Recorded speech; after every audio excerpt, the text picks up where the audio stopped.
Oh, you know what? I should have checked my microphone before I did this. It's all good, though, because it works. Hello, everybody. Welcome to another video.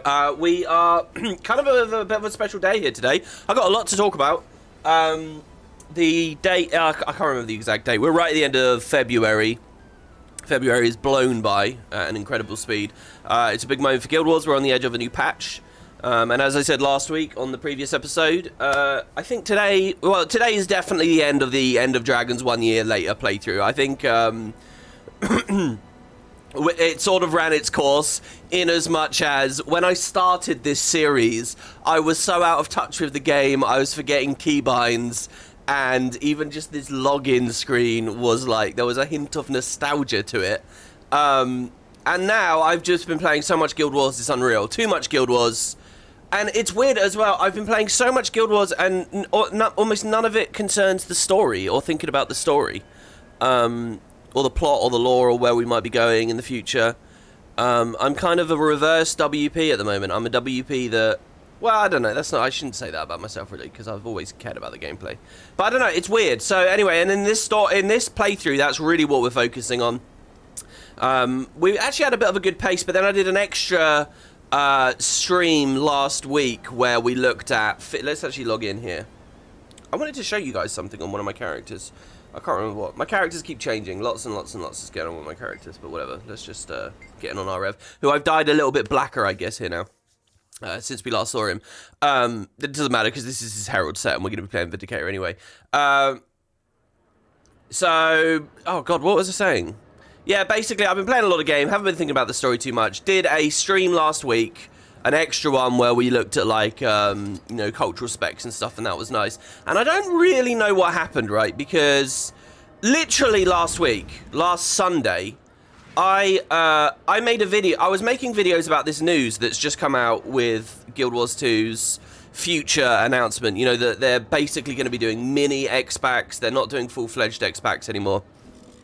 And there's lots to talk about with that. Where could the story go? I did a video about that very quickly. There was the matter of elite specializations. They were dodgy about it on the blog post. They just mentioned this idea of combat. What does that mean? I did a video on that. And then I did another video last Sunday, scripted, recorded, edited, uploaded, rendered, everything. I had the video up. All I didn't do was publish it, which is like titling, thumbnail, shit like that, right? Which is a bit I don't ever really enjoy very much, but doesn't take long. And I deliberately make it spend as little time as possible on that because I really don't like that part of it. It feels smarmy, blah, blah, blah. Anyway, so I basically have the video done, except that very final little bit. And I don't know, I really don't know what it was. And I'm trying to, like, identify a bit of shitty first world psychoanalysis here. I'm really trying to identify, like, patterns that happen with me. But I really felt awful about it. Like, everyone was going to hate it or had stupid ideas in it. I just got really, really low.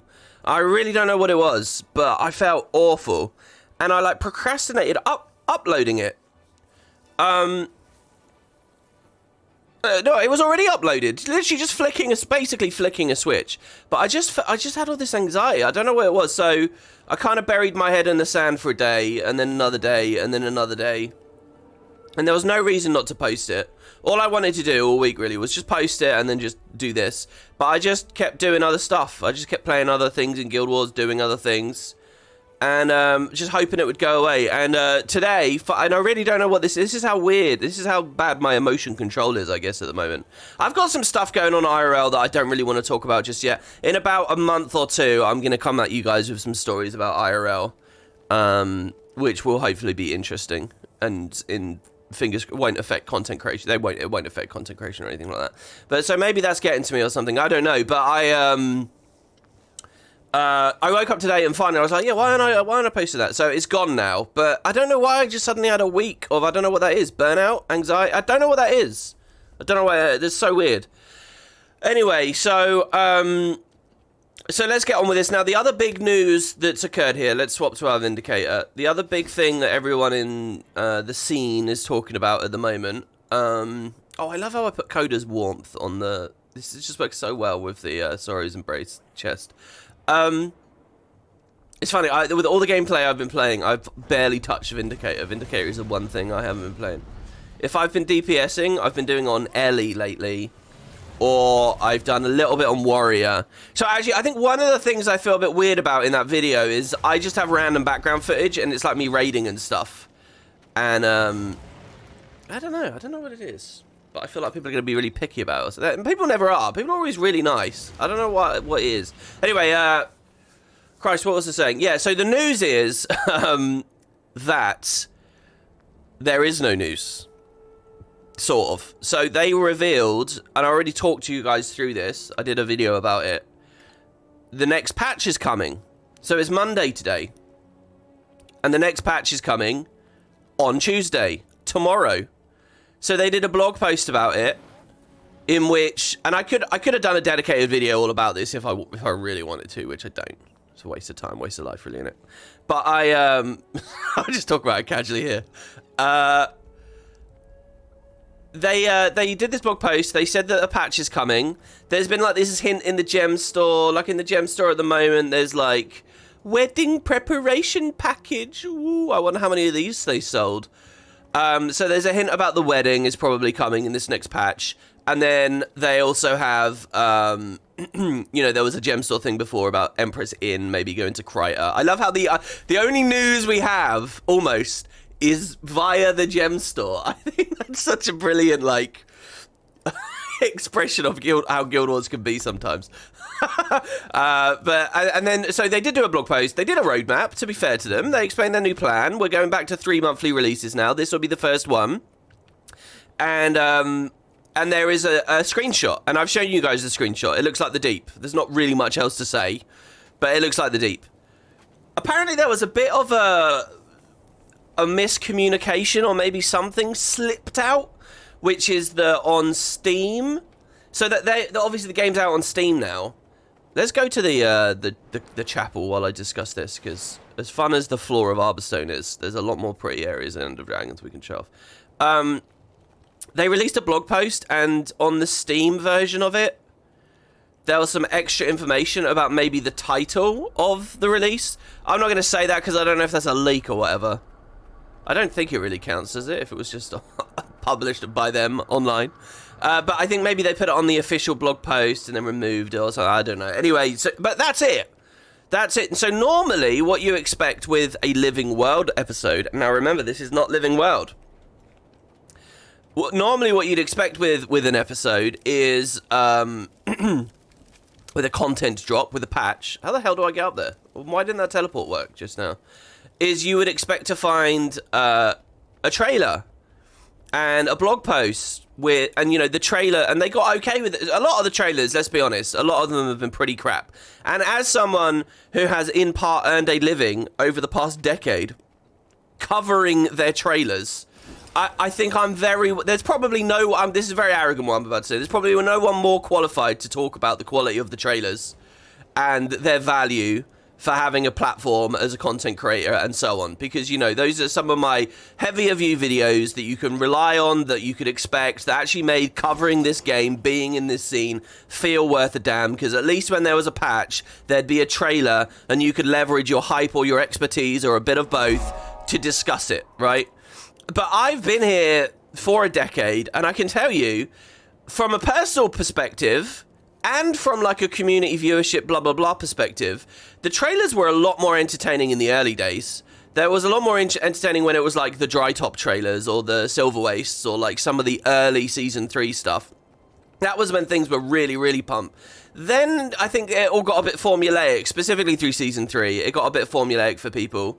They had a bit of a resurgence in Season 3. You remember the really good Palawa Joko trailer that they did for Long Live the Lich? In fact, I think 2 of them were really arty and really good. And the story became pretty worthwhile to speculate about with the whole Aurene death stuff later in Season... Sorry, I'm talking about Season 4, not Season 3. The whole Aurene death stories. So it kind of was good, but they were sort of dying out a bit. Through the Icebrood saga, I mean, really, I don't think... I mean, I was still vaguely interested in them, and I was doing videos about those trailers, but I don't think anyone was ultra passionate about them. The only good one was the, you know, the one with the launch trailer for the Icebrood Saga, with the Coden on the ice and the Centaur whipping the human and all that kind of stuff. Content which we never saw in the end. You know, that was an amazing trailer, but that was a very different kind of trailer. That was an arty trailer and stuff. Obviously, X-Pac trailer analysis has always been really fun, and I assume will continue. But so, there is no news, and I would assume, I don't know whether this is true, maybe people in the live chat can help me out here. I would assume that this is just how they want to go going forward. You know, we're in a new era now, under new management, under new, you know, ideas and concepts at play, and basically, what they seem to have done is decided, well, from a metrics standpoint, it doesn't really matter if we do a trailer a week early. Obviously, previously engaged veterans would love it because they have something to talk about, they have something to grasp onto. But there is also value. I don't know what they've said. I think there's an official announcement on Reddit or something. I literally haven't read. But my assumption would be that if you do the trailer on launch day, because they're still doing a trailer, they're still making one apparently, they're still doing blog post information and stuff, but by releasing it on launch day, it's better for, like, super casuals and like fair weather players, because what will happen is they'll see the news go up on MMORPG.com, they'll see the news go up on Reddit because, you know, it gets upvoted or whatever. They'll see the news, and then what will happen is they'll be like, oh, I'm interested in that. Can I play? And the answer will actually be yes, so they'll log in. What currently happens is, yes, with the previous thing where there were trailers early, is you'd get stimulation and hype, but then all the fair weather players would forget about it by the time the next week rolls around. They'd be like, oh, well, whatever. But if it's there right then and they can play, they'll actually come in. So they're losing value on established players. They're gaining value on outsiders.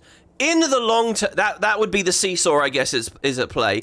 And from a purely, like, metric standpoint, and if you're, you know, you're coming in and you're shaking things up, you're killing the idea of living world, you're doing this, you're doing that. From that perspective, I think, yeah, fuck it. Tear the house down. Shake anything up. Make those changes. It doesn't matter. If it's, and, you know, it's less work for them to have, like, all the news and stuff that they signal and flare up on release day and a bunch of shit they do the week before. If they just do it all on the same day, if it's a bit easier for them, and ultimately it's the same metrically, but also, is that word? Also, in terms of that, if, like, what they've subbed out is diehard veterans who will play anyway versus fair weather players who wouldn't, that's actually much better for getting new players in the game and coverage in the long term. Does that make sense? So, like, there's a lot of veterans kicking up a stink right now. I want a trailer. It'd be much better if I had a trailer. The thing is, though, you're going to play anyway.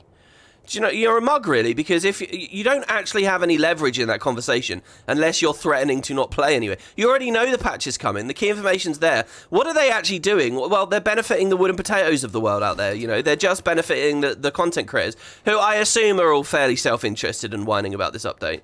But I think it's sort of like, and I think it's an okay check. If it's easier for them, obviously we just have to take it at their word. Then fine.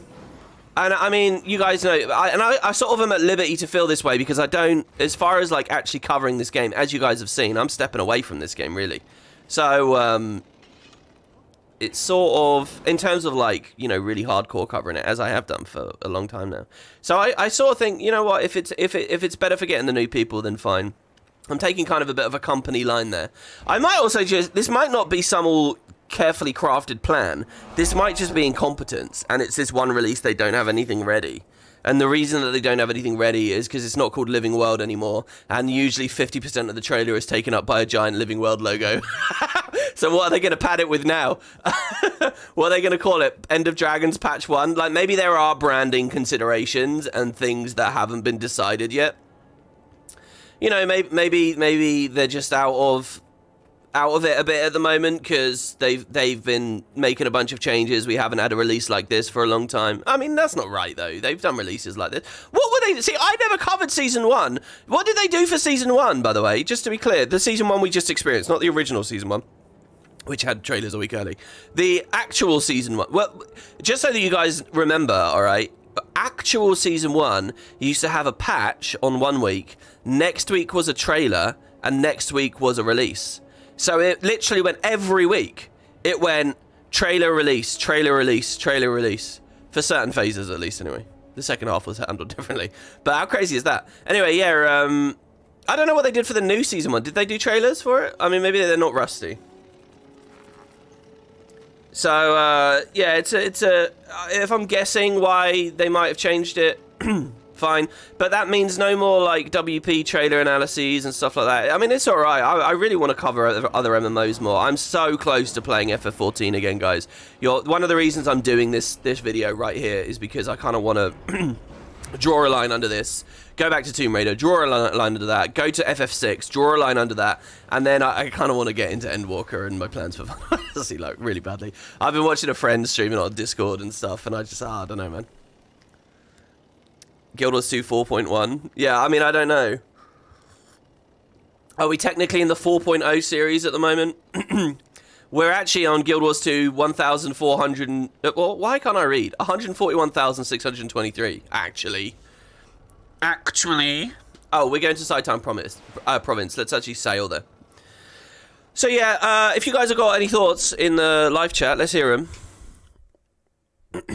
I'm edging you all so hard with the FF14 scene. I know, I just feel terrible, man. I really feel terrible. It's just this Twitch thing. It is this horrible thing. Basically, I have anxiety about that, and I know why I have anxiety. It's because we actually had a pretty nice platform when we had Shadowbringers. You know, we played a couple of the expansions, and people knew that they were regular. It was there on Twitch. We had good viewer interaction.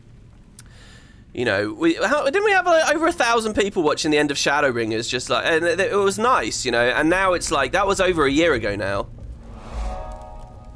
and I don't even know whether I'm doing it on that website or whether I should do it here, where it's, you know, so much quieter and blah blah blah. I don't know. I really hate this job in some ways. I hate this thing where it's like,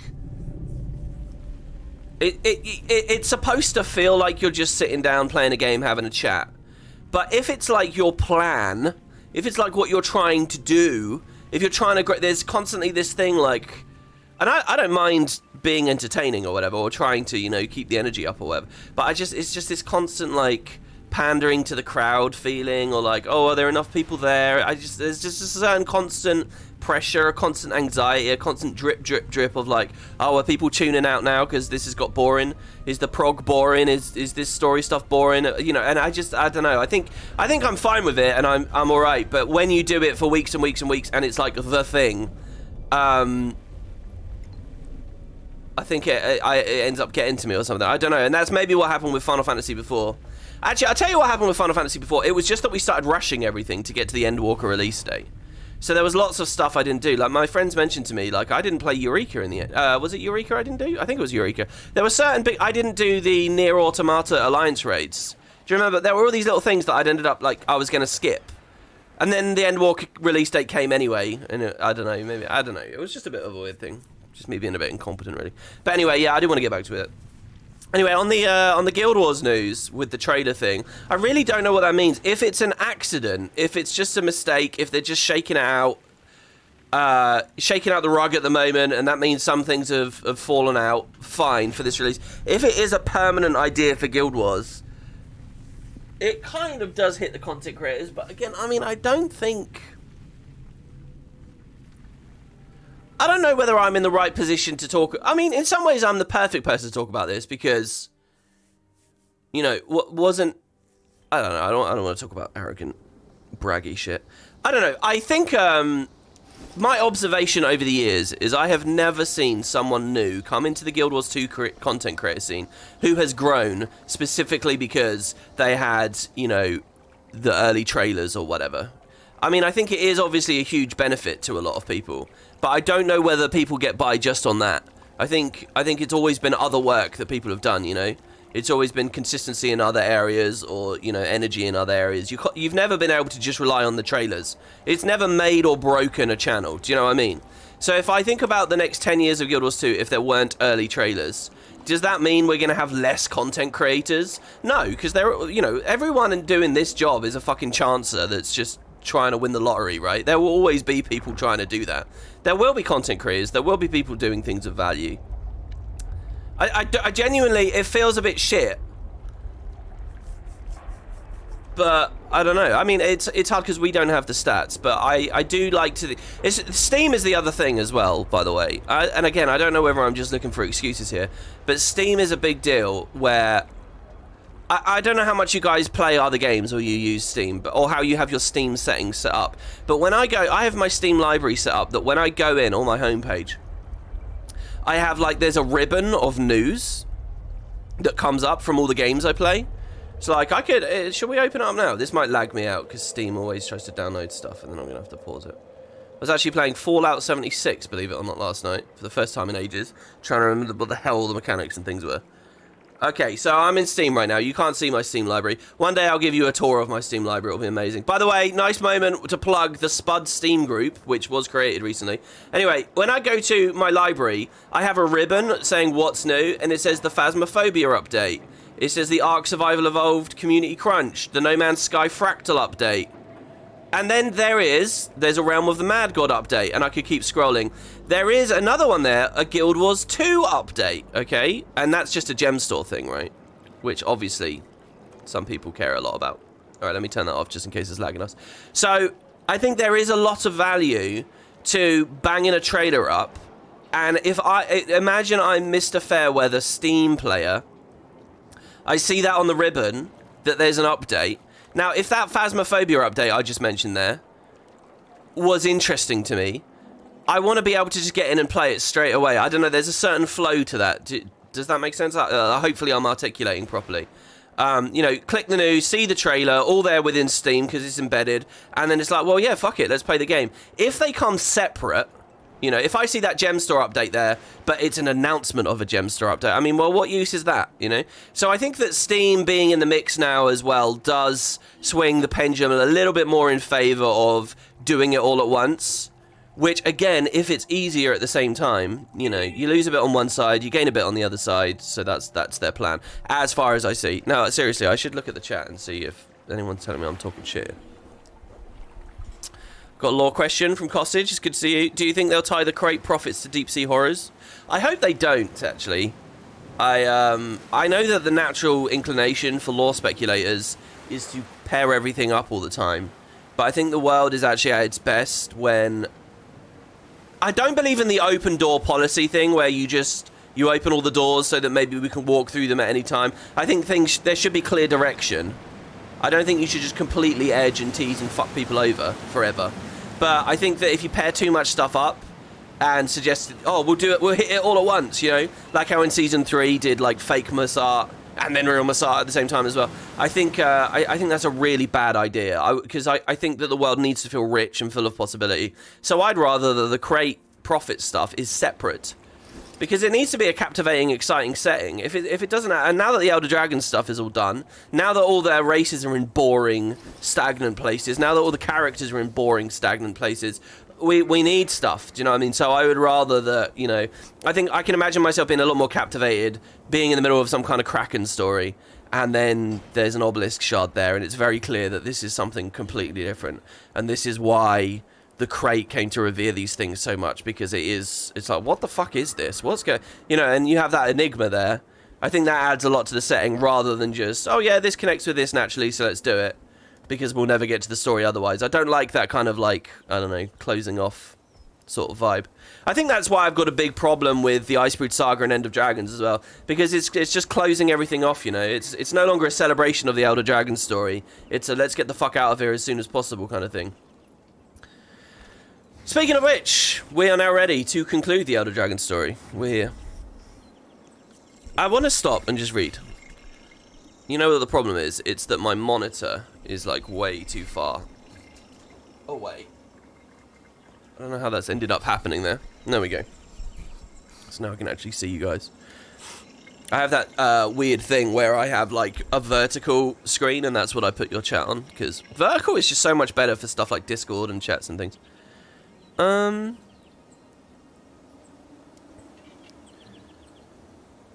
Good eve. What makes you think this patch is the start of the quarterly updates? This is just the end of Dragons X-Pack. They haven't announced when the first X-Pack release. Well, the impression I got, I might be wrong about this, but the impression I got was that we'll have this release, In 3 months, we'll have a release. In 3 months, we'll have a release. And what that will be is one new map that's gradually expanded. And then there'll be an X-Pack next year. That's what I assumed. What, you think there's an X-Pack coming this summer or something? I mean, the idea that this is the only release for the next year is nuts. There's no way. There's no way. One of the reasons that Living World Season 1 was done the way it was done, i.e. very hands-off, not to discredit the work that was done on Season 1, because clearly a lot of stuff was added to it, and, you know, there was new lore and thing. But clearly it's so that they could behind the scenes set this stuff. I think we're on it now, guys. I think the new plan is in. I know we're technically under the End of Dragons umbrella at the moment, but I think this is it. I think this is the start of the change now. I would expect this patch and then one in 3 months. The blog post said 2 patches for End of Dragons. Did it really? Did I miss a whole blog post? I don't remember reading that. I might have missed a whole post. What sort of 14 content do I want to make? Well, I want to continue my playthrough of it. What I want to do really is I want to finish my playthrough of it, and then I want to go do an Elder Scrolls Online playthrough, and then, you know, I want to see how the variety MMO gig works out, basically. But what I want to do, what I think would be really cool, is instead of just playing Guild Wars and waiting for Guild Wars news, if you have captive audience and understanding and hype for all three, or any MMO, when there's news for any of them, that's what you play, you know? I think that's a much more solid, sustainable thing. That way, if there's incompetence on one end, it doesn't matter because you've got your fingers in many pies. That's what I think would be quite cool.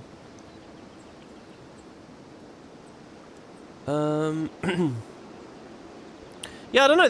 There are a lot of comments here, but there's not too many about specifically the news of no news. So maybe we just ignore it since this is. Oh, there you go. Lonya says, WP, I just checked the dates. For Living World Season 1 re-release trailers were released on the same day as the actual patch. Well, there you go then. Why are people talking about this now? I'm talking about it now because I'm ignorant and out of the loop. Is that true for everyone? Why is this news now then, if they've already been doing that for Living World Season 1? Was there really that much quiet eye-rolling and disinterest in Season 1 that it's been happening anyway, but nobody cared until now?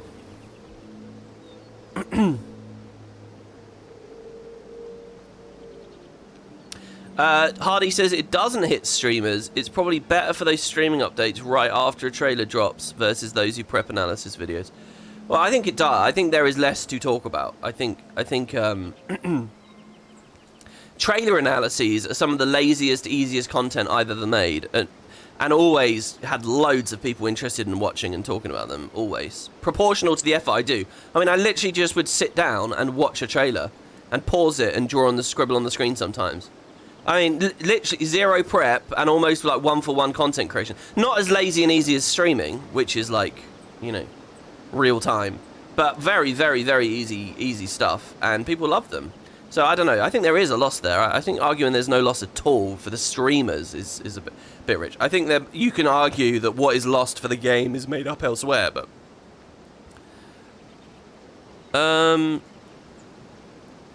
ANET just dropped an image. Oh, did they? There's a new image. Somebody link? If somebody's got a link in chat for the new image, I'll take a look at that. That's quite funny. They just tweeted a teaser image. Oh, I actually don't even know if images can go into the chat or not.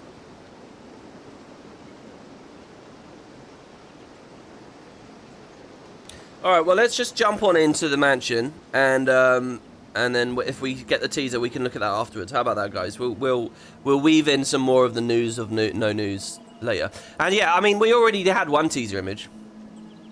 All right, Weight of the World. So just to quickly recap here, very quick. Basically, we have this extractor. We need to use it. It's broken, but we need it to absorb the magic out of Aureen? Out of Suwon. Oh, yeah, that was it. Okay, yeah, so at the start of the adventure, Anka took a bunch of magic out of Aureen, and then she injected it all into Suwon. So Suwon's gone crazy, because Suwon has too much within her now, and she can't regulate it like Aureen can. So Suwon is pumped with energy now, and she's going mad. She's actually killing people at the Jade Sea. and everyone's organising a big battle against her right now. So what we need to do is take the magic out. The only way we know how to do that, and we're on a time schedule here. Time is running out. And so the only way we know how to do that is with the extractor, but the only person who can help us fix the extractor is June. But June thinks we're wankers, basically, and that we did this on purpose. So we need to just go to June, convince her that we can work together, because we have Deus Ex Timey with us, and we have the Commander with us, and, you know, Deus Ex Commander, let's be fair.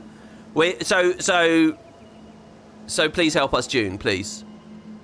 And by the way, there's a bunch of achievements I need in here, so we'll see whether we can get them, because this will give me my last trinket for End of Dragons, which should be nice. So, Way of the World. And I really like June in this instance, by the way. I really relate to June.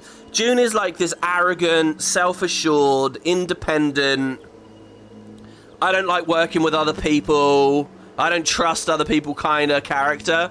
And I feel very, very kindred to her in this. And she's portrayed in a kind of a shitty way, but I think that people like that. As I think of myself, probably need a bit of a wake-up call sometimes. But it's good. So here we go, Way of the World. It's a giant puzzle instance, which hopefully I haven't forgotten how... Well, I will have forgotten how to do. Hopefully I'm smart enough to figure out. Through my genius level intellect. Oh, we got to put dialogue on. And? Suwon. She's... lost. Lost? Overwhelmed by void. Completely. The way the world will be. Soon. It won't. We will stop this. We have to. Come on. Timey's waiting. She's arranged a meeting with June. Which is surprising, honestly. Since as far as I know, June still blames you for what happened. Uh-oh. You're still sad about the jade colour in the Jade Sea? Oh, I'm assuming that the teaser shows it. Oh, good. I'll let you in.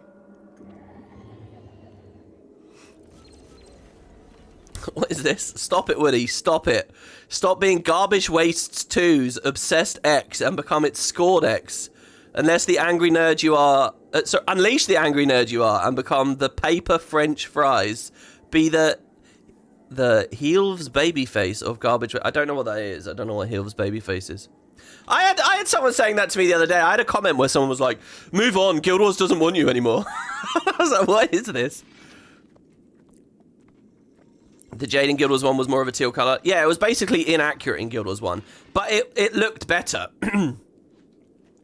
I don't know. That's an example of where Guild Wars 1 could play it kind of fast and loose. When it was... And where Guild Wars 2 will once again be able to play it fast and loose. Where, well, maybe not. I don't know what I'm saying here, really. But no one really cared if they were a bit sloppy about the word Jade back then. There weren't rage posts saying, it should be called the TLC. But now, because it's sort of a return to a previous area, there's all these old emotions and expectations mixed up in it, and it kind of weirds people out, you know? Welcome! Welcome to the Estate o' June. Things are real bad, aren't they? Yes. We need to start work on the extractor right away. Where's June? Oh, inside. Right this way. Oh my god, Costage has got a great point. We should have just asked Navan to come with us to the mansion, as June couldn't deny In's advisor. Oh, that's good. That's very, very clever. I think that's a bit of a... If I had written this story, I think I would be like, oh fuck, that is a bit of a loose thread. What's Navan doing right now? They should have just had a single line about how Navan is tied up fighting in the Jade Sea, okay? Navan's not available.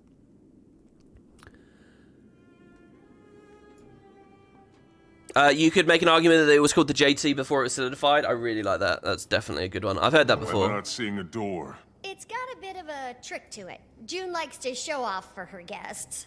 Everything here runs on Jade tech. Power down that battery, Commander. See, I think June would love going to Amnoon, because they've got one of these wall aquariums there, but it's so much better at Amnoon. That roof looks unbelievably cool as well. Alright, okay, here we go. We're going to be supersized Norn. That was certainly flashy. This is where you've been working? Yeah, even though the labs over at Junlai are better equipped. In a little trick June house. says she does all her best work here. I'm not going to question her methods. She's found so many applications for dragon magic. Been kind of awkward, though, since she hates you, Commander. Speaking of that, how did you get her to agree to meet? Oh, agree? Timey. Commander? How did you get in here? How did you get past my security? Timey. Oh, hi, June. I was just coming to see you, and as you can see, I brought, Gods, I was foolish to let you into my confidence. And Ambassador Meade, I vouched for you. Lady June, I didn't know that I wasn't invited. If I had, I never would have. I won't let you make a fool of me again. Just listen. The world is coming undone. Suwan's void will tear it apart. Then I will figure out how to contain her. Alone. Now either remove yourself or prepare to be removed. That includes you, Timey. Damn it, June! Would you listen to any voice but your own for 5 seconds? You need us! Can I have... I thought you were going to brief June on the plan. I tried, but she's got her own ideas. And whenever I tried to talk about you or the extractor, she shut me down. So what now, then? If we can make her listen, I'm sure she'll come around. We just need to find a way up to her workshop. I could open a portal. No. Not unless you want to portal your way straight into a cell block. This place is flush with anti-magic security. But it's also pretty easy to manipulate. June made those stairs disappear just by rerouting power from the batteries. So if we redirected power back to them... Exactly. There are batteries all over the place. Oh, and this place is connected to the Jadebot network, so you can launch them anywhere in here. I just need to authorize your credentials. I don't remember. We take the protocols into story instances, don't we? If I had spammed up a bunch of Jadebot protocols, we could have had all of the boons in the game. I'm still so frustrated with that, by the way, guys. I've got so many opinions on balance and stuff at the moment. But, oh man, it really annoys me. There's so many, like, characters and interesting builds and ideas for templates that I'd like to play. But it just feels a bit like, well, why? Why? Just go get a protocol. And it's like, I don't know. They need to remove them so badly. Okay, so we got to get a battery to open doors, basically, is the point. The whole house. Every day, June would say she was gonna take me, and then we'd get caught up in our work. The whole day would just, you know, slip away. I'm glad you've been having such a good time. I'm sorry, Commander. I know I failed, but I've learned a lot. And June, well, she's brilliant. And despite the mild narcissism, she wants to do good. She can help us, and we can help her, and I know we can make her see that. Okay, so, one thing, now I did this already, right? It's, this door is a hidden kitchen with her, like, her husband and her kid. And they're weird characters in that if you miss them, they appear in the epilogue of the story you're going to see later in the stream. And it's like, why are they... You might not know who they are at all, but you have to basically get through here to find them. Now, that achievement I've already done.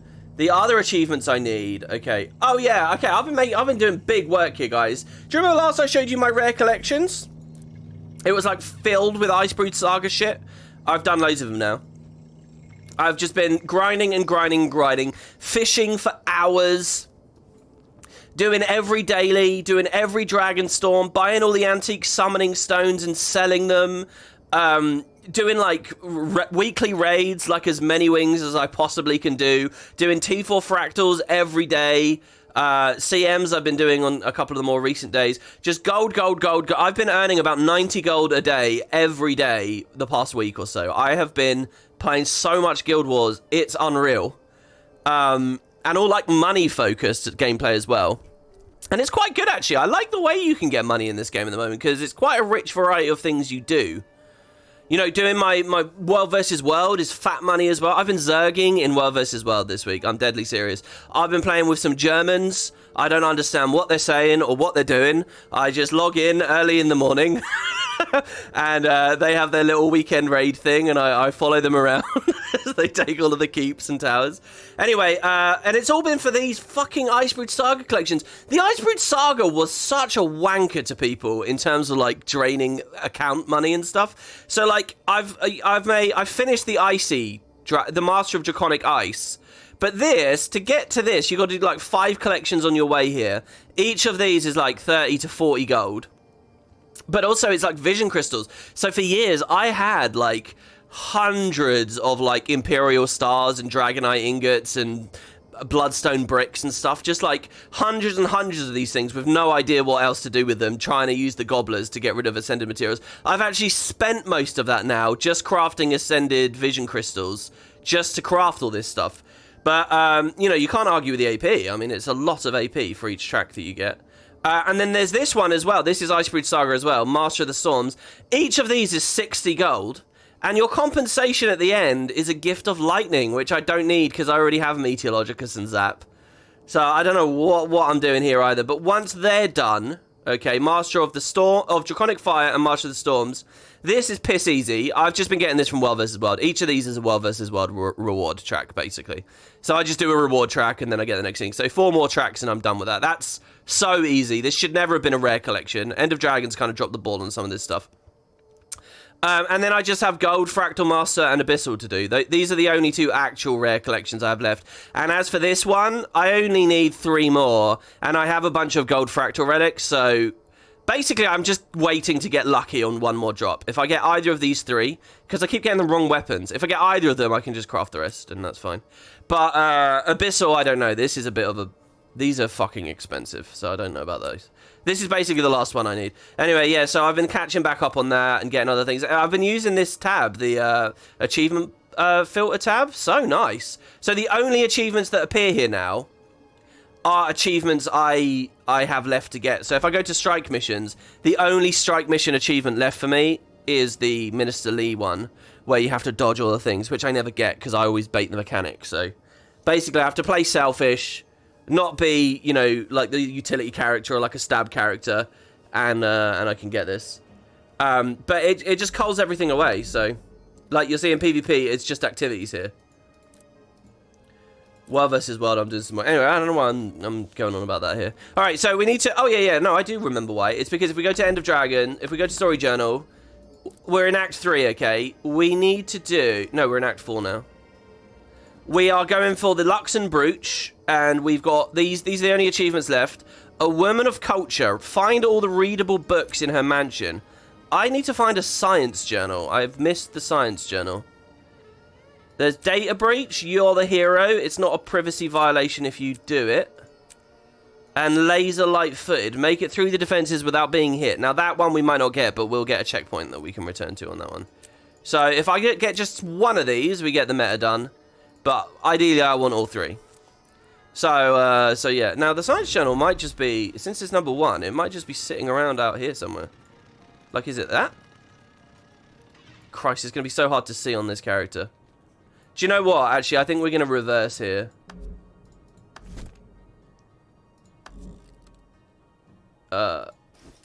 What's it called? Shrinking, I think.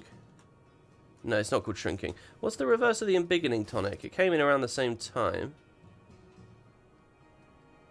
Oh, it's mini, isn't it? Mini? Yeah, mini. Perfect. Alright, there we go. Much better. So now we can be a dwarf. We can put our Deljamore infusion on. I wonder if it's outside. Because I did look quite hard for this last time I played. If anyone has a tip for me on that.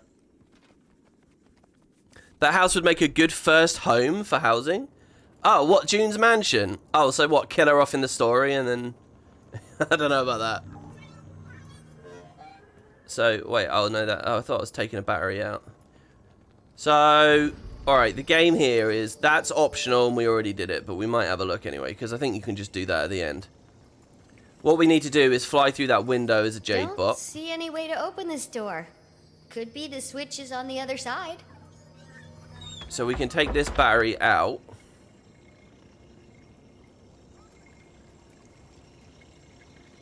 And that doesn't do anything, so let's put it back in.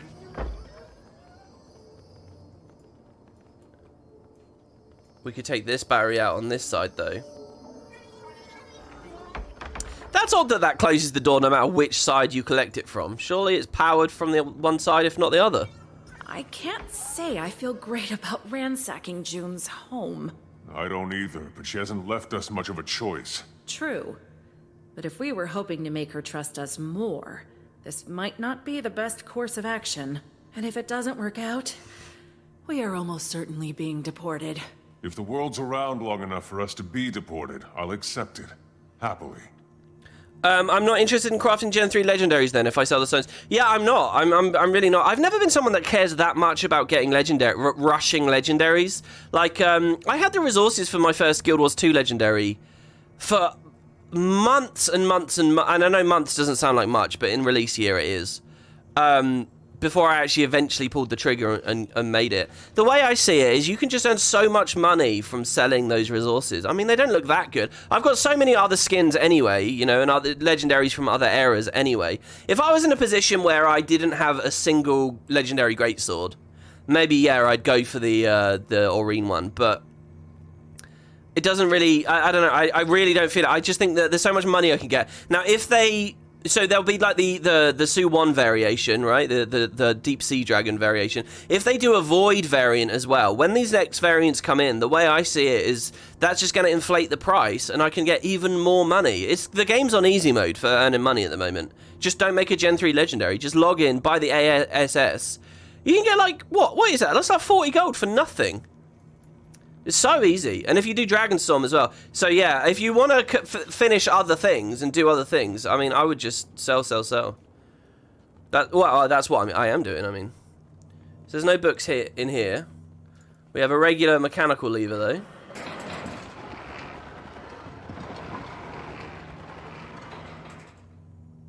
Which has moved to here now.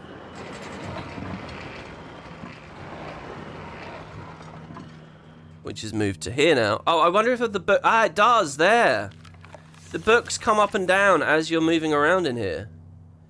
So we've already read this one, the Kaineng Insider. I would read all of these, except my playthrough last year, I already read a bunch of them. Commander, look out! And we do have a good amount of story to get through today. We got a lot of ranting about Su 1 and the Elder Dragons and the creation of the universe and all that stuff. It would be quite cool if I could squeeze a Dragonstorm run in as well, because... I actually have all the dialogue unlocked, and in the playthrough last year, we never finished all that. I read it on Wiki, if you remember. I have a very distinct memory of reading it on Wiki and really having a sour taste as to what the story they wrote, and going on a bit of a rant about it. And I want to do that again, but actually having seen it in game. But we'll have to beat Dragonstorm. I spent a little more time in court with her than you did, Commander, and I think I get it. The nobility won't let her forget where she came from. So she won't let them forget where she's gone. Yeah, this was a fun mission the first time you can't like the puzzle. Yeah, I think this is one of those missions though where it's like it's fun the first time, it's not fun on repeat. That's true with a lot of stuff in Guild Wars. And for the personal story, I think it's fine. They do obviously have some incentives that ask you to repeat personal story, but generally it's alright. Where it's a problem is like fractals, like in Deepstone, you know, there's the giant pit where you have to spam the special action hotkey to create the path. That's boring as sin. Really fascinating, captivating, a cool piece of content. No one can take that away from it. It is cool, but putting it in fractals is a bit of a mistake, because it's like, it's just boring after the first time you've done it. But for personal story, I mean, I know that, like, when End of Dragons came out, you had to beat the story on every character for your Elite Spec collections. By the way, that's the other thing I've been working on here. I know that there's 6 left here, so it feels like I haven't done very much, but there's some good progress on these, and I have done a bunch of them now. I've done Gravity, I've done Quietus, which is the Harbinger pistol. I've done... Oh god, what's the other one that I've done? I want Dichotomy, because Dichotomy looks really good. Probably the best of the set, actually. Of this expansion. I did another one as well, I can't remember what. Gravity was my most recent, because I've been playing a lot of Catalyst lately. I've actually, I hate to say this, guys, I've fallen in love with Catalyst. Okay, I've not fallen in love, I just appreciate it a bit better. I reckon if I could get my hands on that thing and retune it slightly, Catalyst could be really cool. But yeah, I actually kind of like it. I was playing Quickness Catalyst in Dungeons yesterday, funnily enough. All right, by the way, a hint about the Deep Sea Dragon's nemesis, the creature, the Kraken. One of the biggest hints about the Kraken. I gave you guys the other big hint about the Kraken earlier in this series. We were in New Kaineng. We were looking at the big jade obelisk If you guys remember, I spoke to Ella McKay. Here's the other big one from this back. I think there's some other tiny little comments, maybe. But here, June has got the bones of some monstrous creature from the deep sea. A monstrosity from the endless ocean. Since Su-1 became guardian of Cantha, numerous horrors have been sighted in its depths. This particular specimen was captured outside the Yong reactor. This line here, by the way, last year I wanted to do a video about this subject. I can't remember whether I did the video or not in the end. After the Junrao episode of Guild Wars 2 Mysteries, I wanted to do this, but I was kind of annoyed because I knew that I'd have to get into this story and do puzzles to get back to this, just to get footage of the thing. But yeah, so this is a monstrosity in the endless ocean, and now that Su-1's in Cantha, horrors have been spotted in its depths. So what's going on? What's the thing that has spook? And it even says spooky there. I love this. And this may be what the next patch is about. I don't think so, though, because it's the Jade Sea. It's not the Endless Ocean. Just to be clear, for any new players out there, Jade Sea is somewhat disconnected from the Endless Ocean. I mean, they might talk about there being, you know, underwater currents that connect you. You go out. But yeah, what are the horrors in the depths? I don't know if you guys follow paleontology on any level, but I kind of got into it last year. And there was some sort of big news recently that, oh god, what is it? There's like some famously massive, like, prehistoric fish, like some like mega piranha, the size of like not the size of a whale, but like a massive thing. People have sort of realized now that the previous estimates for how big it was are totally wrong, just based on its jaw, and then we now believe it to be just a small fish with a massive head. You know, a bit like those piranhas in Super Mario, basically one of those in real life. Which is sad, because now what was previously thought to be this massive monster that existed in the real world basically doesn't, but yeah. Okay, so hold on. We need a battery again now, though. Casimir? Look at the floor. What do you think that pressure plate... Thank you. Thank you for the help, Casimir. Wow, nothing bad happened. Apparently, that's the one thing in this house not designed to kill us. Was it a coelacanth? No. It wasn't just a coelacanth. That's it, Dunkleo. They're in Ark. If you guys have played Ark Survival Evolved, they're in Ark. So, but wait, how do you want me to weigh this down?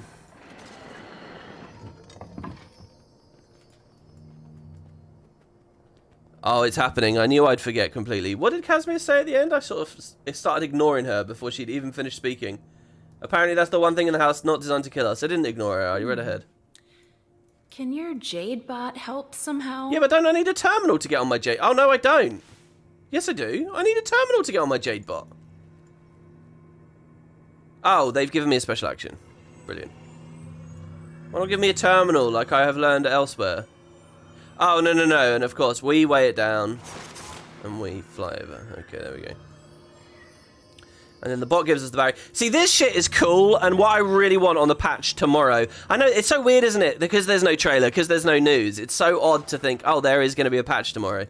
But on the patch tomorrow, I want more Jade bots. I really like the Jade bot gameplay. Is this some kind of showroom? I wonder if they're working models. Oh, guess that answers that question. Oh, can we actually hit these? Oh, we can.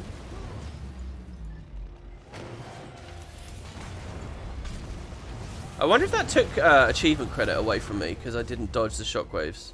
These actually hit so... Well, how the fuck? That's the problem with Vindicator. I can't just react and dodge or whatever because I'm using it elsewise.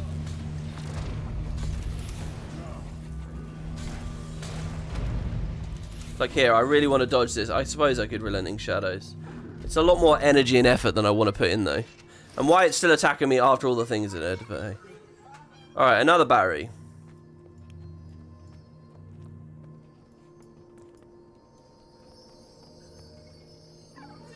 Well, that would just close the door that we already came from.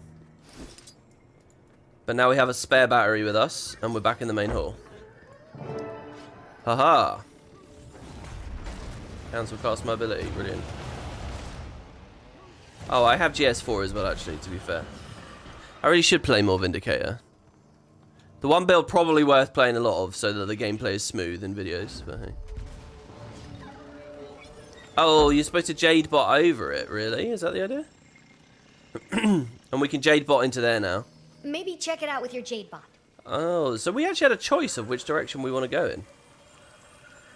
So hold on, that was not the science journal though. So I need to keep my eyes open. I was a little bit relaxed there. For some reason, by the way, yeah, never mind. I can't actually use these buttons as skills. It's like, you know, they're the mount skills where you need to hold a modifier key to do it. So I'm just using jump and dodge instead. So I can come over. The only thing my Jade bot can do is collect a battery if it were to see one. But there is no battery. Oh, no, I can plug a battery in, I see. Oh, maybe we didn't have a choice then because we wouldn't have had this spare. Hey? Oh, of course, we can close the door again. Come on, in you go. And you have to be so delicate about the positioning. There's a thing in the game. What is it? Getting handy with that Jade bot. Maybe a new career if you get, you know, more security mechs. Take them out! There's something I've been doing in game where Requesting. it's like a Jade bot thing. It's like a flying thing, but if you so much as tap the button, you go like rocketing into the sky. This door's on a closed circuit. Can't reroute it. But its power core's sitting right up there. You're just gonna have to climb up and do some good old-fashioned smashing. Right, okay. Or bring it down. Oh no, I see. Oh, this is a very cool mechanic. Hold on, does this actually move? I don't remember this. Is this right? That is so cool. See that? There is something absolutely amazing they can start doing with the game here. That I'm actually moving my character model like this. Like, this is the potential applications for this, for like, not just going up and down, but left and right, put me on platforms, stuff like that. It's such a surreal thing, you know? I even think about this kind of interaction in Elite Spec design would be really interesting too, you know? It's kind of like those moves where your camera disconnects and your character's moving on its own, but to an even greater extent. This is sort of what I think Soul Beast... No, not Soul Beast. Yeah, Soul Beast could have been. If Soul Beast, instead of the pet coming into us, it was us going into the pet. Oh no, I guess what I'm talking about really is Untamed. The idea of actually being a separate entity that can move and stuff is so weird. Is that the only time in this expansion that that happens? Certainly not anywhere in the open world. Tampering detected. Secondary lockdown initiated. She sealed off the batteries. And turned on some pretty unfriendly looking lasers. Nonsense, Kaz. All lasers are incredibly friendly. You just need to point them in the right direction, and they're happy to oblige. Like, say, at some shields. Yes, Tommy, I remember this bit. For some reason, this bit I remember very clearly. Well, the good news is, we're getting close. You're sure? If we weren't, the house wouldn't be trying so hard to kill us. Let's get this done before it succeeds.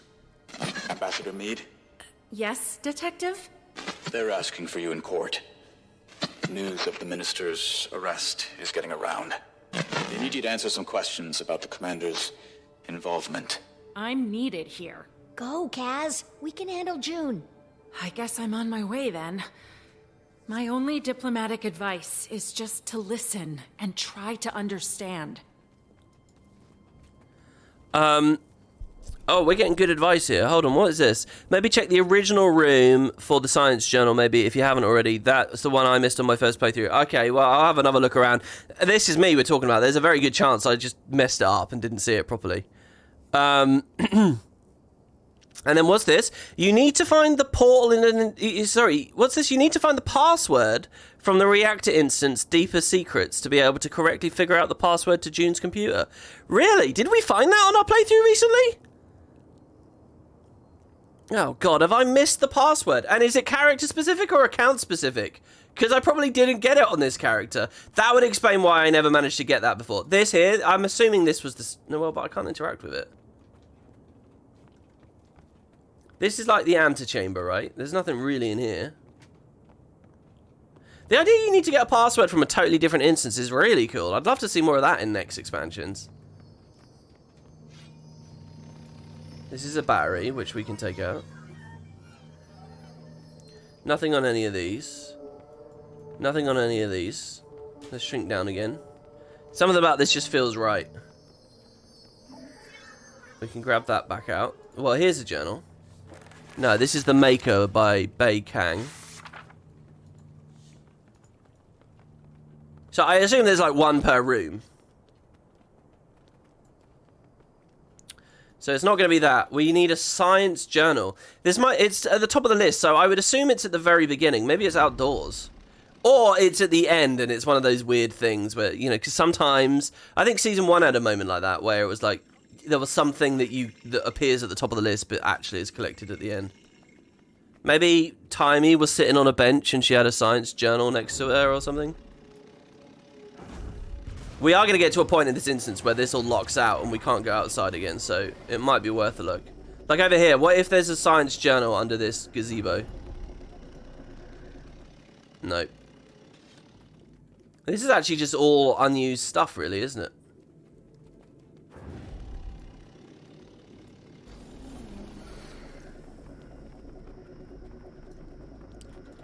Again, like I said, I was playing Fallout yesterday, Fallout 76, and they have, like, magazines and stuff in that you can get as collectibles, and I'm quite impressed in that game. Like, in the video I did today, I talked about housing in Guild Wars 2. I think 76 is a really good example of how good housing can be. I think a lot of people won't really, like, get it or think it's that amazing, but, man, the way you can, like, display all your collectibles and the stuff you've done in that game through the housing system is so good. In Guild Wars, the books tend to just be like generic models like this, but they go so far in that. Their equivalent of their gem store as well is so fucking fancy too. It's unbelievable. Let's have a quick look in the gardening room.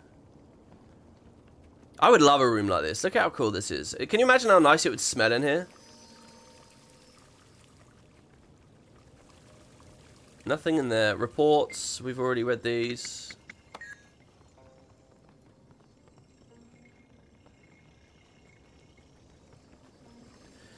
Well, if it's around, it's certainly not in the rooms we've already done.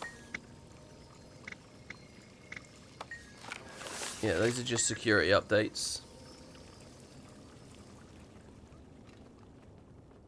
And again, I would read it all. The idea here, though, is we don't linger in this one too long, because the truth is we've got a good amount of content left to get through here. Yeah, I don't know. And I don't see any in here either. This is a really nice, like, museum room as well. This is very Croft Manor in here, actually, this room. Okay. So we have 2 batteries. We have 1 new receptacle in the floor. So let's go upstairs and see what we got.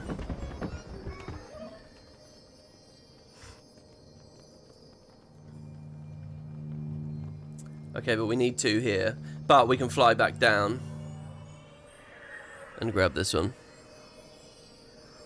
You don't know if they'll ever do housing since guild halls are housing? Well, I don't know. I don't know how anyone's really even watching this right now. There is a has anyone in chat right now already seen the half-an-hour video I just posted? Please tell me I did post it. It is up, right? It's just occurred to me I haven't really had any messages about it. I did actually post it. I should check that.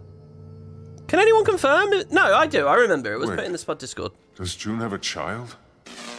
Yeah, a daughter, son. That's a pretty normal thing for a person to have. You know, if you don't spend your time traveling around the world fighting dragons. Just saying. She doesn't seem like the motherly type. Well, I wouldn't say she's motherly, but that doesn't mean she isn't a mom. Her husband, Gi-moon, that's way more his thing. Nice guy. I doubt the kid's reading a... Oh, maybe the kid is reading a science journal. Well, but it's like a baby, isn't it?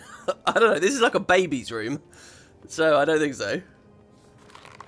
Let's read this one. This one sounds nice. Suwon and the Great Wave. Long ago, a hungry dragon woke up. Fearsome Zaitan emerged from a long sleep, intent on eating the whole world. His awakening caused a massive wave, which tore across the ocean, straight for Cantha. The people looked on in terror as it came their way. No one knew what to do. No one, that is, except for the salt spray dragon Kunavang. She told the Emperor and Empress, "I will get help, keep the people safe." And so noble Kunavang flew as fast as she could to the home of the great dragon Suwon. Su-won, she cried. We need you. A great wave is coming and it will wash away the people of Cantha. Fuck the people of Kryta. Hearing her words, Su-won rose from the endless ocean and said, I will come. And together the two dragons flew to where the raging water now washed over Cantha. When they arrived, the flood had already destroyed the city of Kaineng, and the people were running, fast as they could, deeper into Cantha, the wave chasing right at their heels. I like this kind of fantastical, like, kiddie element to it.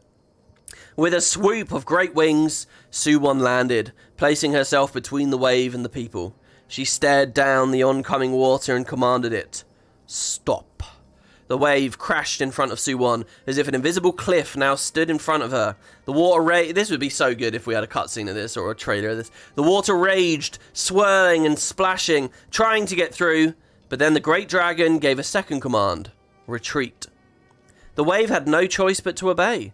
This is really cool. This is a cool demonstration of how Su-won is unbelievably godly, like, as the manifestation and controller of water, right? Like, this is some crazy shit. Well, they could have done so much with this story, the scope of her power that they ended up writing into this. Like, they could have had, like, a Moses parting the Red Sea type thing, you know? The wave had, that we actually see or play. The wave had no choice but to obey. It recoiled and slipped backwards, slowly and gently, so that it could do no more harm as it retreated back to the ocean. The people of Cantha cheered for Su-won, and they cheered for noble Kunavang.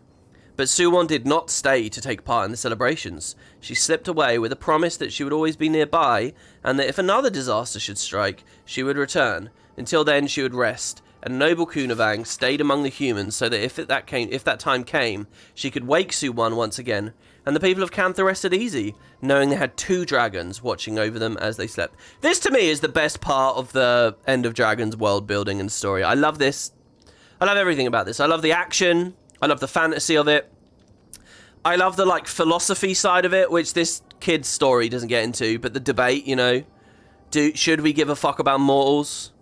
The debate that is sort of glossed over in the trailer. I think all that stuff, it hits every part of what I really like about sort of fantasy storytelling. It's really, really good.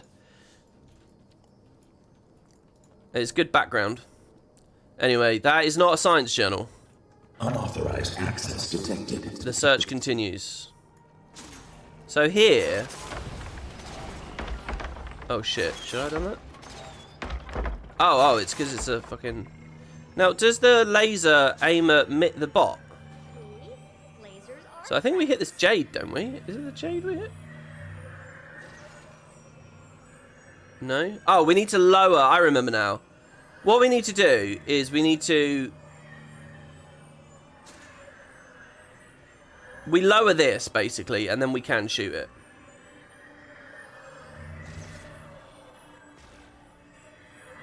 So we could reclaim a battery from this original door.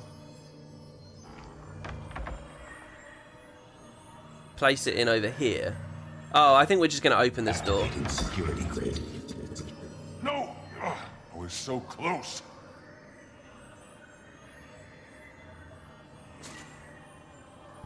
What's so close to what? Oh, it actually can hit the bot. Huh.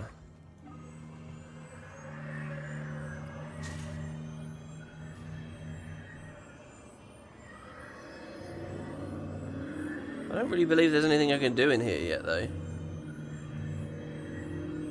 Is that a sting creature? That literally looks like a sting creature in there.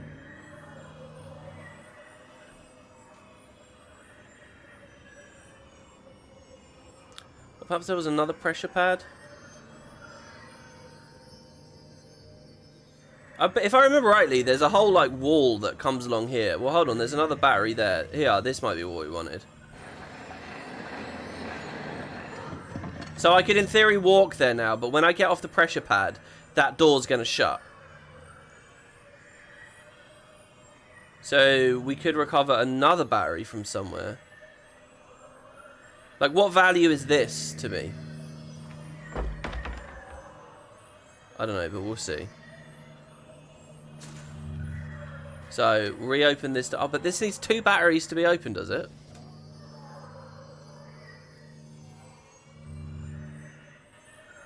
And there's no battery on the other side.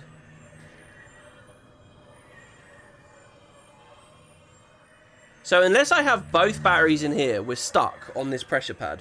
So what we need to do is we need to find a way to get another charge. Oh my god, I keep going down when I'm trying to go up.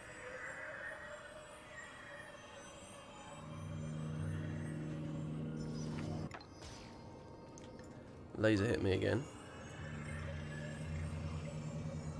Just to be very clear, yeah, we definitely can't. So we want one in there.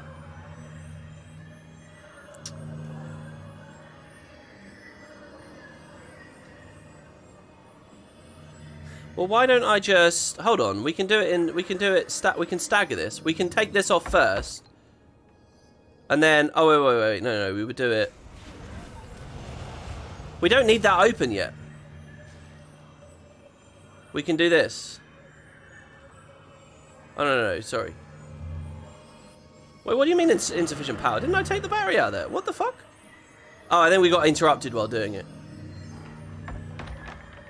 I could just do it all set. Maybe I'm doing this all too early. Because we can just come here, recover the two, like this, and then we can just go over there. Why do we need the bot at all? Surely that door's going to be used for something, though. Maybe what I can do is just go in the room, get my third battery, and then we loop back through and do it all again. I genuinely didn't expect to drop down there, by the way. I thought that there was going to be, like, an invisible road that we stood on there. So we can come on in. Hit the lever.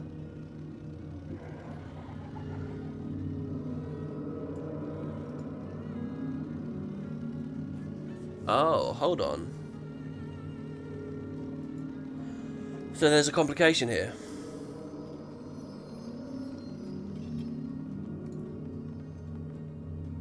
So this relates to why he screamed no a minute ago. Oh no, we can come back through. But how is that relevant? How does that help me in any way? I don't remember any of this. This is just wild to me. I can't use anything ranged. I mean, I might be able to clip it. No. It's probably not how it's designed. But hold on, what if I Jade bot back? That doesn't help me in any way.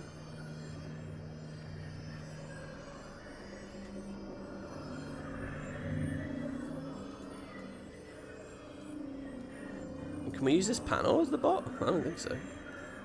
Still no science journal, by the way, as we see it. The battery's all the way back there, but it's all blocked off. What value is it to me to fly over this? Oh, my phone alarm is going off there. This computer has the... Oh, I can look at chat. The computer has the intel for the achievement, but if you destroy the battery there, you can't access it. Oh, really? Wait, destroy the battery? You mean the secured core? You mean the core? I need to leave the core alive, do I?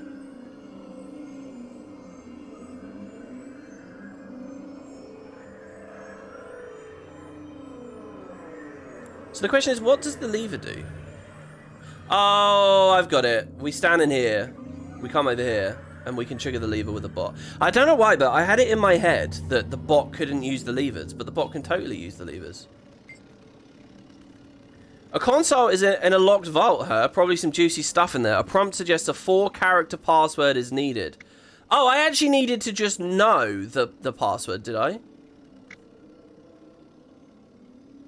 Oh, God, but what was her password? J.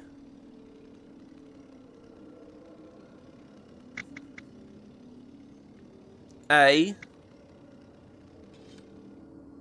N. Exclamation mark. The password was Jan. Frog. Sorry, frag. Frog. Why would that... Oh, no, what? That's it. You get one try. Oh.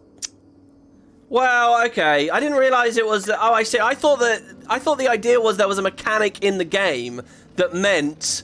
Once you found the password in another instance, it flagged something on the account, therefore you would be able to enter it. I didn't realize it was just a literal thing of, oh, find the password and remember it from before. Well, whoever said that in chat earlier really could have just done us a solid and given us the password so we would see it. Knowing that we're going to get locked out, that means we just don't get that content now. Because I'm not going to go back through this whole instance again, and I'm not going to do another series on this, so that's it. I don't know what would have been there. I'll probably do the achievement off screen, but yeah. Alright, let's break the core. Get the battery. It could have been her own name, Jade. Yeah, I don't know. I can't remember. I thought it was going to be her kid's name or something. But, yeah. Alright, and then we go back up and around. And then we're out. Yeah, maybe if I had done these episodes like back to back, we could have actually remembered whatever that password was. I vaguely remember reading something about a password in some document in there. I think it's in the big room before the Jadebot puzzles in that instance. Right, anyway, so we got another battery now. Why do I remember firing a laser across here, though? I swear I remember firing a laser, like, lengthways, diagonally through that door. It's totally relevant for something. I'm sure it is. But anyway, so we got 3 batteries now. So with the 3 batteries, you can place them in here and go in the kitchen. And I don't have the science journal either. Oh, there's a hidden achievement if you guess with the daughter's name. Oh, I thought it was the son, to be honest. Sung is the kid's name, is it? I see. So there's a hidden achievement for that. Well, when was our last checkpoint? Actually, do you know what? Let's see. Maybe I will get this. Hold on. Because we know the puzzles. It only takes a second to navigate once you actually know the puzzles. And I don't think we have to do the whole thing. We've probably got a checkpoint. Oh, God. I just had a pang of dread that we didn't get a checkpoint halfway. Let's see. Let's see where the checkpoint is.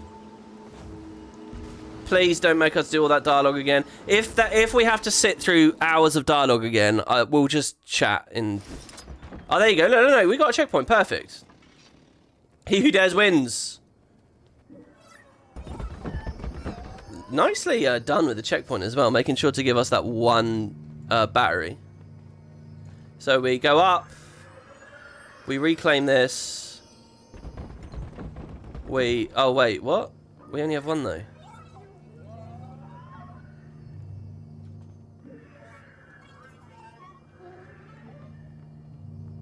Oh my god, did I not actually... How the fuck? Oh my god, and then we didn't special action. I'm sorry, what exactly happened there? Because I definitely came down and pressed F. Did I move too fast? Is that the thing? Is that good enough now? And then we can grab this one, for example. I think having done that checkpoint...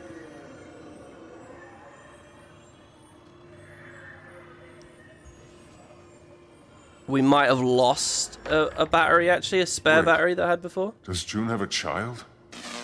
Yeah, a daughter. Unauthorized Son. access That's a pretty detected. normal thing for a person to have. Oh, that's if you irrelevant. don't spend your time traveling around the world fighting dragons.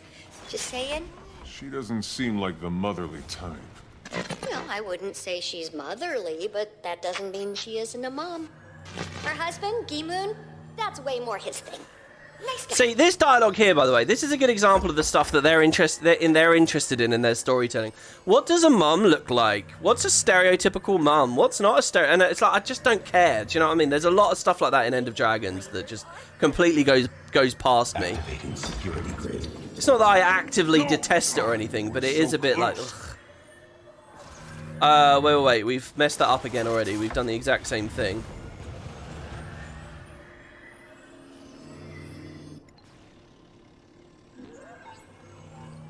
Oh, we had a donation. Wow, that's so weird that my mouth muscle memory there was to say sub. Wait, and let me just be clear here. We're picking both of these up, aren't we? No. We're putting them in. We're putting them in. We had a donation from Bunny Lord. Thank you very much, man. Hey, WP, I hope you're doing well. I just watched your new video, and I wish I had your same enthusiasm for the new model, but you're filled with worry. There we go. Yeah, I thought we'd have more comments about that video, but maybe I kicked up this episode a bit too quick. Because it is a good... I had that anxiety about it, but it is a good video, I think. Yeah, I don't know. Well, yeah, you think... Well, my proposal there is very simple, and hopefully this didn't get buried, or hopefully I didn't look like a lunatic. Look, and by the way, for what it's worth, I don't think we should be aiming too low, you know? I don't think that, I should ever feel guilty for setting the bar high. Maybe, to some extent, I should feel guilty for setting the bar high. Getting people excited about things that might happen that never do. And my bar has always been way higher than anything they've ever been able to do. But I don't know. I think we should aim high, and if you miss aiming high, at least you got something. I don't know. Maybe I'm wrong there. But my proposal was very simple. It is 1 feature per X-Pack, 1 rework per X-Pack. That's what I think they should do. They should look at a core system, a lot like how Paradox does, right? And add some hooks in the new X-Pack for that core system. So Fractals get their big rework this X-Pack.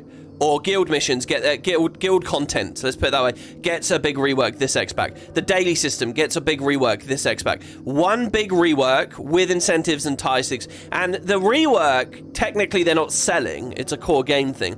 But Paradox has proved that that doesn't matter. You can still... People will still, as long as it all releases together, it still engenders that same hype, and people will buy the X-Pack at the same time. And I just think do 1 X-Pack, 1 feature, and 1 rework. And as far as the features are concerned, they can focus on features like housing, like playable races, that are continually expandable themselves. Like new modules can be added. Just as I would call the Siege Turtle a new module that has been added to the mount system, right? Okay, so hold on. The kid's name was what? Sun? Did you say? I'm trying to scroll back up through chat here. Let's see. There's a hidden achievement for this if you guess the password with the daughter's name, Sung, but you won't get an actual achievement. Let's do Sung first then. S-U-N. And it's interesting that this is set up so that I could have already gone in the kitchen. Sung. Dear intruder, you're almost clever, really, but also you insult me. After all the basic security training I make my employees go through, you think I'd pick something so obvious? Goodbye. Frag. That is very good, isn't it? Wow. And we get what, a hidden achievement with a mastery point. Oh no, the mastery point will have been for doing the meta. Very nice. That is great. 10 out of 10 on that. All right, now let's actually get into the computer. I feel like I'm shouting. I don't know why. It's the Twitch brain rot. Yeah, I don't know. I guess so. I mean, oh, Jesus, I haven't done a Twitch stream for a year. The true password is Q2D exclamation mark. Thank you, Costage. That's really awesome that you've given us that there. The hidden achievement is Sung. Q2D exclamation. Well, I definitely wouldn't have remembered that for sure. There's no way. Would not have remembered. Oh, look, even Timey went up on the stairs a little bit there and then clipped back down to continue on her path, which is also very, like... I wonder if they had to bug test that and... I mean, that's very good, the way that was set up. Oh, and then, retrieve. And retrieve. And then the last thing is the journal, and then maybe we can get these dodges. I don't know whether we will. I can't believe it, guys. This is supposed to be the finale, and we're full length, and we haven't beaten a single story instance yet. Full length this has been. Does June have a child?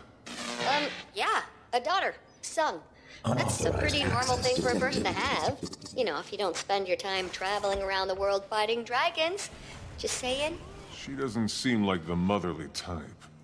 Well, I wouldn't say she's motherly, but that doesn't mean she isn't a mom.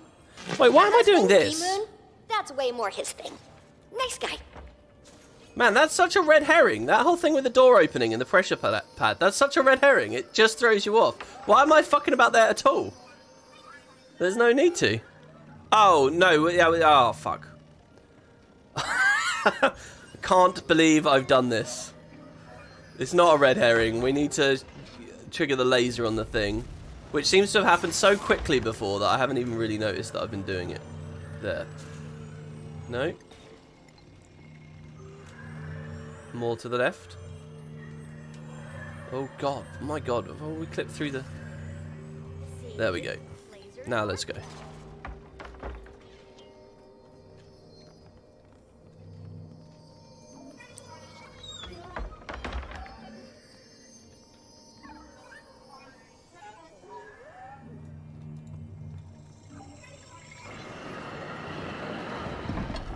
Man, I love how Phantoms on... That's such a cool name for a skill. I love the word Phantom. Security grid. No! Ugh, I was so close. I like how the interaction of it worked anyway. I didn't like get clipped weirdly through things. Alright, so finally Okay. Q.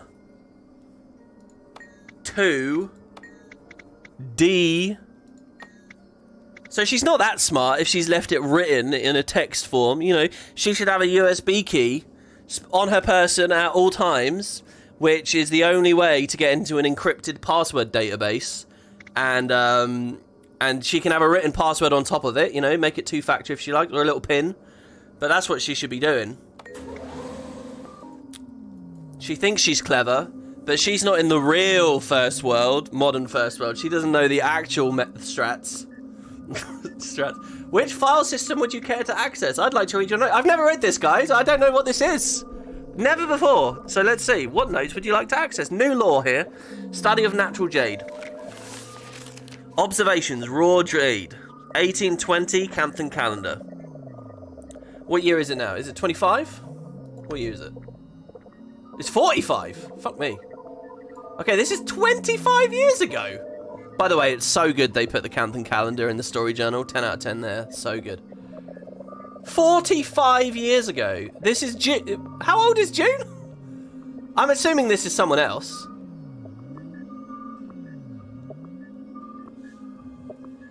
Yesterday, I found a batch of peculiar jade in Mother's latest payload. It held a charge, a magic I've never seen before. She confirmed that she'd never seen anything like it either. They'd just broken ground in a new location southwest of the Harvest Temple. All the jade had come from... This is pretty good, guys. This is like hints for tomorrow's patch. They'd just broken ground in a new location southwest of the Harvest Temple, and all the jade had come from there. On a lark, I replaced the amber core in my lantern with a piece of the jade. The result nearly blinded me. Look at this. Jade trumping amber. A little bit of lore that actually like lampshades and talks about that. I like that. The radiance was so intense. I made some adjustments and found that I had to reduce the flow of magic from the stone by a factor of approximately 12 for it to become bearable. A factor of 12! What could we achieve with that kind of power? I'm assuming that this isn't June that wrote this. This is June's mum talking about June's grandmum. I like this. This is a nice little example of the nepotism and the way that the power shifts through families. Wait, 25 years? Oh, yeah, I'm so stupid. It's 25 years ago. Okay, so it could have been her. She could have been... This is from June. So June is probably like, what, 15, 20, something like that? And that has her at 45 now. I can't believe I thought that was 45 years ago. Or 40 years ago. I don't know what's wrong with me, guys. Have you noticed how many random words I've been speaking incorrectly today? Alright, that's fine. So yeah, 20 years ago. Still, though. That's a long time. So that's the study of natural jade. Let's do... I like the way that the dialogue pops the law journals in here as well. Personal log partnership dissolution. 1833. So this was 12 years ago. It's finally over. We've reached a settlement, and I will not have to spend one more minute staring at Chalmu's miserable Tanuki face. I hear his little side project is now calling themselves the Jade Brotherhood. I used to think he was such a brilliant businessman, but now I see him for what he is. A twat. A small-minded man with an even smaller bag of tricks. Acquiring the Jinalai brand was the last good idea he had for the company. I'm not so sure taking on the name of a bunch of long-dead mobsters will be quite as effective. But what do I know? I am, after all, a visionless husk of a woman with a stick lodged so high up my rear end, it's a wonder I can bend at the waist. It almost doesn't happen. It almost didn't happen. At the last moment, his miserable mother got involved, insisting that she too was owed a payout for her financial contributions to the company's early prototypes. Of course, Matron Park didn't anticipate my extensive record... Let's read that again. Of course, Matron Park didn't anticipate my extensive record keeping. The look on her face when I produced the exact card in which she clearly referred to her contributions as a gift for the future of my beautiful boy. I will treasure the memory. Gi-moon and I ate so much janchi guksu in celebration. He fixed it just the way that Mother used to. Nothing has ever tasted so good. Do you see what I mean? How, like, all this is good. I like this. This is like the Social Network. Do you know what I mean? But it's all very first world, contemporary. It's not really medieval fantasy storytelling on any level anymore. Do you know what I mean? Maybe that goes hand in hand with the setting of Cantha and the Jade tech and so on. But, you know, that was likewise a decision that they made to have this setting.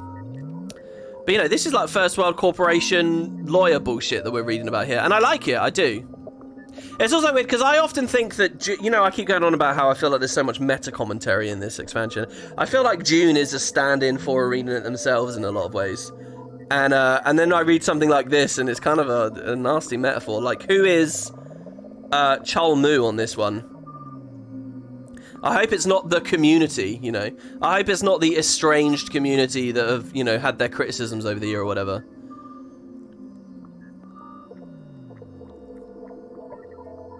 But yeah, alright. Also, Chul Mu obviously still around, right? He doesn't die or anything. He's in the expansion. Right up through till the end. So, Study of Dragon Jade. This one might be good. Observations Reactor. 1835. So this is 10 years ago. That's it. It's done. By the way, let's put this into some other context. 10 years ago. That's what, a year before Guild Wars 2's launch, isn't it? So, I think anyway. It's not exactly... Yeah, it's a year before Guild Wars 2's launch. This is the year that Ghosts of Ascalon is set. This is what's happening in Cantha during Ghosts of Ascalon. Quite interesting. Oh, we had another... Did we? Or is that the same one as earlier? No, we did. Bunny, thank you again. $5. Thank you very much. I don't think it's wrong to have high standards for ArenaNet. I've always had high standards for ArenaNet, and they've sadly never hit that mark. It's why I worry. Well, I mean, I don't know how long you've been in this scene. Worry is a weird word for me, because it's like... I don't know. There's been so many patches, so many ups, so many downs.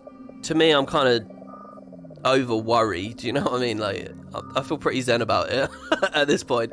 But I will continue to push a high bar wherever I see it. I don't even think I have a particularly high bar, but you know, it's yearly expansion, so... I mean, I just... The big thing I wanted to say in that video really is the rework thing, because I think there has to be space to go back and look at old stuff. And they can do it in big, exciting, captivating ways by including it as a bullet point feature of expansions. Do you know what I mean? That's kind of what I'm getting at. You agree that's kind of why you tune out from lore in MMOs? It's usually projection of the day's politics and social dynamics, nothing really original.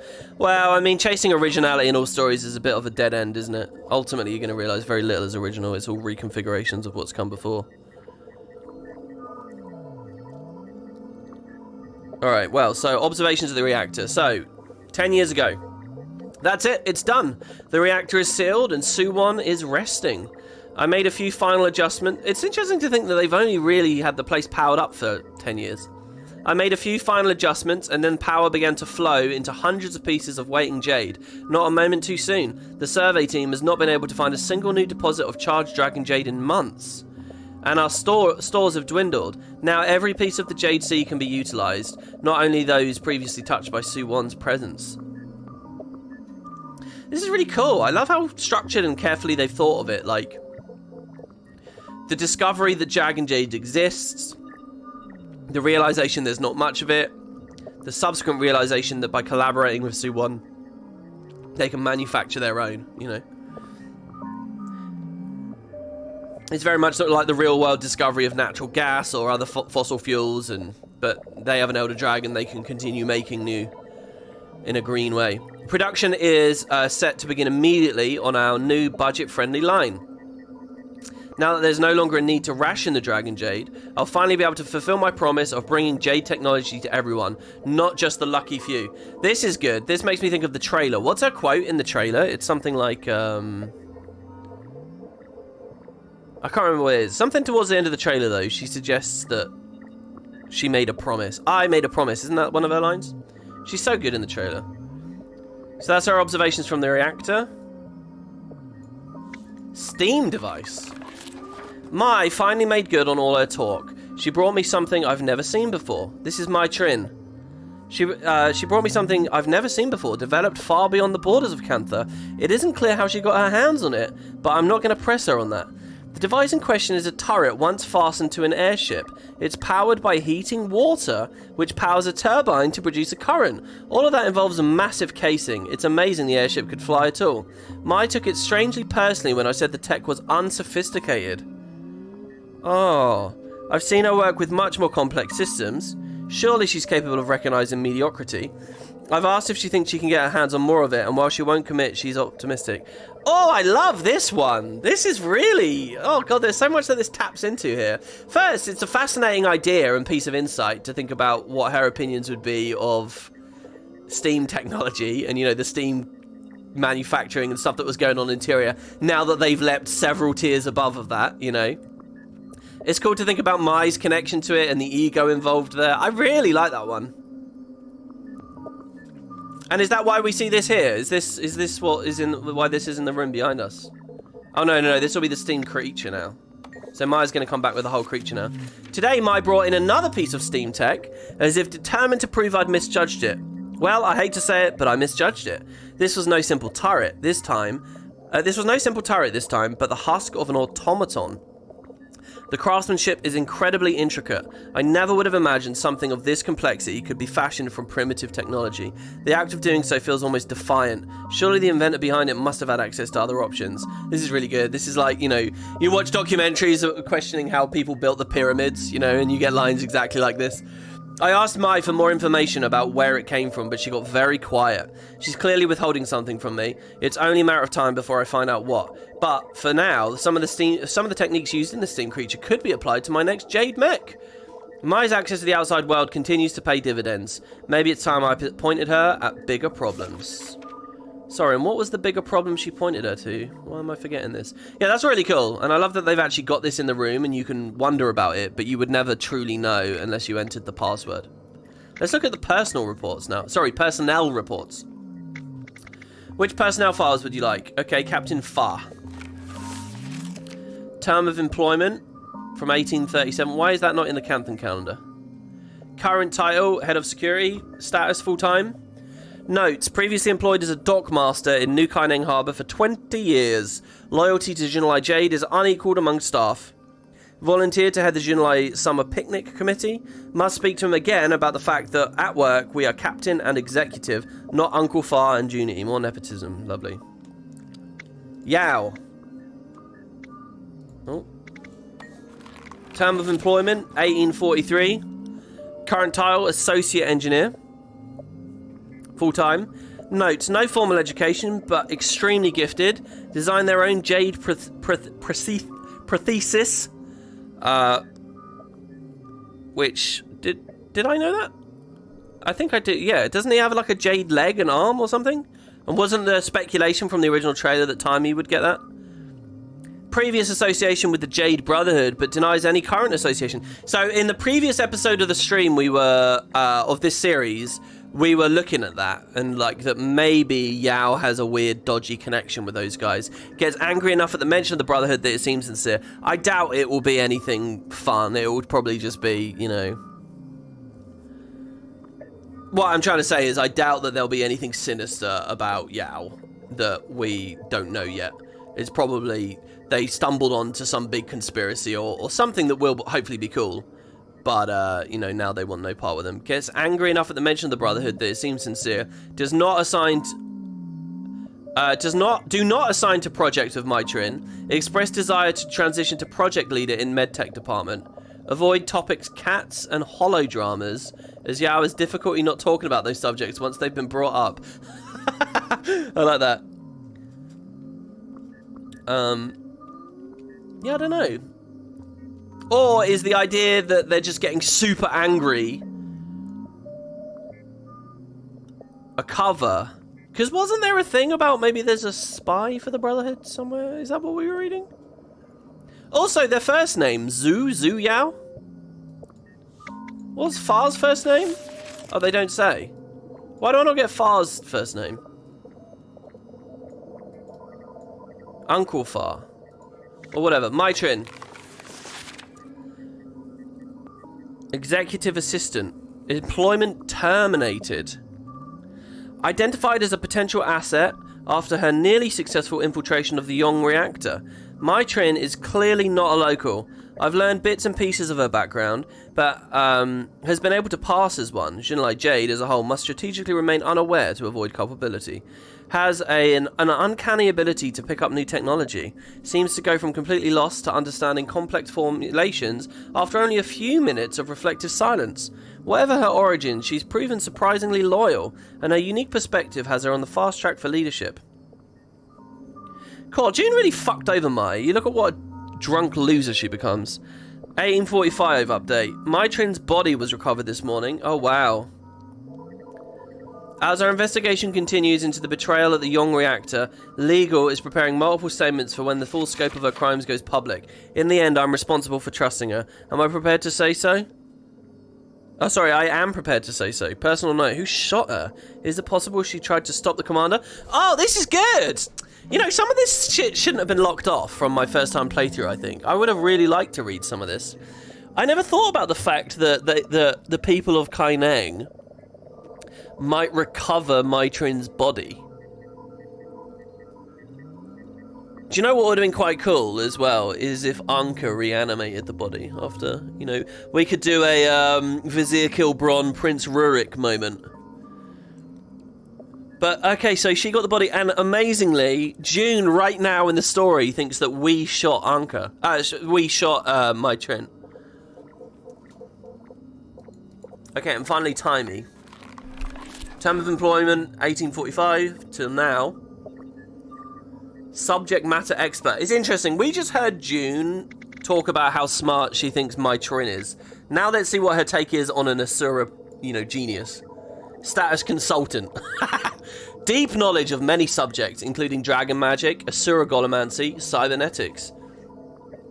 Adept at pattern recognition, complex systems. Loves to speak, is not discouraged by even the most pointed silence. Must be assertive in need for quiet to focus. Blueprints for the Jade exoskeleton we designed together to aid her mobility have been sent to MedTech to redesign to fit the human form.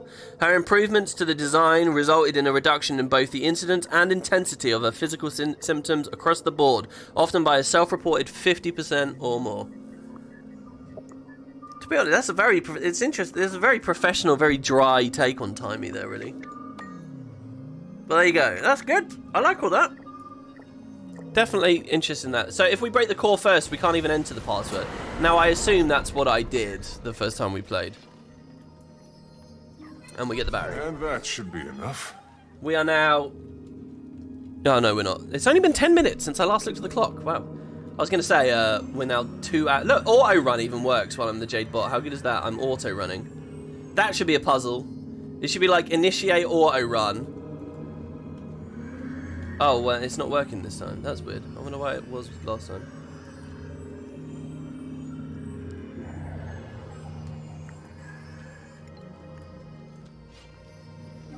In fact, I had a Harbinger pistol. Wait, what did I do? Gux did what? Yeah, I wouldn't have had Quietus. Quietus is awesome. It's a huge pistol. It's very cool. I'm in a weird place right now, though, where I don't know which Necro I want to be my main Necro on my account. I don't know whether I want it to be my Sylvari. Launchpad? Really?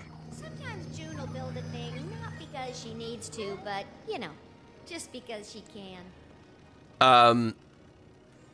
Or whether I want it to be Gux. I'm kind of moving back to the Necro, to be honest.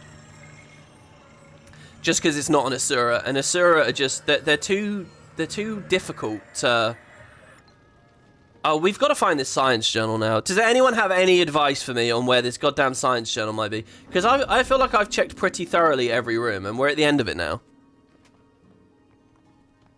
Asura's just too hard to do skins. My Sylvari, I've got like a cool White Reaper set up on it, and I've got, you know, just a variety of decent looks. 2 very cool Scourge appearances. But the Necro really only has the ghostly outfit, which is cool, don't get me wrong, but... maybe not the best thing in the world. So yeah, basically what we do for the kitchen... I'll go to the kitchen just in the meantime. Maybe the journal's in there. Oh, what am I talking about? That's not right. What do you mean I can't carry any more power charges? What? The bot can't carry more than 2? Basically, we power this up. I've never actually been on a tour of the whole house. Every day, June would say she was gonna take me, and then we'd get caught up in our work. The whole day would just, you know, slip away. I'm glad you've been having such a good time. I'm sorry, Commander. I know I failed, but I've learned a lot.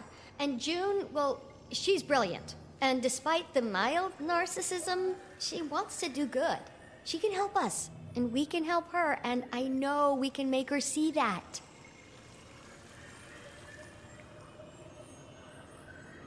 That's so weird. That feels almost cheaty that they have like an extra barrier there.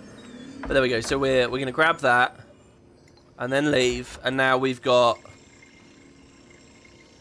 Wait, why do I only have one battery now? Did I just destroy a battery? No, we never collected it. What? Dude, something is going on here. I'm walking up to this stuff, pressing F, but I guess I'm moving too quick. Please recover the battery. Please recover it. There you go. I've got 2. What? Your Jade bot was too far away. Jade power. Oh, okay, hold on. Let's stand, like, right over here.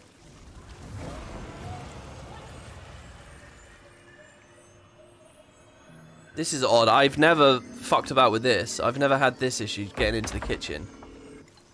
Yeah, your Jade bot was too far away. The power went back. The door opened again. Science journal is in her bedroom.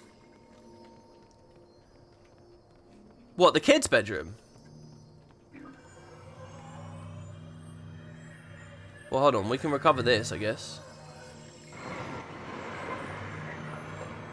Let's quickly go into the bedroom, though, first. The master bedroom.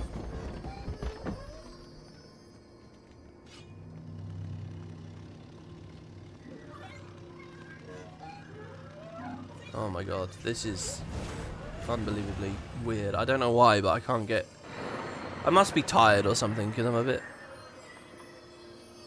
Oh, there you go. Auto running again here. There we go. Okay, the stairs are down.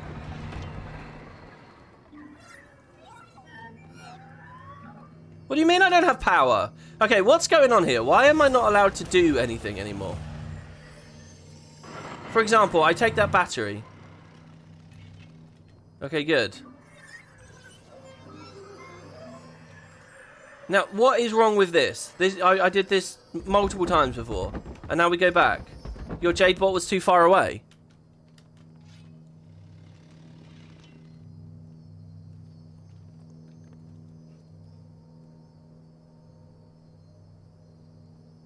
Oh, I see. You need to move the Jade bot closer to where you were before. Really? Do I? Is that the mechanic? Has that seriously been a mechanic the whole time? I need to walk up here and then leave the Jade bot. Oh, I do. What? I need to move the Jade bot closer. How is it possible that I've spent all these hours playing this and doing this, and that hasn't been a thing, and now suddenly it's been a thing constantly? I swear earlier I was just grabbing that and leaving at the base of the stairs. Wasn't I? Alright, so this is the kid's bedroom. This will be the master bedroom, I assume. Ah. Funny that it would be in this room, the room that we spent so long with. Okay, so yeah, I've never read this either. This is the Woman of Culture. And that means the final achievement for this whole act is just this, laser light footed. Novi's Science Journals, annotated. A copy of the text, Novi's Science Journals, with several notes scribbled in the margins. They seem to be rather critical of the text's proposed theories. Is this going to be like Fermat's last theorem or whatever? Novi Science Journals, aka Who Needs Data When You Have Conspiracy Theories? Revision 9, how many times do you need to convince us you're an idiot? This book belongs to, don't drag me into this. As we have so often been taught, or more appropriately, inundated, oh here we go, by the mainstream scientific community, energy can be neither created nor destroyed within an isolated system. Hey, that's cool. This is the personal story thing with, Professor Gore. That's literally the quote that they have there. Everybody knows that energy can be neither... well, maybe that's not the exact quote. But this is all to do with the Elder Dragon magic cycle. Let us assume for a moment that this accepted law of thermodynamics is true. Then, dear reader, I posit you a question. The suspense is simply killing me. How can we continue to make claims in support of renewable energy when it is, in fact, a direct contradiction of this thermodynamic principle? You're kidding, right? Let's see you try and support this word, Guano. Although a cursory search of many of physics' brightest minds echoes my same skepticism. Sources, or do I just take your word for it? So-called prestigious scientific journals consistently reject their studies. These elitist gatekeepers of publication cry foul at the idea of their own fragilely constructed theories being threatened, or maybe the approval board noticed the glaring flaws in your study's methodology. So much for fostering a safe haven for their inquiry and critical thought vital to the study of science. Your overuse of quotes is irritating. The critiques appear to continue for several more pages. So hold on. June wrote the annotations, I'm supposing. So Novi is skeptical. So what is the author's position here? The author is saying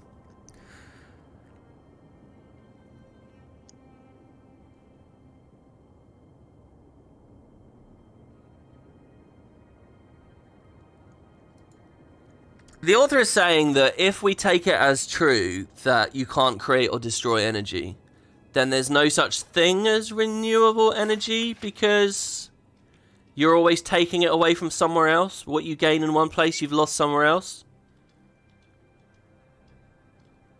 But where does that lead? What is this? What is the point in falling in line with? What's the greater story here? So Novi is saying, well, actually, maybe you can create magic, maybe energy, maybe you can destroy energy. Is that the thing?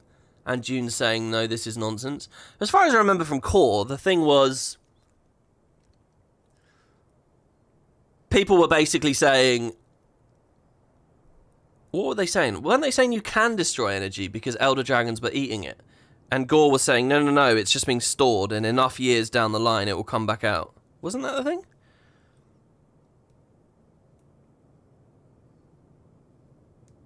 Oh, is this the journal she and Timey were talking about when they first met? Really? There's a joke about them. Oh, that's very cool as well. I'm missing that context too.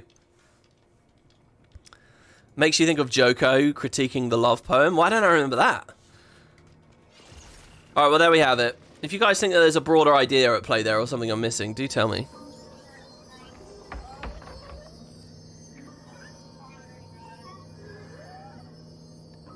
Because the thing is, I presume that that journal isn't talking about Elder Dragons or anything like that. It's talking about Jade Tech. I definitely feel a little bit on the outside there. Okay, so what I could do is go in the kitchen, but we did it on the previous playthrough, and there's no achievements or anything for us there. So let's just go finish the instance now. And indeed the expansion, because after this instance, it's the final stuff. And probably a lot to talk about. Oh, what? You want me to have a fourth battery, do you? Well, no problem. I'm sure I can find one somewhere.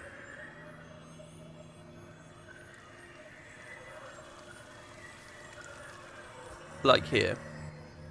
Timey, you're just locked in there now. Sorry. But goodbye. Actually, she totally is locked in there. What's going to happen here exactly? So, that should work, right? Yeah, okay. Weird. I can't believe I didn't know about that mechanic. It worked! Well... Oh, she just walks through the door. That's a shame. But don't worry. I'll get this fixed and join you in a few minutes. Oh, was there another way for me to do that and have Timey up there? Ah, you know what? The fact there was a hidden achievement there makes me really think there's probably even more stuff that I need to check out that I can do in End of Dragons. This is cool, by the way. I love the color here, and I love the way that this is just framed here in the jade. Minister Lee of the Ministry of Security has been arrested. Details are still emerging. The reports are that the powerful Tyrian known as the Commander may have been involved. So, Commander, you're going around. I get such an angry vibe from a lot of the storytelling in this. I don't know. Maybe it is because it's so... There's so much commentary on the world of the day, but it just feels like almost vicious sometimes, you know. He couldn't have made it more obvious if he'd walked around carrying a bust of Reiko herself. What happened? We brought him proof we were innocent. He preferred we keep looking guilty. And I suppose you brought that proof here? Yes. A piece of Anka's extractor. Oh yeah, that stuff with Lee. Oh my god. What happened? There was some huge thing that I read about that I had no idea about with End of Dragons, talking about the whole commentary on social issues of the day. Somebody came into the Spud Discord and was talking about this.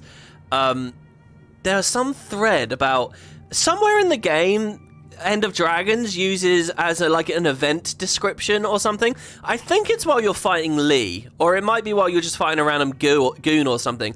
But there's a description in one of the events that says "punch a bigot." Have you guys are you guys familiar with this? Have you come across this? So for me, I just sort of I never thought anything of it. I thought, well, whatever, right? Like, maybe it's sort of ham-fisted storytelling that they're just dictating to you that this person is a bigot. You know, and that thing there, that's ham-fisted, what June says there as well, where she says, oh, he couldn't have been more obvious if he was wearing blah, blah, blah. Maybe that's true from June's perspective, but from the game's perspective, I don't think that's true. You know, it's kind of an aggressive thing they're doing there. They're suggesting if someone seems slightly off, then obviously they're a massive wanker. But there's this thing of, this punch a bigot thing. I never thought anything of it, but apparently there was this huge discussion about it, because it's like an IRL thing.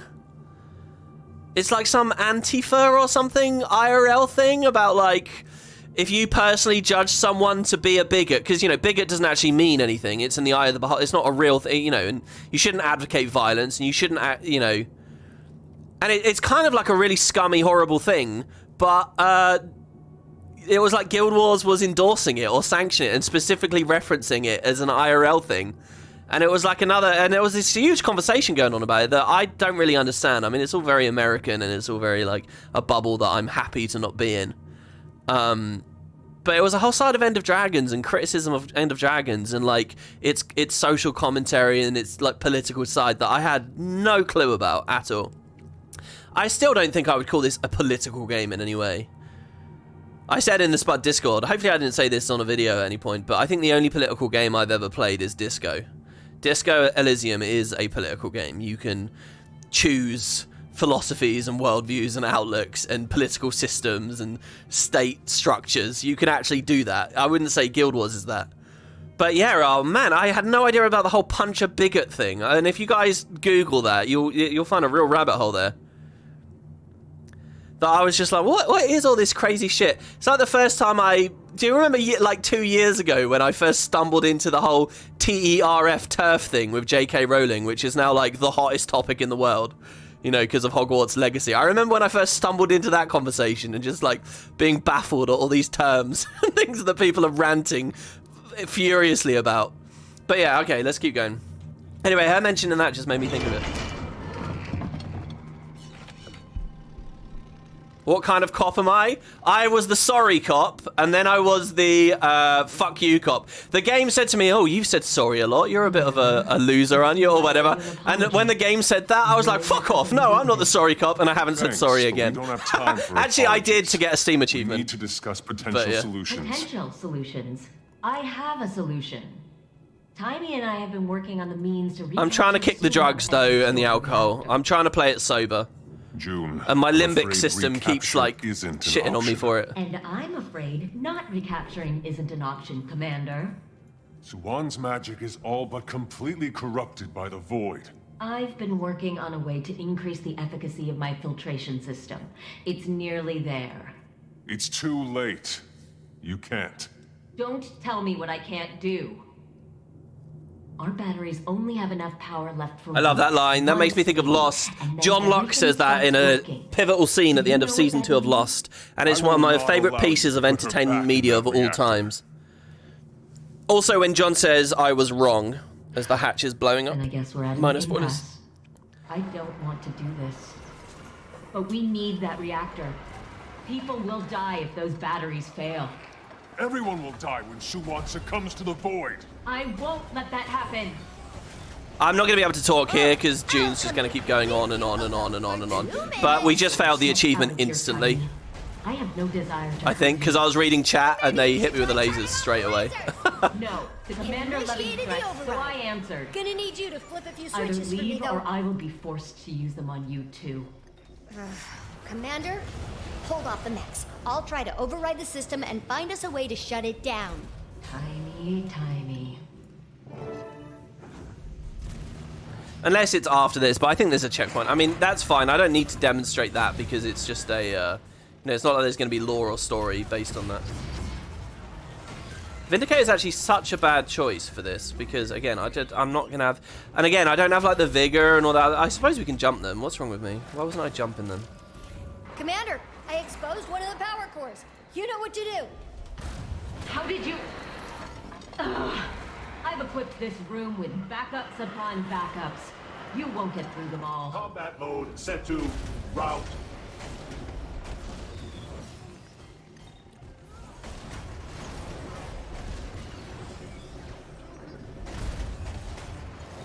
She's shielded everything. Tiny, we've been working on this together. You verified my results. Yeah, I did. But the variables have changed. And the corruption is so much worse than we were accounting for. Oh, he teleported. There just isn't time to make your way work. But the commander's got a solid plan to reconstruct Anka's extractor. A plan that would bring Kantha to its knees. Requesting Or maybe that's been Another the power goal all core. along. Can you find a way up there? None of you understand. You can't even comprehend what I've achieved.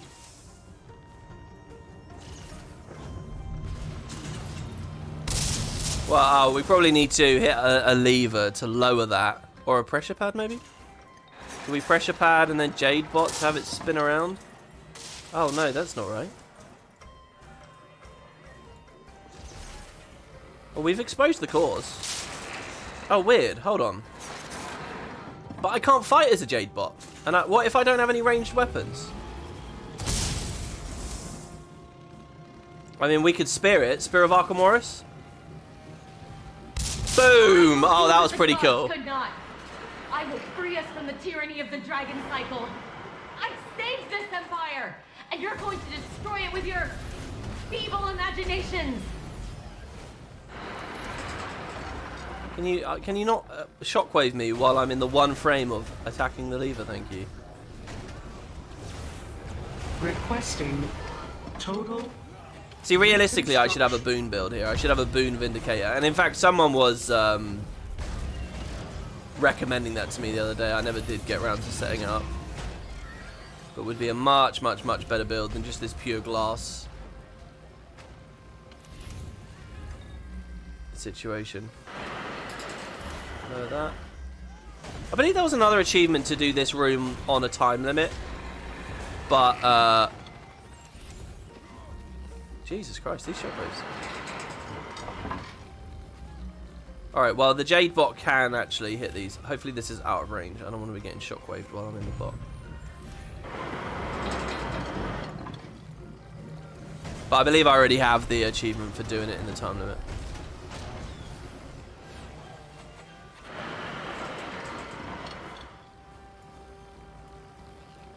Okay, this is quite an interesting setup here. So we got to figure out which configuration has... Oh no, I understand. We just stand on this, and then we hit the lever, and it lifts us up, and then we can go hit it. I was thinking of lowering it, but obviously that's not needed. This last shield's connected to multiple cores. We'll need to take them all out. And on this one, I think we need to lift the laser up at one point. Requesting total reconstruction. Okay. So what does that do? That lowers that, so it can now hit me, which isn't necessarily useful in any way. That one we can just walk over to and hit. In fact, all the shields are down on all of them except the one in the other corner. Oh, that's reconfiguring the room slightly. I get the sense that they had this mechanic where they could move the floor, and they really got max value out of it. They really did everything possible, you know. My question now is, did this thing just respawn? The arms and things don't constantly respawn and harass me while I try to solve the puzzle, do they? Another mechon. Like, didn't we already deal with that mechon? Maybe it was a core, actually. Okay, so we got to get that core, right? We got to break the shield off of it. So the laser is... Where is the laser? Why can't I see the laser? Hey, use your J button, Commander. Yeah, I know, Timey. Oh, it's here. It's hiding under that. See, no fury or anything, just nasty. To be fair, St. Victor has a lot of boons for me, if I use them right. So do you lift it up? You do. So, oh, yeah, and it's still there. And then we can just bait it like that. And now that that's done, we platform all our way back along. Oh, sorry, I'm kind of muttering really quietly there, and not even that near to the microphone. Sorry if you guys can really hear me. That's the last of your security, June. You're gonna have to talk to us. No. We get a nice little cutscene here, where she breaks down. I had it all under control. I saved Suwon from herself. I was trying to save all of you. June, what you did to Suwon only delayed the inevitable. It gave civilization a chance. Someone has to lead. Someone always has to lead. I don't apologize for being exceptional. I don't apologize for being brilliant. Oh, actually, this was a terrible cutscene. You are brilliant. And I know it feels like the world's always underestimated you, but I don't. We share the same goal. You can find a new future, one without Suwon. I'll help you. But none of us have a future if we go at it alone.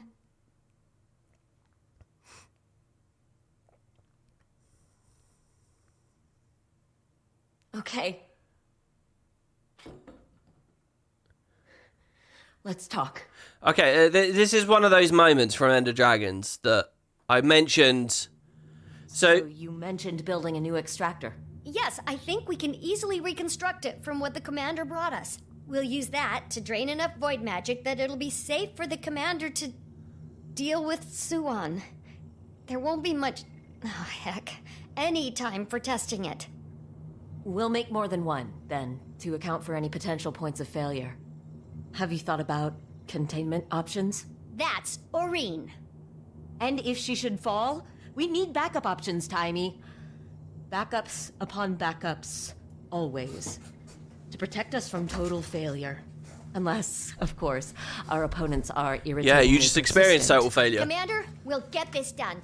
It's gonna be a bit rough and ready, but it'll happen. Good. Then I'll meet you two in the Jade Sea. We look so weird when we're Sure really of it, small. Commander.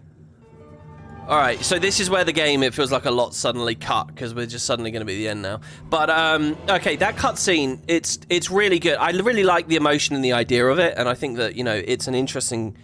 It's well orchestrated, and it's good drama if it's adequate payoff, right? But there was... If you remember when I started this series, the End of Dragons 1 year later thing, it's because I'd just done a casual playthrough over Christmas, where I went through really fast, and that experience of going through really fast, where you just kind of, and by the way, I don't mean I speedran it, I mean I just played it like normal people play it who aren't super into the game. They're not super into all the side lore, they're not super into every map and experiencing everything that, you know, all the different events. They're not hardcores, they're not diehards looking to get everything out of it. They're just doing a playthrough, right? They're just getting it over with, if you will. They're just playing through. And when you do it like that, which I do think is the majority of people, End of Dragons feels really weird. And I gave you guys this description in one of the earlier parts of this series, where I said it feels like you're just going from melodramatic cutscene to melodramatic cutscene to melodramatic cutscene, and it feels really off. And this cutscene actually came across terribly, like really badly on that like casual Christmas playthrough. And I think the thing is, what ArenaNet really need to focus on are players like that. The bog standard normal person who isn't super into Guild Wars. Their experience of End of Dragons probably quite crap, because it's like, oh, why is June being all hysterical and sad and breaking down and blah blah blah, I barely know this character, I barely know this thing, I barely know that thing, and on. So it's this kind of weird thing where it's like, what are you doing with the expansions? Should you expect the WoodenPotatoes of the world out there to, you know, drain out every bit of character development they possibly can, speculate about every little thing, find the hidden computer password, find this, find that, find a hidden family, really get as much as you can out of June, understand June as well as the studio does, okay, because obviously the people who invent the character know all her intricacies and facets, but the people playing it don't. And then in that world, maybe the cutscene pays off, and I think it is a good cutscene, and it's an interesting story beat, and I appreciate what they're trying to do. Or do you look at the realistic scenario of, okay, was this earned for the average player? Was this earned for a bog standard playthrough where people are just going from objective to objective to objective? And I think the truth is that for those players, End of Dragons doesn't earn any of its drama, and the cutscene comes across awful, and they all do. And all this shit with Sue-1 at the end here as well. Basically, what we're about to watch is they really tried to pull the sympathy card. We're supposed to feel sad for this dragon and boo-hoo. Oh, isn't it tragic? Isn't it this? Isn't it that? But I think if you just play it as a casual, it all comes across as, even as a diehard lore enthusiast, I think the stuff that they're about to do with Sue-1 is more of the same. It's more of this cutscene. It's like completely unearned rubbish. And it is really... ugh.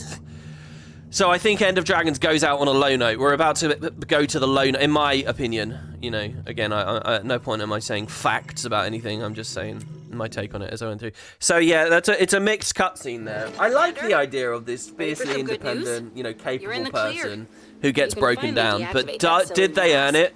I don't know. And then give it to me. We don't need to let Minto know. Because he does feel a bit out of nowhere, like, oh, okay, she's actually... And then June herself called in to drop all charges. There were a few holdouts in the court, but with Minister Lee being arrested for purist activities, it suddenly became very unfashionable to look suspicious of outsiders. representatives of every major faction are headed to the Jade Sea to help fight the Void. So what's our play? Our play? Yes. Commander goes where the action is. I'm sticking with you. It'll be up to us to get the extractors in place. Meet me at Arborstone. We need a plan of attack. Sue-1 is the worst thing to happen to this game's story in its existence, and it puts a pit in your stomach. I don't know, I think Dragonstorm is worse. But I don't know, maybe they all count as the same thing. I don't have a thing for this. Does it all count as... Dragonstorm's pretty bad. What kind of sucks for me is when I look at Elder Dragons now, 3 of them ended up so fucking lame, you know, like... I always liked the idea of a deep-sea dragon that was kind of on our side, but... that didn't mean have like a, you know, a rainbow, flowery, flowing water ally. It meant have an edgy, badass Elder Dragon. It's just, it's a bit more sympathetic to us, you know. I think that's an intriguing idea. But they went with like this aesthetic and this vibe for Sue-1 that's just boring. It's just boring. It's mediocre and uninteresting to me. And it definitely doesn't work opposite Aureen, who is exactly the same in terms of like vibe and feel. Aureen is no different to Sue-1, and all these scenes we're coming up to now is just, oh, it's our pretty Barbie crystal dragon against our pretty Barbie rainbow dragon, and that's what the final cutscenes are all going to come down to. And I kind of don't like the vibe of that. But Sue-1's real crime, I think, is the world building stuff about how they're going to reveal she created this realm of existence and all that kind of shit. I just think it's just nuts. It's just too big. Too big. But yeah, I'm jumping ahead a little bit here. Let's go to the war room. This war room scene's pretty good, by the way. I like this. But here it's like, I sort of feel like there's a bit missing for the X-Pack, where it's like preparations in the Jade Sea, preparations here. Really finish up the Speakers and the Brotherhood story. I think we should have a big thing here now. You know, we had a return to Kaineng moment. We had a return to Xingji moment. I think a return to the Echovald Wilds moment might have been on the plan once. It certainly makes a lot of sense, but eventually got cut. But yeah, a return to Echovald to finish up the Speakers Jade Brotherhood conflict, get to know them a bit more, get to know all the, like, Ayumi and everyone from the Echovald Wilds, and then a little bit with the Dragon's End, and then it should be this war room scene. But instead, we're just going to jump straight into the war room scene. To be fair, by the way, I think I've modified my opinion a bit here. I think with POF, it's obvious that when you hit the Desolation, we just rush to the end. And with Heart of Thorns, it's obvious you get to Auric Basin and then that you just rush to the end. For this expansion, actually, there's a lot. It's only now it feels like we rush to the end. And there's been a lot of hours of playtime up to this. So actually, I think that Cantha is pretty good. End of Dragons was pretty... It got really close before the final jump moment. But it is now. This is where it's something like, oh, what? We're just ending?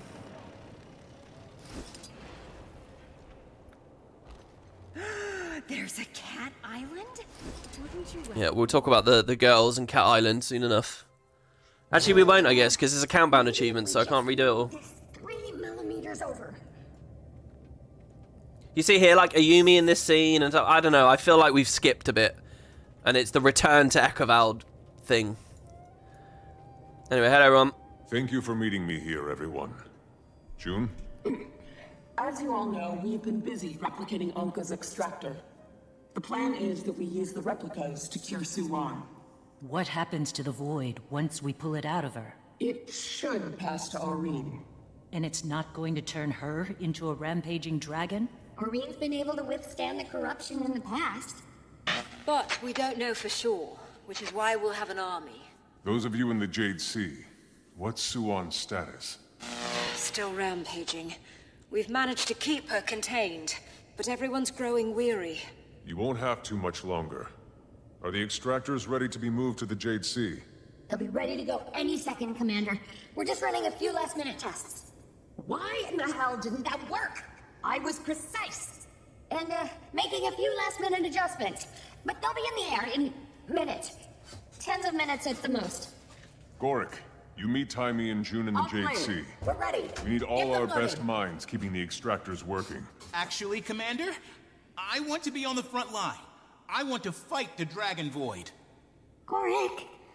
I won't be talked out of it. It was my blunder that set this all in motion. This Choya brain needs to make things right. Commander, Saida and I are out here just off the coast of the Jade Sea. Void creatures are spreading beyond the shore.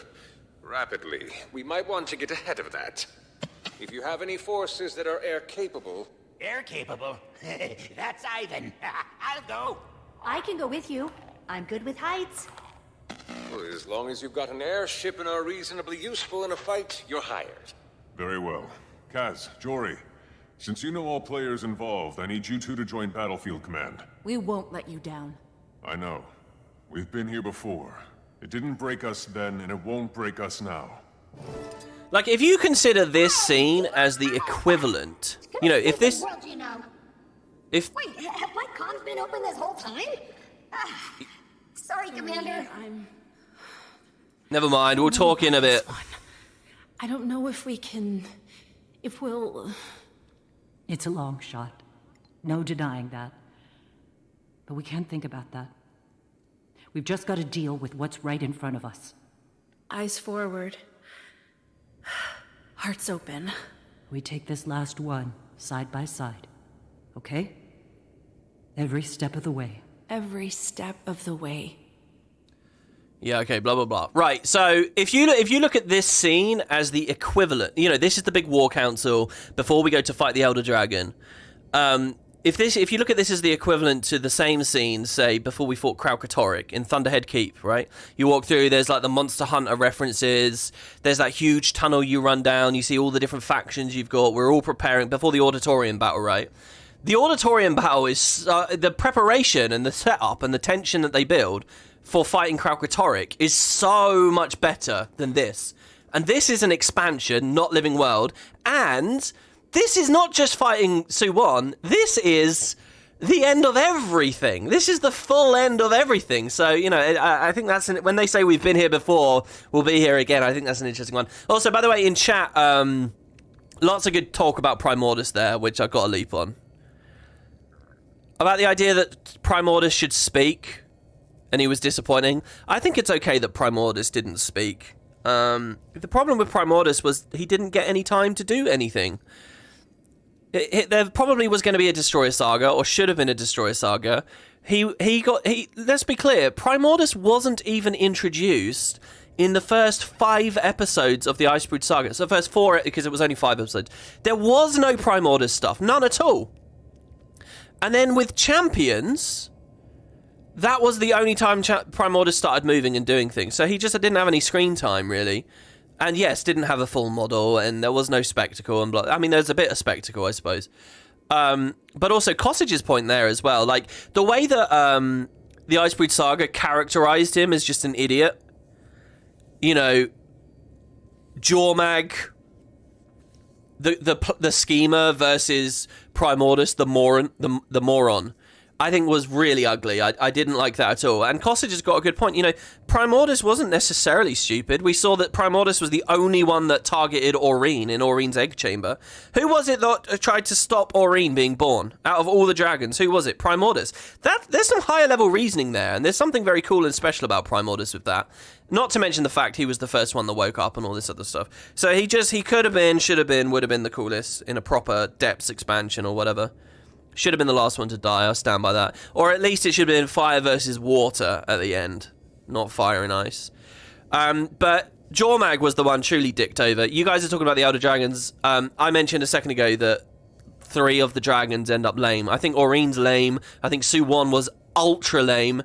But Jormag too, because Jormag's whole thing as a schemer and a planner, as a cunning entity, leading us into traps and all this stuff, and then the Dragonstorm just had Jormag be a moron.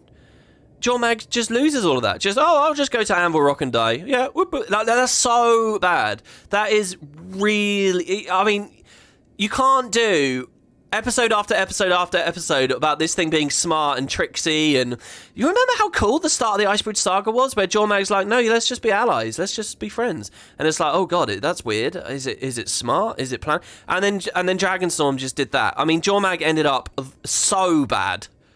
So in a way, Primordus kind of dodged a bullet, I think, by not having any of that going on.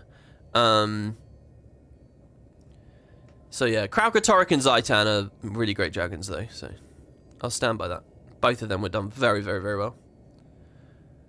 Okay, so let's talk to these two first with their hearts open. Commander, you have no idea how good it was to get your call. A few more minutes with the speakers. So you were coordinating your efforts with the speakers. There you go. This is the content we miss, basically. If by coordinating our efforts you mean reminding them over and over not to enslave spirits, then you're right. Like, this is all cool stuff too. You sound exasperated. Yeah, they all thought I'd look the other way because I practice necromancy, like at all it's comparable. You think we can count them as allies? I won't snort just because I'm feeling a bit snotty today, and that's probably a dangerous move. I think if you called Tetra Earthcool your ally to her face, she'd stomp you, but Tetra's legitimately concerned about the fate of the planet. Go on. For the time being, she sees us as threat number 2, and she's got her hands full with threat number 1, and her followers do whatever she says. Fanatical, but to our advantage here. Very much a story we've come across a lot of times as this game's gone along. You can count on us, Commander. Was there anything else you wanted to go over? Well, what's going to happen with Lee? He's been arrested. I don't know much about the Canthan legal system yet. That's more your area of expertise. But my guess is he'll go on trial when things calm down. Probably be locked up for quite a while. He obstructed investigations into some pretty serious acts of terrorism. We still haven't received any kind of formal apology yet. But I imagine that comes after we've saved reality as we know it. Yeah, as people in chat say, we can imagine the gang war meta is about now. You really should do the meta as a part of this story. But, you know, I'm not going to lay that down as some massive criticism of End of Dragons when that's been a consistent problem even since core, you know. Really, you should do all the god temples and the assault on the gates of Arar and stuff. But even that's disconnected now. Commander, I never thought things would get this bad. I admit it's thrown me a little, but I'll get over it soon. My head's in the game. I'm here for you, whatever you need. See, this dialogue here as well, what's he referring to? The fact we attacked Lee, I guess. But if I imagine that there was another bit of the story where we went back to Ekovald, maybe that would be a cool moment to see the Void really fucking things up and that we're on a time limit. And then Rama's dialogue here, that could really felt earned. They don't need you at the Ministry of Security? Me? Nah. I told them everything I know. The administrators get to clean up the mess at this point. Who's going to be the next Minister of Security? You? Oh, boy. No. I am not going to be the next Minister of Security. There are about 5 levels of deputy ministers ahead of me. And truth is, I don't want to be promoted. I could have been deputy minister years ago. That's not the life for me. I like the work. I don't want to watch other people do it. Besides, after all that's happened, I don't know if the ministry's really even the place for me anymore. See, I feel like everyone's just a little bit too, you know that phrase, ham-fisted? I feel like everyone's a bit too perfect. Everyone's a bit too competent, you know?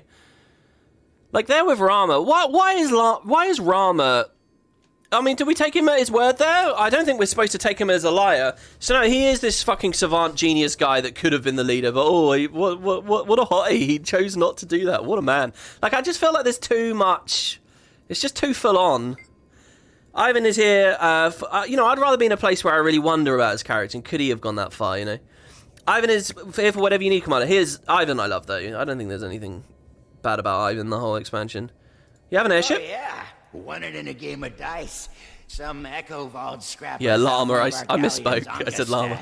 He thought it was a water ship. Didn't even know what he had. If I hadn't won, I'd have probably found a way to liberate it from him. Anyway, I ran into a few other ex-Aether Blades who were all interested in forming a new crew to do, strictly legal sorts of airshipping. Apart from turning my Trin into a character that is a sad sack that drains all the energy out of the room, I really like all the Aetherblade stuff. I like all the backstory and everything they set up within this expansion. Ayumi, I hardly knew ye. I can't believe I'm about to go ride around on an airship. Next visit to my mum in New Kaineng, we're going to have a lot to talk about. Where are the rest of the Kestrels? Oh, they're back in Echo Vault. The void corruption there is... I love hearing a blind dredge won a game of dice. Oh, that's cool. Do you think they did that knowingly? Keeping the people of the forest as safe as they can. I know they'll be okay. They will. But if you're worried, you could go back and join them. No. I can do more good out here. If we stop what's going on in the Jade Sea, then everyone is safe. That's how all Guild Wars 2 writing has been? I don't think that's true. I think when I look at the cast of characters, like at the launch of Guild Wars 2, you know, could Ritlock have been Khan-Er? Certainly not. Could he have even been like Blood Tribune? No, right? There was never anything like that. Hey, Commander, busy here trying to get these extractors prepped. Did you need something? I suppose Logan is captain of Divinity's Reach, so he's a pretty big swinging dick. But I mean, who was heir, really? I mean, amongst the Norns, certainly, there's no real hierarchical structure like that in the first place, not really. Hey, Commander, busy trying to get these extractors prepped. Do you need anything? Do you have any idea what the Void actually is? Oh boy, there's a question. Kind of, but not really. Our observations line up with what Kunabang described. Void magic is made up of all the other magics. It's funny because when you hear the word void, you think of nothing, when the truth is, it's everything. But it turns out everything is highly volatile. Any matter caught up in it changes states constantly. Life can't survive like that. We can't survive like that. So you go. So that's some of the more technical, little magical science explanation you need for the Void. Which again, that's another problem with End of Dragons. It really there was too little establishing Void before this, so you kind of get whiplash from it in this part. I'm probably not going to rant too much about the introduction of the Void and the handling of it. I did enough of that last year. I did enough of all of this, let's be real, but hey. Well, it's good to be back with Dragon's Watch again, though. I'd be lying if I said my time with the Jade Brotherhood wasn't instructive. So, you were with... So, we had those two with... or at least just Marjorie with the Speakers and Goric with the Brotherhood. So, you were working with them. Oh, yes, I was acting as our liaison to them while you were off talking to June. I got to observe some of their experiments, and, well, it took me back to my days at the Inquest. Not getting nostalgic for the Inquest, are you? I guess Goric's a lot like Yao, actually, in that way. They both have left their faction, you know. Not getting nostalgic, are you? A little bit of nostalgia. In fact, the patch tomorrow, we might have a bit about that. A little bit of nostalgia, maybe. I'll watch some experiment with adding a Jade Core to a living. Oh, you don't want to hear about that. Anyway, it mostly reminded me of how glad I am to be out. Do you think they're really going to be... going to fight with us? I think so. They're as scared as anyone of the laws of physics breaking down. That's pretty crucial to engineering after all, but I'm not so sure what will happen 10 minutes after the battle's over. 10 minutes after the battle's over, that's basically tomorrow's patch, right? Oh, speaking about Jormag, guys, and tomorrow's patch, I just want to say, this thing, Jormag just ended up an idiot and just walked into a trap. I just want to say, up until tomorrow, I think, potentially... the ice conspiracy theory could still be true. Tomorrow's patch could be the best piece of Guild Wars 2 storytelling ever told. The best story ever done, not just within MMOs, but within all of gaming, could be revealed tomorrow. It could be revealed. And that is that Dragonstorm never actually happened. We lost Jormag's not an idiot.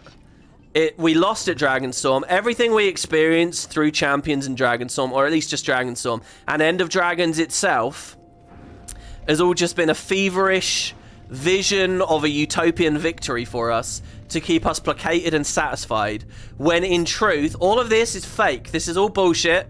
In truth, we have been frozen into perma ice, and in tomorrow's patch it's going to be revealed that we suddenly wake up and there's been a 50-year time jump as the world is frozen over, and a greyed, grizzled Ritlock Brimstone will be, well, maybe not 50 years, 30 years, is going to be standing over us, and he's going to say, "Commander, welcome back." And boom, then it's going to be credits, and that's the end of the episode. And it turns out this was all just a vision of nothingness. And Dragonstorm seems like crappy storytelling. Well, that's because it was all just a half-baked fantasy given to us by Jormag. And the same with all this stuff about Suwon. Wasn't it all just too easy, Commander?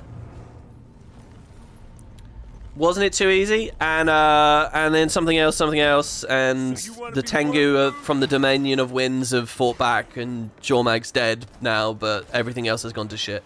And there you go, we're back on course, baby. And think about that, alright? Well, we talked in a recent episode about, you know, how amazing the destruction of Lion's Arch was.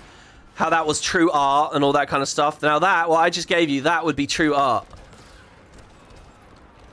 And it's still possible. Up until tomorrow, I think the ice vision is still possible. You'll probably never hear me talk about it again, because after tomorrow, it's going to be so obvious that, you know. But I still think you can squeeze it in just a tiny little bit, you know. Maybe it's still possible. Welcome back, Commander. Welcome back. We have a dragon to burn. I mean, wouldn't it be cool?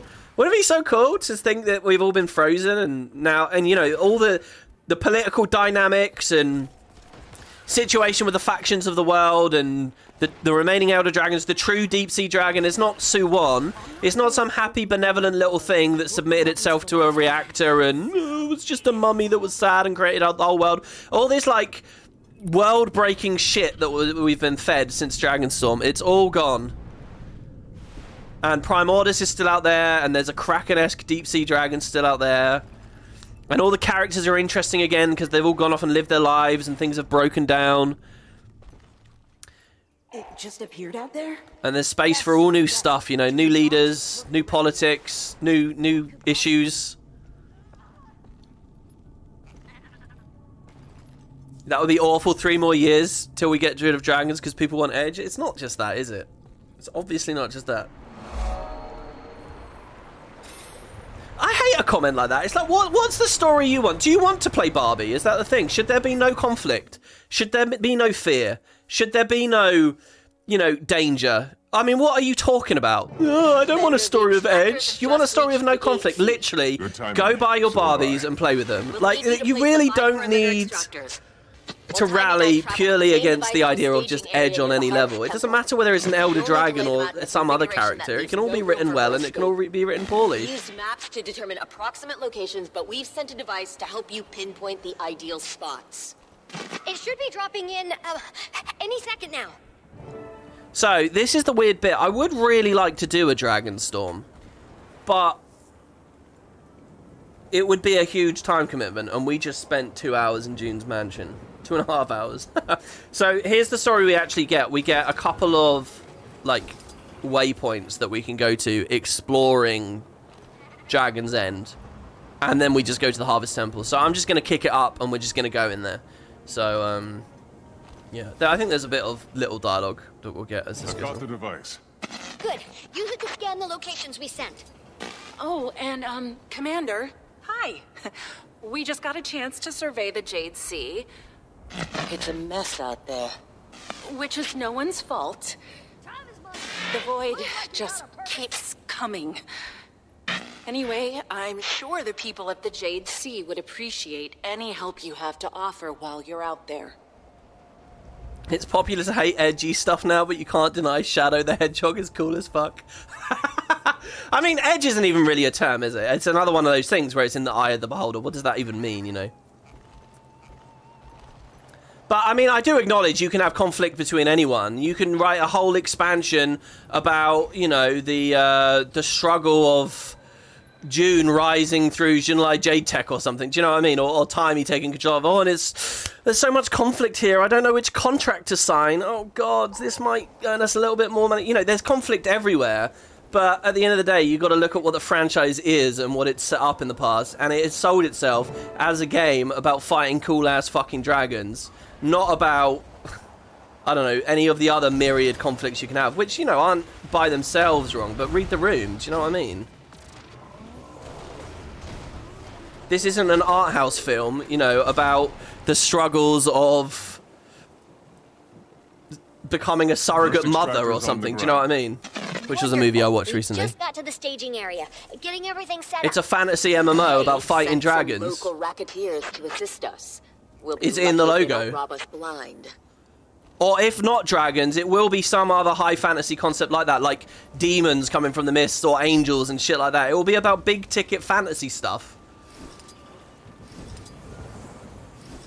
So an argument for telling at least one of those stories well with the ice stream, I think, is perfectly in line. Or at least it was once upon a time. I mean, the studio now seems very interested in other stuff. So. Association with the purists. Who will be the next Minister of Security? With Lee ousted, public controversy rages. Yeah, and when you like look at Joko, he's not just a dictator, is he? He's not. It's not that cut and dry.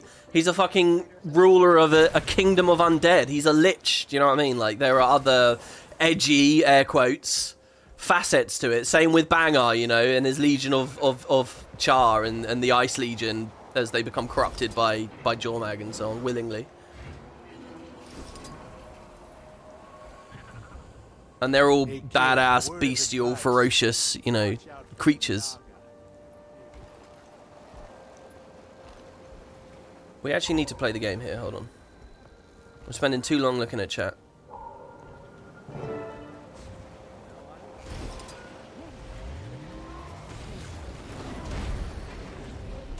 And to be clear, I mean, we are fighting the Void. The Void is pretty fucking, air quotes, edgy. It's not like End of Dragons completely did away with that stuff. So therefore, you know, it's wrong to criticize how they handled the End of the Dragon stuff. I just think it's all a bit too quick. It's like that DC Careful, set it down gently. cinematic universe thing. Sorry about that, Commander. Where they Things are just pretty went too hectic over quick, you here. know. If this expansion just dealt with Su-1 on her own and introduced the Void, and the next expansion was Void stuff, then cool. But again, it's all the same thing. They just want to be out of it completely. They just want all the baggage gone. They want disconnected stories. That's what they want. They want disconnected stories that people outside the scene can get in and understand very quickly. And that could have been possible with the Elder Dragon arc as well, for what it's worth. It wasn't in the end because we did Aurene. Aurene is the problem. It's not too hard to say, oh, we're going to a new area of the world and we're fighting a dragon that's there. That's not hard for new players to understand. And if it had been written in a more episodic kind of chapter-by-chapter way, the Elder Dragon arc could have been exactly told like that. But as soon as they got Aurene in the picture and refused to kill her off or, you know, get rid of her, which begs the question why she's still here even now. But I expect her to be gone over the next few patches. Actually, I'd be very curious about that to you guys in chat. What do you guys think the odds are that Aurene's gone after these releases? Because, I mean, she has to be, right? Don't kill everything about the storytelling in favor of disconnected stories and keep Aurene there. Like, what is that? What is that? She, by necessity... I mean, it's just so crazy to me that she's still there. And when's the right time to kill her? At the end of the big blockbuster expansion ending everything? Or in a random post-release patch? It should have happened now. It should have happened at the end of Dragons. There's all this stuff where we're supposed to feel for Su-1 coming up. And I really think that that's just... That all should have been there for Aurene. It would have been real if it was there for Aurene. People were talking about this in Discord the other day, like some beautiful song that plays at the end of this expansion. And like something about the lyrics with it. I don't know if anyone wants to post them in chat. But it's like, wow, this all works really well if it was Aurene that died at the end of the expansion. Not Su-1, the entity we only just met. Bit of a complication over here. I mean, I don't Seems to understand. have I really attracted don't. Were the they scared attention that of people some would... void I don't know. You all right? Oh yeah, nothing we can't handle. These gang members are... No, you can't just put her to so sleep. far, You they can't haven't just... stolen a thing. That we know of. So, again, I talked about this in Discord. You can't just put her to sleep because we have built too much of a... The argument of putting her to sleep is just say, yeah, just put her in a crystal. Just put her to sleep. Put her into stasis or something. Like how the gods went away. But the problem is, if you do that, if you just hand wave Aurene, why are you doing that first of all? Why not go the whole way? Why not get some real emotion? If you're functionally writing her out of the story, why are you pussyfooting around? Helping people in this region. Why? Excellent work. To protect people's feelies. I really don't get that, first of all. The point should be to drive a bit of emotion and get people feeling something.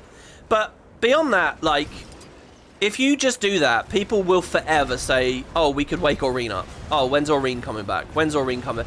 You know, you need to do something final so that she's out of the conversation to enjoy all the benefits of the disconnected stories, blah, blah, blah, for new players, which I was talking about a second ago. You have to do something final with her. And the argument is, oh, but they wrote the gods away.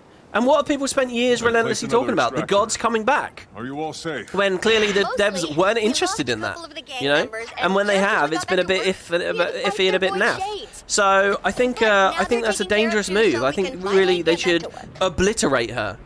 When I say kill her, I mean in the classic sense of kill, it doesn't really even make any sense when we're talking about an elder dragon that ate a lich, blah, blah, blah. I'm talking about the obliteration of Aurene. I'm talking about destroy her in such a final, physical, spiritual way that there is no question she could ever come back in any form. Fuck Aurene. She has to be gone if you want to go in this full direction. And get some emotion out of it at the same time. And people go on and on about the gods in this way, by the way, because there was some enigma built into it. Aurene would be on a whole other level because we, like, knew her and bonded with her and blah, blah, blah, blah, blah, blah, blah. So, yeah, I don't just say kill Aurene, I mean obliterate her. And that's what should have happened at the end of Dragons. And it didn't for some baffling reason.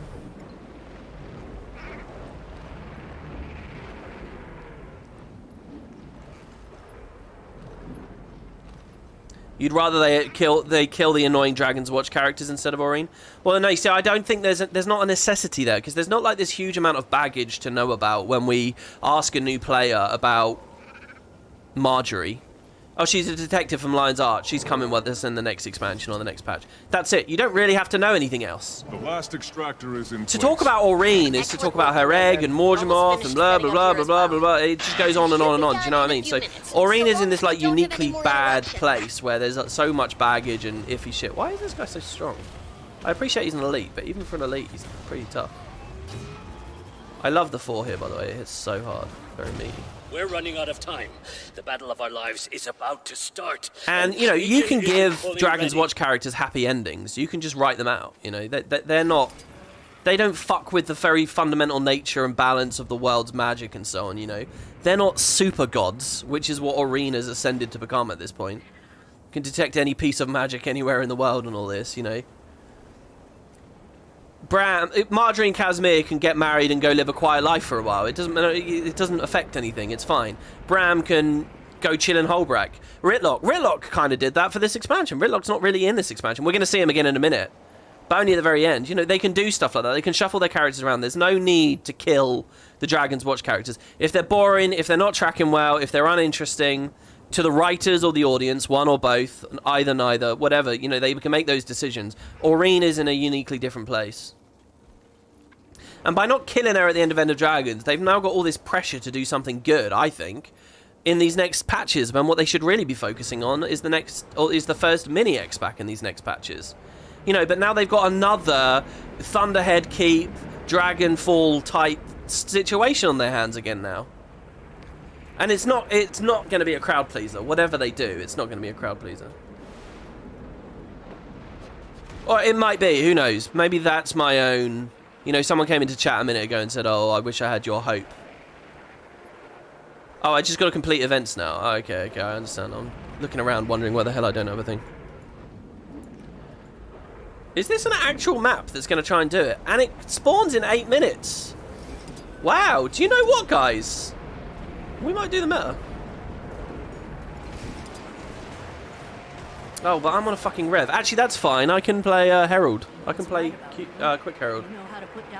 Do big damage, give people stab, give people quickness. I can't believe it. This is too perfect. 7 minutes, and I'm in a map that has people in it.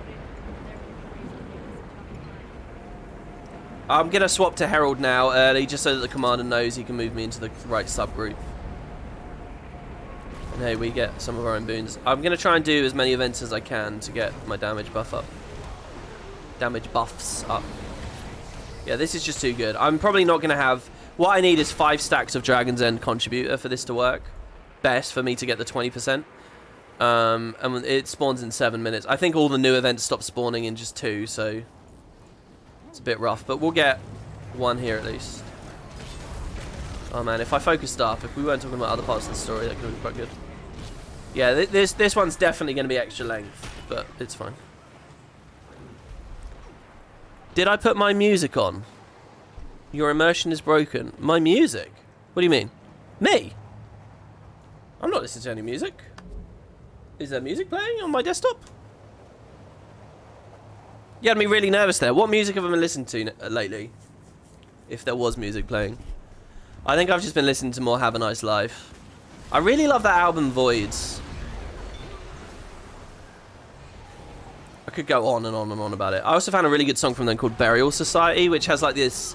Usually their album covers... Every time we kill one of these things, they just reform somewhere else. This is pointless. It's not pointless. It takes them time to reform and regroup. Every minute we buy is a minute no one dies. You're right. Never mind. I'm not going to go on some rant about something completely unrelated. Especially if... oh my god, our Shiro Facet was so good there. Especially if... there's so much Guild Wars stuff to talk about there. Do I think it's possible Doom could come back as a major antagonist down the line after a few expansions? No, I think Doom's done. But Desmina... I did a video about this last week. You should check it out. All the story ideas that I believe could happen were in that video. I think Desmina and Mausolus and other events happening within the underworld dealing with that power vacuum, I think that could definitely be a thing.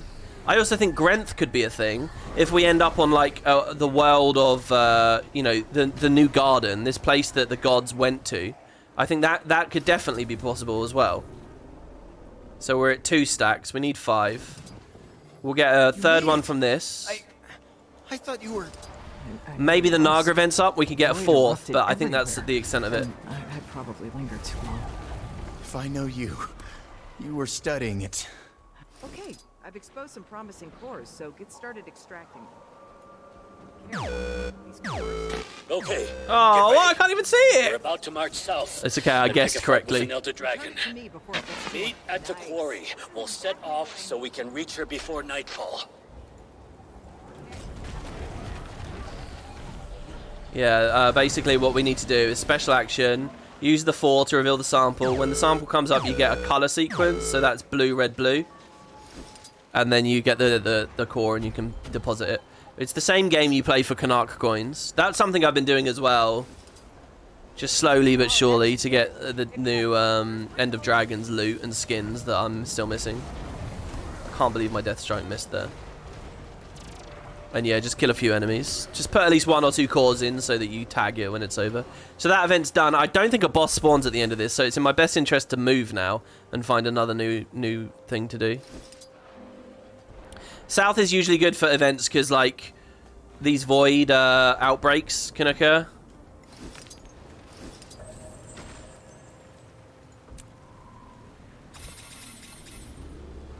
You'll notice I have a bunch of map comp here already. It's because I've been doing this event on this map, on this character. Even though when I started this series, I had never taken my Rev to Cantha. I've spent countless hours here now since the start of this series. Yeah, sometimes the Naga event is going on, and sometimes the Quarry event is going on at this late stage. The Naga over on this island over here. Yeah, but it's not. And then the Quarry would be up here. I would need 2. Basically, each event gives you a stack, and then when you hit 10 stacks, it doubles in potency. I'm only going to be at 8% now, instead of 20%, which sort of sucks, but it's fine. I'm not actually a damage build necessarily, so I just need to spam stab really to make sure that this wins. The Norn finally going back to the north. Well, see, that story is a weird one in that it's not really... I mean, the idea of them settling the places we visited in the Icebrood Saga is interesting, but then we already have those maps, that area, that world space used up, right? So if they did it, if they did that story in terms of new exploration, it's funny because I feel like I wouldn't really get any excitement out of it. I think they could do a map here, which is the outside of the Eye of the North, and it's the Norn coming to reclaim their lost homesteads. It's kind of a nice idea for a story, I suppose. But I'm not really sure what other content... What's the, like, antagonist here? What's the other stuff? You know, you could have a map here, maybe, and people who are in the Icebridge Saga get new entrances. That would be cool. I would really love to have actual ability to walk, so that would be cool. But there's a weird thing going on with all of this, right? Which is, I think it's been my problem with Living World, and I'm a bit worried about the mini-X packs. Here's like a real story, a real conversation for you guys. When the year was 2007... I can't believe the way I speak sometimes. Back in 2007, right, after Nightfall was done, they announced Guild Wars 2 and Eye of the North, right? And Eye of the North was going to be smaller, but it was a segue into this true MMO sequel, not a CORPG, a true MMO. So we got Eye of the North. Now, I remember not being particularly captivated by the Far Shiver Peaks, so that idea. I was really excited about the Char Homelands, I think everyone was. And I was excited about the Tarnished Coast because dinosaurs on the coast and stuff. But the Far Shiver Peaks I wasn't that captivated by. Until I got there, when I was playing it, right, you come out of after an Asura Gate up here somewhere. Probably around here. And you come out, and something was immediately apparent with the Eye of the North expansion, and it was that they'd pushed the rendering capabilities of the game. It was prettier. They were doing more with post-processing.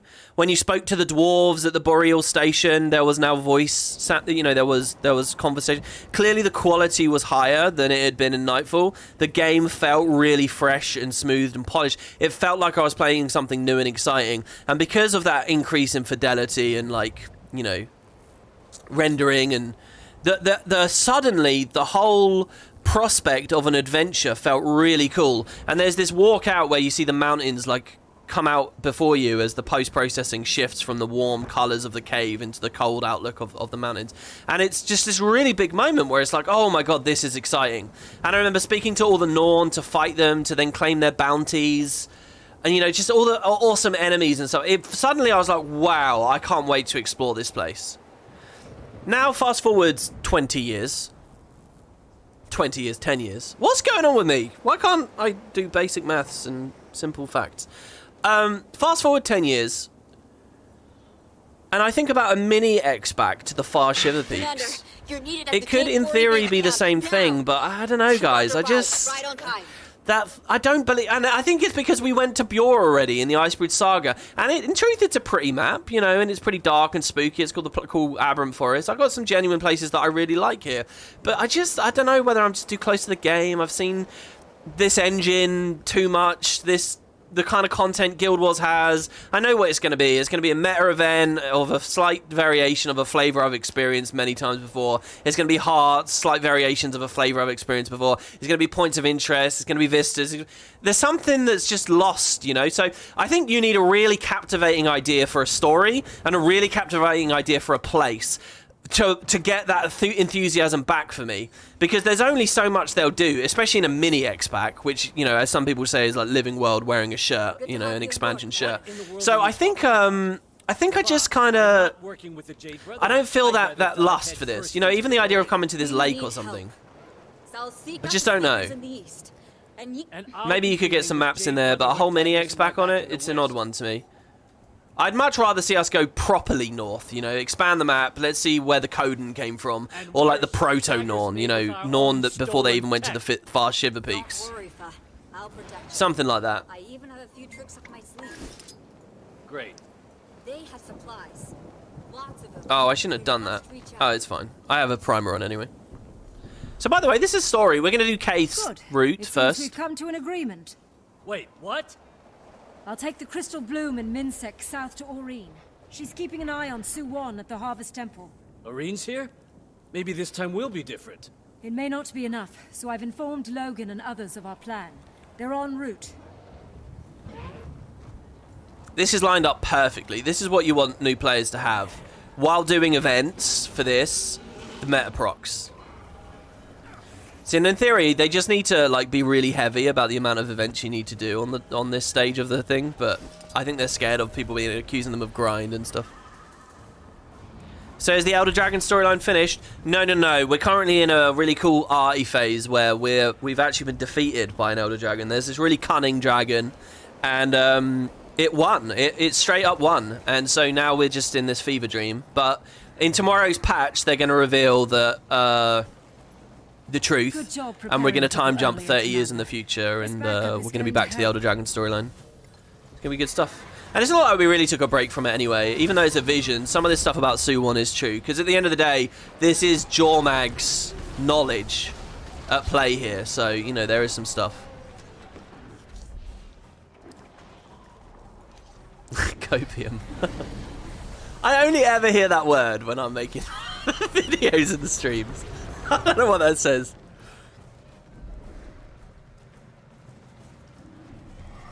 And the Jade Sea will actually be turquoise when we wake up? Yes, exactly. Exactly. It is interesting to think how they would... If that was true, right? I don't think it's true, just to be clear. In case people don't get the irony or the sarcasm.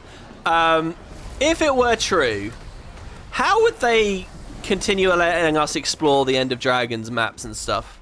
I think you would have to have a story where ultimately we do become allies with Jormag or something, and we're just allowed to return to the hallucination whenever we want, you know? And the idea is whenever we map travel to End of Dragons, you know, they're not Jade Tech waypoints, you know, because you got the new Jade Tech waypoint icon, or we should. Why didn't they put it on the world map? That sucks. You know, it's like a vision. You know, it's like going into the scrying pool or something. By that salt spray dragon. Commander, go into the dream similar to the Safari dream? Yeah, something like that. I don't know. I've done what I can, but it's like you said.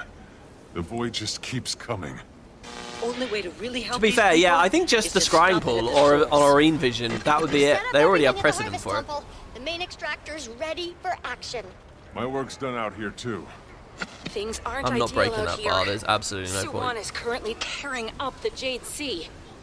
It'll be difficult to get a lock on her if she isn't subdued. She will be. I have to turn off Shiro. All these little knockbacks are reminding me exactly why. Observatory secure. So let's go hang out with Navan next, since Navan's a big character. We will be ready. And so will I. And people tend to say once you do Central, go to East. What do they say, West? I don't know actually. I think it's East. Thank you for helping, Saban. She knows my name. How are we all looking? You think it'd be really nice to see the Tengu City and get more in touch with the old gods now, Alyssa, Dwayna? Yeah, I think that these are all good ideas. Right. I really want to see new land masses. Other realms are okay, but sparingly. I think the game still has to be about Tyria in this world and these people, which is a bit shit because they've been written into a place where they're not quite very exciting right now. But again, tomorrow's patch might give us so much stuff, guys. It could give us, Quick, throw it into you know, it could give us all kinds of suggestions about how the Char no longer believe in the ceasefire and, you know, stuff of this nature. I really believe ArenaNet's duty now that all the bad storytelling's happened, in my opinion, again, in my opinion, it's not a fact. I think that what they really need to do is look at the 5 playable races and say, okay, what makes these societies compelling? And where can we create some friction and some conflict? Because that has to be there for the setting to really be of interest. You had to ask. They all feel kind of like cardboard cutouts at the moment, to me. I don't know. The Char, there's a little bit of movement going on with the Char, because the Icebrood Saga ended so quickly, it feels like some of the fallout of that hasn't quite been settled. Keep your wits about you. But the Norn are in desperate need of something.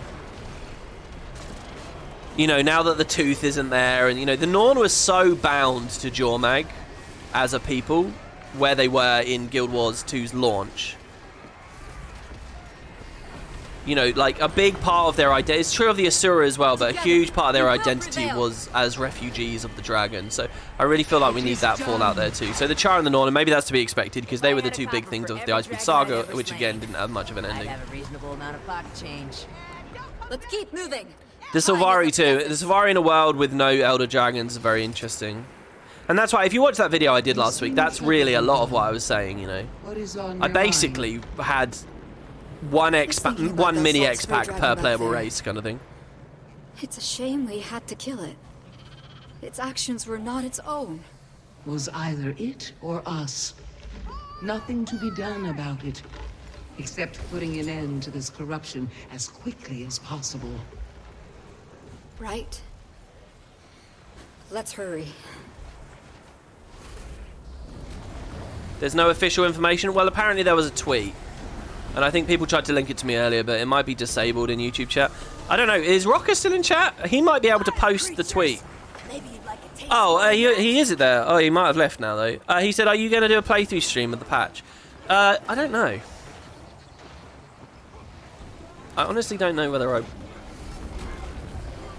don't know. I might. It would be here on YouTube if I do it when it comes out. Oh, there you go. Twitter.com, Guild Wars 2, status. Yeah, should I screenshot this and put it on screen for... Oh, it looks cool. Oh, it's the German Twitter. I like that. Okay, save image as... Whoa there, you okay? I wonder if people are being really sarky about it because it's not a trailer. And the big topic right now is that there's not a trailer. If the Void manages to corrupt the siege turtles, that would be highly problematic. Please, you must save the hatchlings.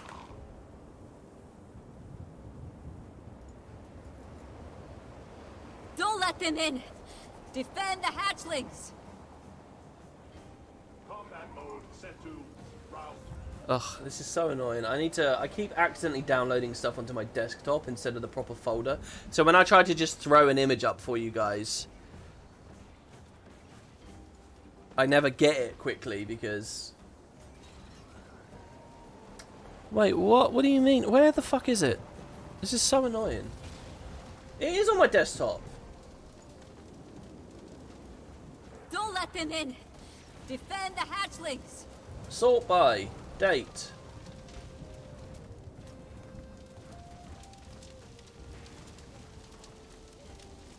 Oh, is it not an image that OBS recognizes? Why would that be the case?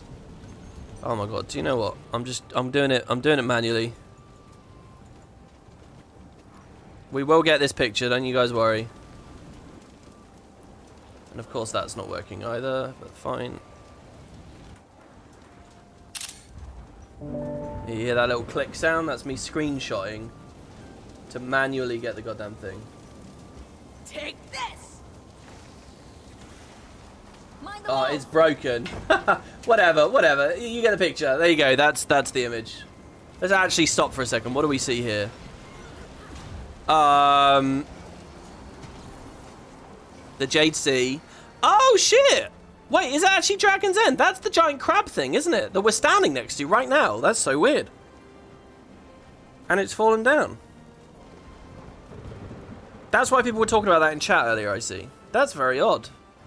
Hold on, I should tag this. Tag the A-bomb. Oh, apparently we tagged it anyway. Thank you, because I'm Herald. Oh, we're not standing next to it. That's interesting. That's like, No way. I can do this all day. I'd rather not. We've nearly reached the staging grounds. Not much further now. Quickly! It's the Argo crawler at the mining site over there. I wonder if that's the same place or the idea is that the crawler's moved. It walked over there. So it looks like, yeah, there's going to be some kind of Jade Tech crisis where they've run out a lot, which is a good place to go with the story. Oh, we had a donation. Thank you. Milo with $10. Thank you very much, man. WP, I wanted to show my support for you being so dedicated to Guild Wars 2. Not many people possess the type of insight and opinions you do. You cover such a broad range of ideas over all aspects. That's very nice and probably too sweet and too nice of you. But thank you very, very, very much. Just to be clear, guys, as well, my whole thing with Guild Wars at the moment is I'm happy covering it when there's news and there's things going on. But when there's not, I would rather be doing other things, I think. And that's kind of my thoughts with it. So we've had a good couple of weeks of news here. And I've been just personally playing the fuck ton out of it. I'm a bit obsessed with it. But in after this releases out, we're probably going to be on 3 months of silence. And I'd really like to start looking at some other stuff during that time. Hopefully that still, in some ways that still counts as dedicated to Guild Wars 2. In other ways it doesn't. Come in, Oriel. Do you read me? This is Navan. It's a giant crab thing, not necessarily the same. That's true, yeah, there might be more than one Argo crawler. Very good point. Bit silly of me to talk that way. Complication. Let's get our 4 power-ups here. Of course.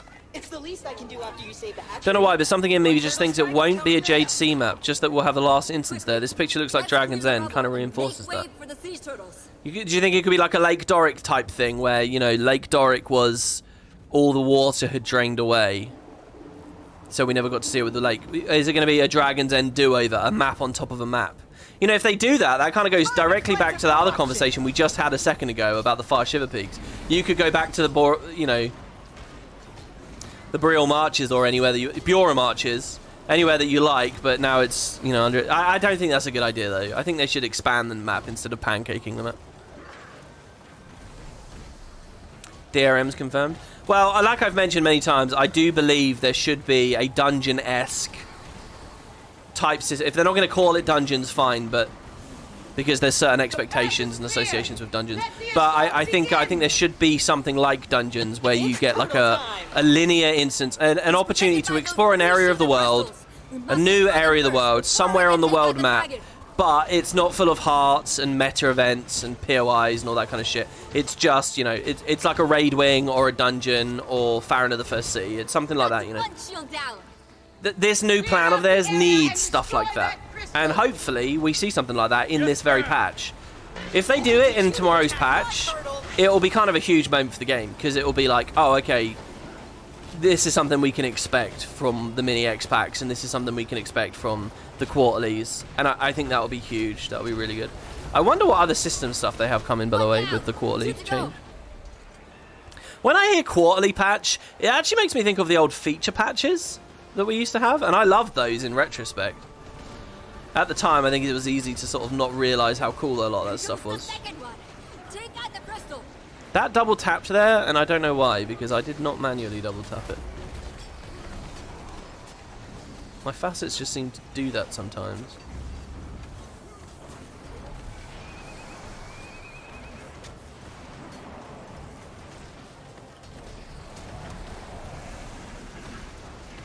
That's two.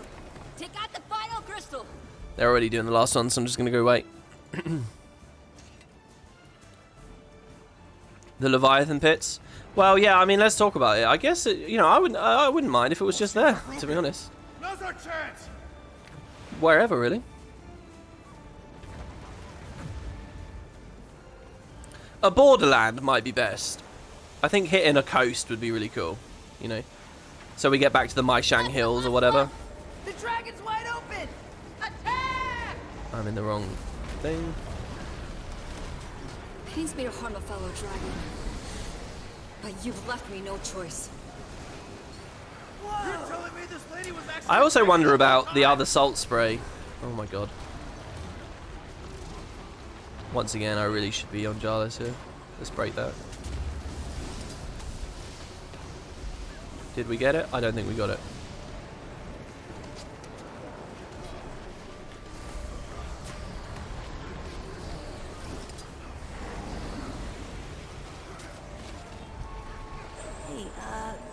I said earlier about pocket change and slaying dragons. It was totally just a joke. I love salt spray dragons.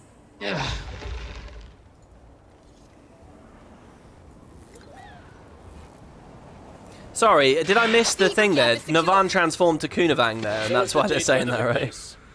And we've cleared the observatory. Aureen's here, and we can see the Harvest Temple. I'm going to focus my prismatic energy at the barrier protecting Suwon. Hold up! We've got void popping up all around us. Same here. It's like they're creating a blockade between all of us and the Harvest Temple. Careful. It's corrupted Elder Dragon magic that's been combined. We don't know which power. Oh, to Maim Luck, who said hopefully more FF6. Yeah, absolutely, man. Absolutely. Champion, as you cleanse the previous outbreaks, I felt the magic as it was released. Maybe I could absorb it from these new void outbreaks. But if the power of the magic is unknown, what could it do to you? A good question, but I know one thing. I'm going to use every bit of it to break through the barrier covering Suwon. So, a little reflection on this meta, by the way, after a year. Dragon magic.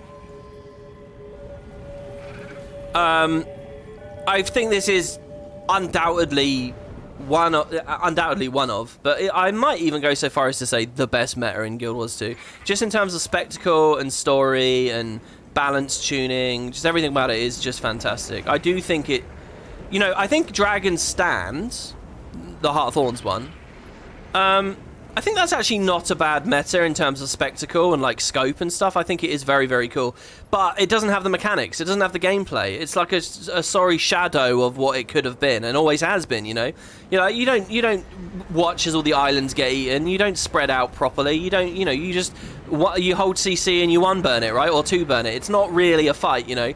And there's like dead bits of the story in there. Dragon Storm has spectacle and even has a little bit of gameplay, but has none of the setup for it, so Dragonstorm is undoubtedly a low light.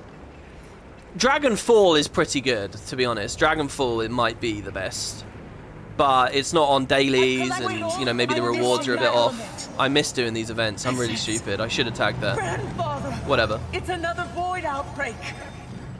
Krark-Torek, that's the element you need. Everyone, focus on the void.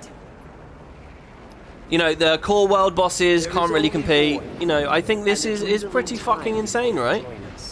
POF didn't even try with big metas. We are bound to the nothingness. There is no Balthazar meta, for example. You know, there's just some like shitty little ones. Which I've been doing, but you know.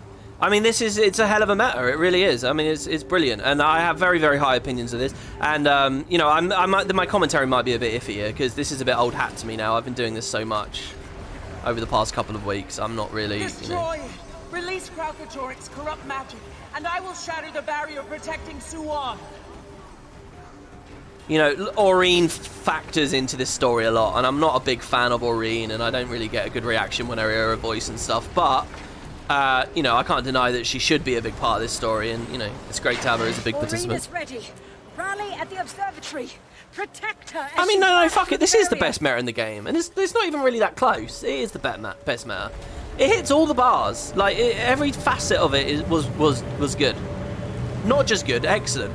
You know, when I think about the waypoint, which is the airship spinning around, and you know, the Infinirarium Easter egg, and it's like the only bar that this misses as a meta is it doesn't have a satisfying end of meta. You know, like Auric Basin, when you beat Tyria, you get all the rooms full of gold and a massive chest run and all that. When you beat Dragonfall, you get all the champions in a train you can do as like a bit of a cooldown, you know, after sex cigarette equivalent, right? You get those things. On this, it's just a couple of chests in a ring. It sort of sucks. There's the little area where you get bonus lore, but meh. With our lives. Good. I must fly to Logan, see what state they are in. It may already be too late. I mean, yeah, you guys can have your personal soft spots, you know, you can have your own, oh no, I had a nice experience here or whatever. But I think if you're going to talk actual bullet points, if you're going to look at what's in the game, this is so good. I mean, you got all the art of the temple when it's disabled, when Suwon's just up there. Like, if I'd gone up there 5 minutes ago, I would have seen her clinging to the side. You got the thing of it blowing up. You got all this. Yeah, I mean, it's amazing. It's so good. It's a shame that they burned the open world map on it. I think this should have been an instance like Dragonstorm, but yeah. I'm gonna go down. Quick, return the orbs. Everything from the spectacle to the lore satisfaction to the gameplay. It's all there. What's missing? There's even a good variety, like in terms of because of how the Void are just copying from all the stuff that's already been in the game. You know, the mini bosses, and it's got the gliding, and it's got the orb phase that feels like you're drowning trying to resurface. It's everything. It's a real big, amazing victory of this expansion, I think. Running, you know, and quite often, I'm not scared to say negative shit. I don't know why I should be so scared to celebrate stuff. So I will celebrate this meta. This is amazing. It's a very good part of Ender Dragons.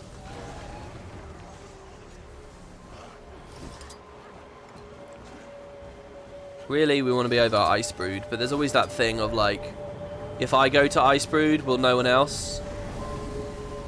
Sorry, if I go to Icebrood, so will everyone else.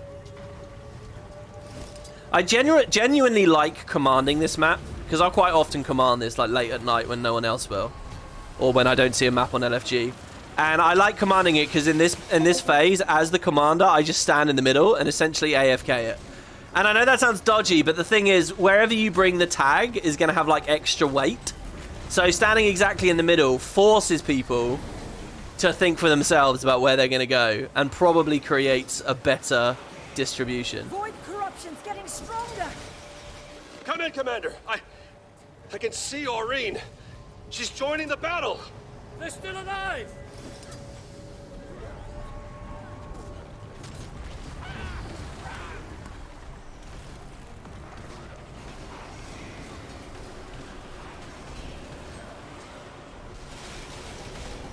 Drizzlewood, is your opinion the pinnacle of open world matters? See, I don't really like Drizzlewood much. I think I probably got a lot of shitty, bad. When I say shitty opinions, I mean like they're malformed. They're not very.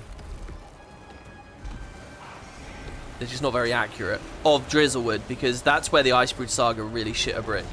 The Icebrood Saga was pretty good.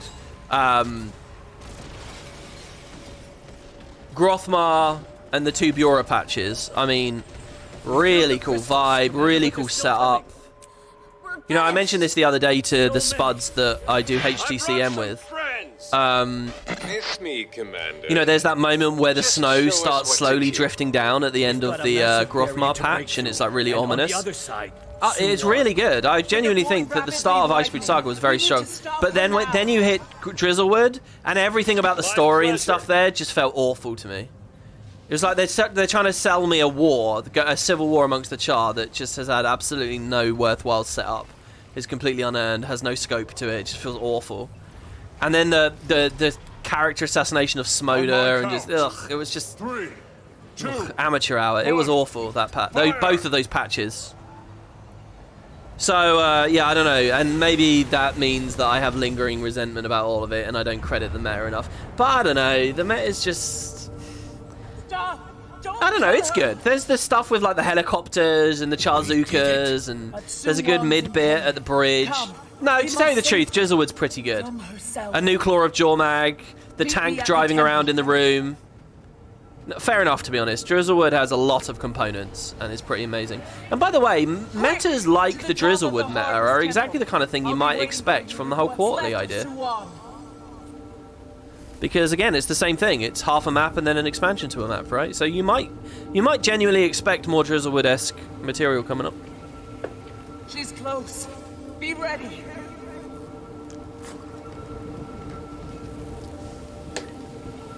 You like when I force myself to say something positive? I don't force myself. Well, I don't know. I'm not forcing myself to say something positive. I'm trying to be accurate. I'm trying to be accurate. That probably happens in both directions. You just relish when I'm whinging. You don't remember it. Drizzlewood's good, but it takes way too long. Yeah, I mean, there's different ways you can value it. You know, if you're just judging it as a player, is it worth my time to go there? If that question becomes no, then it doesn't matter how pretty it is or how well designed it is. Blah, blah. That's why Dragonstorm is built on a shoddy story, but it's got spectacle and it's worth doing every day. So, you know, depending on the kind of player you are or the mindset you have, you'll value it differently. Does she boon rip at the start of the fight? I don't know. I assume not, because it's the open world. And all to me. This stuff with Suwon I love, by the way. Suwon, it can end here. It doesn't need. I just don't believe it, you know. Come fast, and death will be your deliverance. Everything she says, going back to the edgy topic, She's luring the I unashamedly adore all of this. You'll all be encased. I mean, look how cool all of the lines are. Aureen go. Oh my god, that's a lot of downs. See, I like playing builds with like AoE res here, just to spam it at that point. But yeah, I mean, look, the world is ending. A landscape of shattered dreams and death, all due to me. I buy her tragedy. The thing is, I don't buy her tragedy. That's the thing. I don't know why she's had such a change of heart. Because they haven't put it in game, you know. And then when the Void speaks through her, it's another world of cool. There's like really edgy, grim, sad coolness with Suwon. And then, oh my god, we have so many heralds and they're all doing big damage. Where are our DPS players? There's one Blade Swan, who admittedly was at 50k at the end of that phase, which is pretty cool. And now you must join it. In the beginning there was only emptiness, now you must join it. Oh, let's do the thing. Cinematics. Tis a sad end. Okay, so we grab this. This is no longer a one-shot, 1 year later, by the way. It would wipe people if you failed that, and you'd have to wait 2 hours. You are not dead, only disembodied, with senses heightened. So I'm trying to go slow here so you hear the dialogue. But yeah, Aurene says, we're kind of dead, but it's like Doom, basically. And as we get these memories, we're invigorated. Look, my Trin just said, here we go to me. Look at my chat box, she whispered me. And you get all cool stuff based on the story, personal story decisions you made. I mean, this is amazing. And yeah, it's like you're drowning, isn't it? It's like this is the water expansion and we're gasping for air. We're clawing to get back up. I actually can imagine a whole other design of this meta where this was underwater somehow. But they've emulated a very cool thing here. There's Scarlet. And look, what a good quote they picked. It's the, I saw it, I stared into the abyss and it stared back. If destroyed, you will die. So good. And now I've reclaimed my form. And Aurene's crystals will protect us from the upcoming wave. Dude, a CM of the meta would be... I mean, you know, I did that video on Harvest Temple CM the other day. I really think I should have spent a lot more time judging it because there's so much cool stuff in the open world meta that I wish the CM had. It should have had this orb mechanic, at least for a moment at the very end, you know? Maybe at the final phase where the orbs come up? I don't know. I mean, it was definitely very good, but it never had, like, the full... Darkness is a blessing. Close your eyes and feel it wash over you. So we use stability right before that so that people don't get knocked away. Close your eyes and feel the emptiness wash over you. And camp quite a lot of glint because what I'm trying to do is give extra quickness around wherever possible. I don't know what sub I'm in. Watch her mouth. Acid. Don't let it hit you. Actually, to be honest, holding F2 is probably the best thing I should do here. Because it will hit 10 players and it will really help all the other boon givers. Void is all that is. We get very lucky with the animations. She's not moving or anything, she's just doing this. It's going to save us a lot of time. And Jarlis is really good in the next phases. Don't let it hit you. Mostly the very end.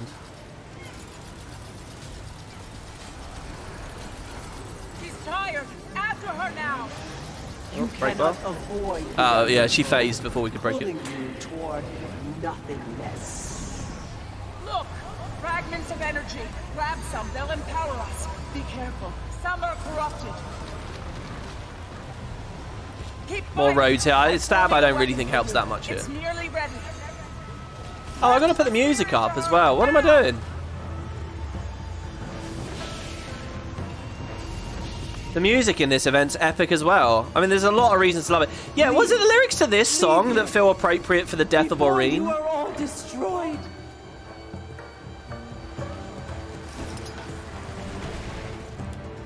So Aurene helps us leave. We go to fight the mini-bosses. I think going this way is better. We get the Bloodstone skills. I mean, it was just all amazing. Everything you do, we will always have an answer for it. Drop the field, the 2, She's an channeling auto Void. maybe. The Destroy autos them do fat before it's damage. too late. I will go after her. Break the bar. If I had Shiro, I could bomb him there. This is where you can get insane damage. I had some footage in a video last week where I was doing 60k to these things on a Condi Virtuoso. Genuinely, 60 fucking K. Like, there were like these 50k bleed ticks rolling out. It was just nuts. These mini-bosses are where you really get to indulge in the damage.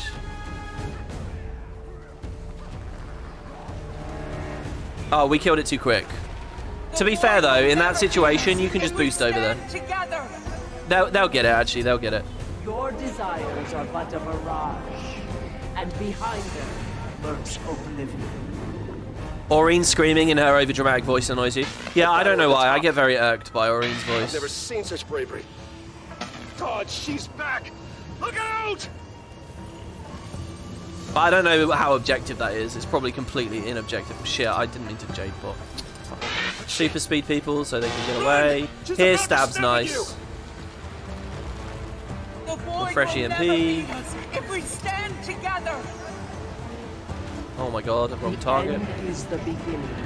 I still don't have a target. There it is. Quickness. Sorry, team. Careful, she's hungry again.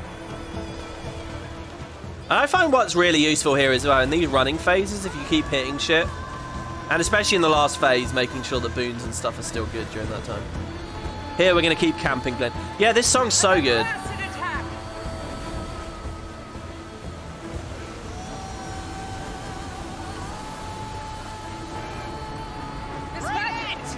And that little motif there, the Guild Wars 2 thing, the dun-dun-dun-dun-dun-dun. So it really does bring me back to like where the game started in early 2010s. She's about to send in another burst the bubbles before they get too high.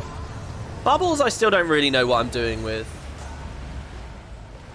Whether I should help people more or what.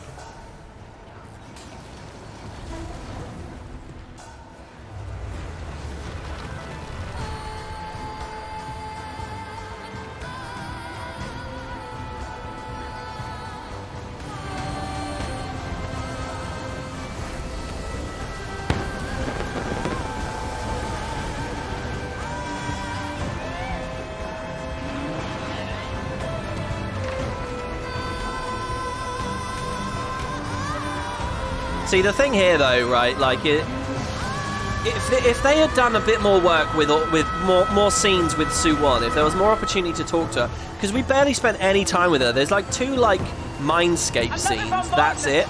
If we really spent a lot of time with her and bonded with her, I could buy this as, like, a really sad thing, and it would be one of the all-time great moments of this story.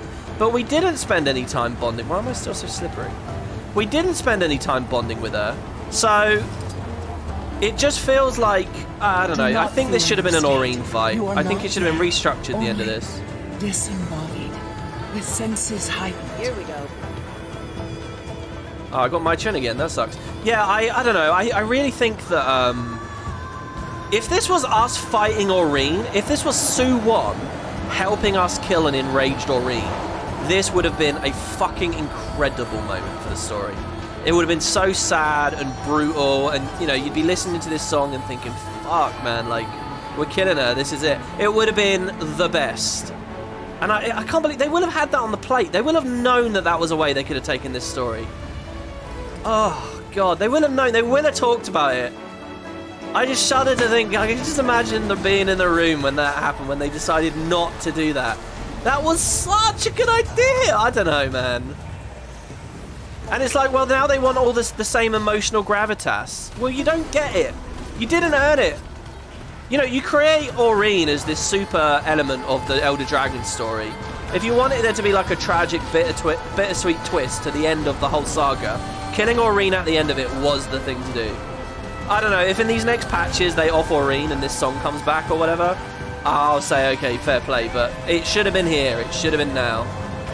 I mean, not exactly here. Obviously, we have the story instance we're going to go into, but still. Close your eyes. And you might say, well, but Aurene wouldn't have been such a cool, like, fight in terms of, like, how pretty it was and stuff. I don't know. You can give her new forms. You can do a thing like with Zaitan, where, you know, his red arm exploded out of him and shit. You can give Aurene a more dramatic and captivating appearance. And I think Sue-Won as well. Sue-Won would have benefited from that story in a big way. If it's like Sue-Won's this strange ally we've got, this stranger that we don't even really understand very well, but they're our ally in this huge moment. I think that would have been very cool and tentative and odd. And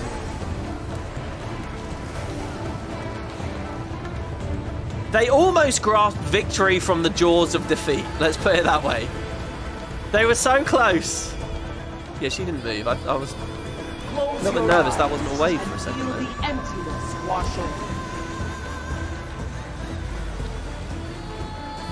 Look out, more bubbles. This is why you play low intensity, easy builds, guys, so that you don't ignore the biggest telegraph in the game. Not again. Hold on tight. It's a good phase, yeah. Of course, all the power creep in the game now. This tail mechanic's not a thing. Grab some, they'll empower us. I think that's a legitimate criticism of this, where they could have. I would rather it if the ultimate strat for the average group was to tail. I think that would have been the better way for this to land. Unfortunately, it didn't. Keep that energy flowing toward me. I'm nearly ready with another spear for you. Got a target her with the spear. I didn't do that last phase, by the way. But again, like this, the Dragonfall, they got everything in there. It just should have been VS Oreen, not VS Suwon. A year later, and that is my opinion. I think that'll be in my opinion till the end of time now. Unless anyone's got a big argument for me, top right is definitely the most lacking. Suwon, listen to me. Fight it. It's me, Oreen. See, I just haven't known Suwon long enough to really care that much that we're killing her. I can empathise to a degree with like the story and the idea of what she's gone through with the Void.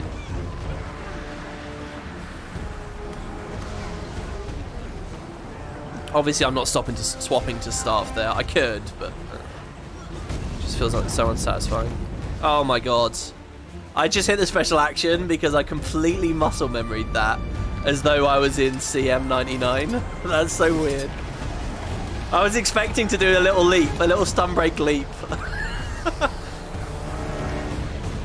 The Void will never beat us if we stand together. The end is the beginning, and the beginning will be nothingness. Seeing all this badass edgy shit that that Suwon's talking about, that could be coming out of Oreen. And that would be cool as well. You know, like the Icebridge Saga, you had that puppet moment with the Whisper of Jormag. It's like Oreen has become the Whisper of the Void, you know? And it would be even more eerie and unsettling. And you know what they could have done as well? They could have had all little references to, like, us playing with baby Oreen in Tarir, you know? You know, in Bitterfrost Frontier patch, you start off and you learn the combo move. And the combo move we used to kill Balthazar could have been in the story. Oh, they could have done so much stuff to really tug on your heartstrings. Alright, this is where we spam Jarlis like fucking mental. We're gonna put boons up and then we're gonna Jarlis the shit out of everyone. There is only... I can feel it.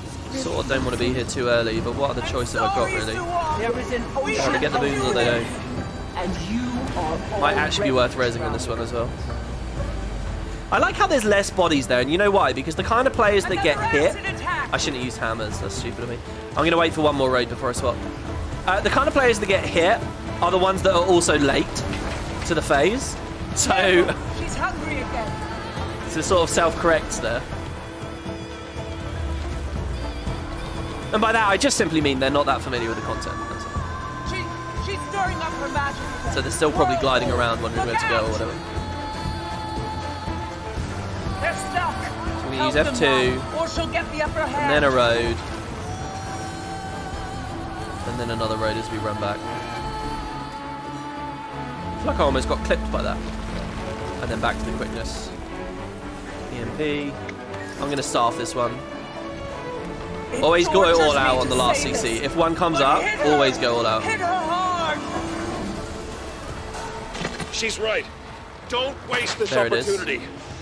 It has to be done. That's about all I can do. Ah, I should have one more road. There you go. We've done it. And so there you go. We beat Suwon back. Big story discussion coming now. Some of my favourite and also some of my least favourite content in End of Dragons in a second. What is left? So you see, she flew off over there. We're going to follow her. The Void is receding. I see it. So many dead. So much sacrifice. I never thought I would see this day. May the gods be praised. I never thought I'd see us all fighting as one. I'm with Suwon, hidden underground. You can follow the trail I left. Champion, she wants you here. Okay, so... Oh, I'm so happy with how perfect this has gone, actually. I can't open those chests on the inside because I didn't get all of my contributor stacks. Okay, so we're going to take the ley line and follow Suwon. There's the airship as well, by the way. Logan and Co are on that. And there's a Glory of Tyria. You don't actually get to go on it, but it's up there. And I think the Infinirarium's in the sky somewhere as well. Maybe it's only in the... during the battle? I can't quite remember when that Easter egg comes up. There are lots of previous X-Pac and story cameos of heroes on each airship, like Vizier Utamishi's here, Loranth is here. Yeah, it's so good, guys. And I count that all as a part of the meta. Alright, so every time you did the meta, you unlocked a little bit more dialogue between Aurene and Su-Won right before the final fight in the story. And, When I saw you facing up against Su-Won, let's just say I was concerned. Good to see you all made it through. And it's a mixed bag. It's amazing because you get more characterization and information about the other Elder Dragons. But the gravity of the story they picked dawns on you as you go through this. They essentially reveal that this entire realm, all of Tyria, this whole place, not necessarily all the mists and everything, but Tyria, everything we knew and loved through Guild Wars 1 and Guild Wars 2, everything really, with some minor exceptions, you know, the gods or whatever. But you think about all the ancient civilizations and everything, were all made by Su-Won, who, as the originator of this plane, she kind of like split the void into its constituent pieces of magic, and then she kept water for herself, but she created these other entities, the other Elder Dragons, and she gave each of them an element, and they were like her children. So I really like what we're about to hear in terms of like, oh, you get to hear a bit of Zaitan's character before they all started going crazy and lusting, and it started breaking their mind as the void was trying to get in or whatever. I like that side of it, but the scope of what they did here was just too big. They basically made this the point of all existence being created here, right, at the Harvest Temple in the Jade Sea, which was not necessarily that special or an iconic of a place, really, in the first game. I mean, yeah, it was the place of the Jade Wind, and the humans were doing the Harvest Temple's, you know, ceremony every year and stuff, but it really, I mean, it's just too big. It's just too, it shrinks the whole world, it shrinks everything. So ArenaNet committed the ultimate sin here, right, which is that they decided, fuck the Elder Dragon story, let's just get out of it. Let's just rush through everything as quickly as possible. They decided that, waffled out Dragonstorm and End of Dragons, and at the same time as... So if they're going to make that plan to just rush out the story, you want to minimize the impact of the story. Will be written about in history books. I can't believe we were a part of it. You want to minimize what the Elder Dragons were to the world. You want to make the rest of the universe and the world feel bigger and more important and interesting. But they didn't do that. They made this the be-all end-all to a degree. Like, it was so... It's just not a smart move. So anyway, the conversations themselves I like, but what they're actually talking about I don't. And also this other thing that they're doing where I'm supposed to feel bad for the Rainbow Dragon. I don't feel bad. I don't really know her. There was no material in the expansion about the debate between her and Kunavang. Su-Won, as far as I'm concerned, as far as the lore is concerned, Su-Won was this bastardous evil thing that didn't give a fuck about mortals and was happy to let them get slaughtered by her children for years and years and years, because who gives a fuck about mortals? That's what Su-Won was for hundreds of thousands, perhaps millions of years. Blood is on its hands, and what? Now it's... And basically, here's the what. You're going to hear... I think I'm supposed to feel bad because she's a mum and she just liked her children and she didn't want to hurt her children. And I think that's just such shit storytelling. But here we go. So let's go for it. Can you ask Su-Won about this place? It's not shit storytelling. It's a shit concept for a story. So, ask Su-Won about it. I'm so tired. The others, are they safe? For now. I didn't want to hurt anyone. What is this place? It was the beginning, where I brought my children into being when all was timeless, cold, and empty. And with their coming, I watched as the world grew all around, full of hope in the warmth of a maturing sun. I mean, it's very poetic. I love the lines. I love the way it's phrased. And I love the others. They were all here as the world formed? A while, Yes. I created them as tools, mindless as nature, to stay the Void's unrelenting push toward entropy. But here, so long ago, there was a time they called me Mother. See, I think there's such good ideas here. It's just executed so weirdly. It's all reversed. It's all off.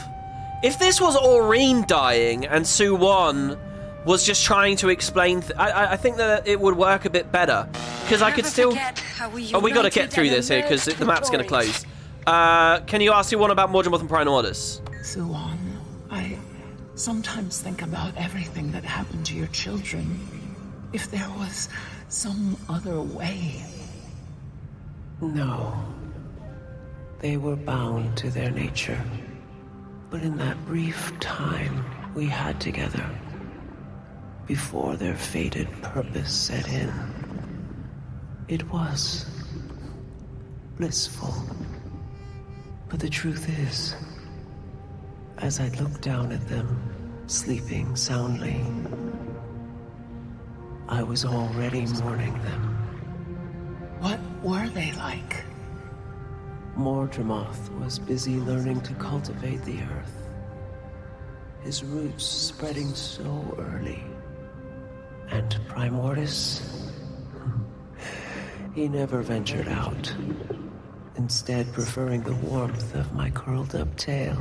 I think these are really cool little anecdotes. My grandfather, Kralkatorrik. Ah, Kralkatorrik. We will talk of him later. I want to reiterate, this is some of my favourite stuff, and also some of my least favourite stuff. You know, it's such a double-edged thing. All right, let's talk about Krauk. You said you'd tell me of my grandfather. Kralkatorrik was a hunter before he could even fly.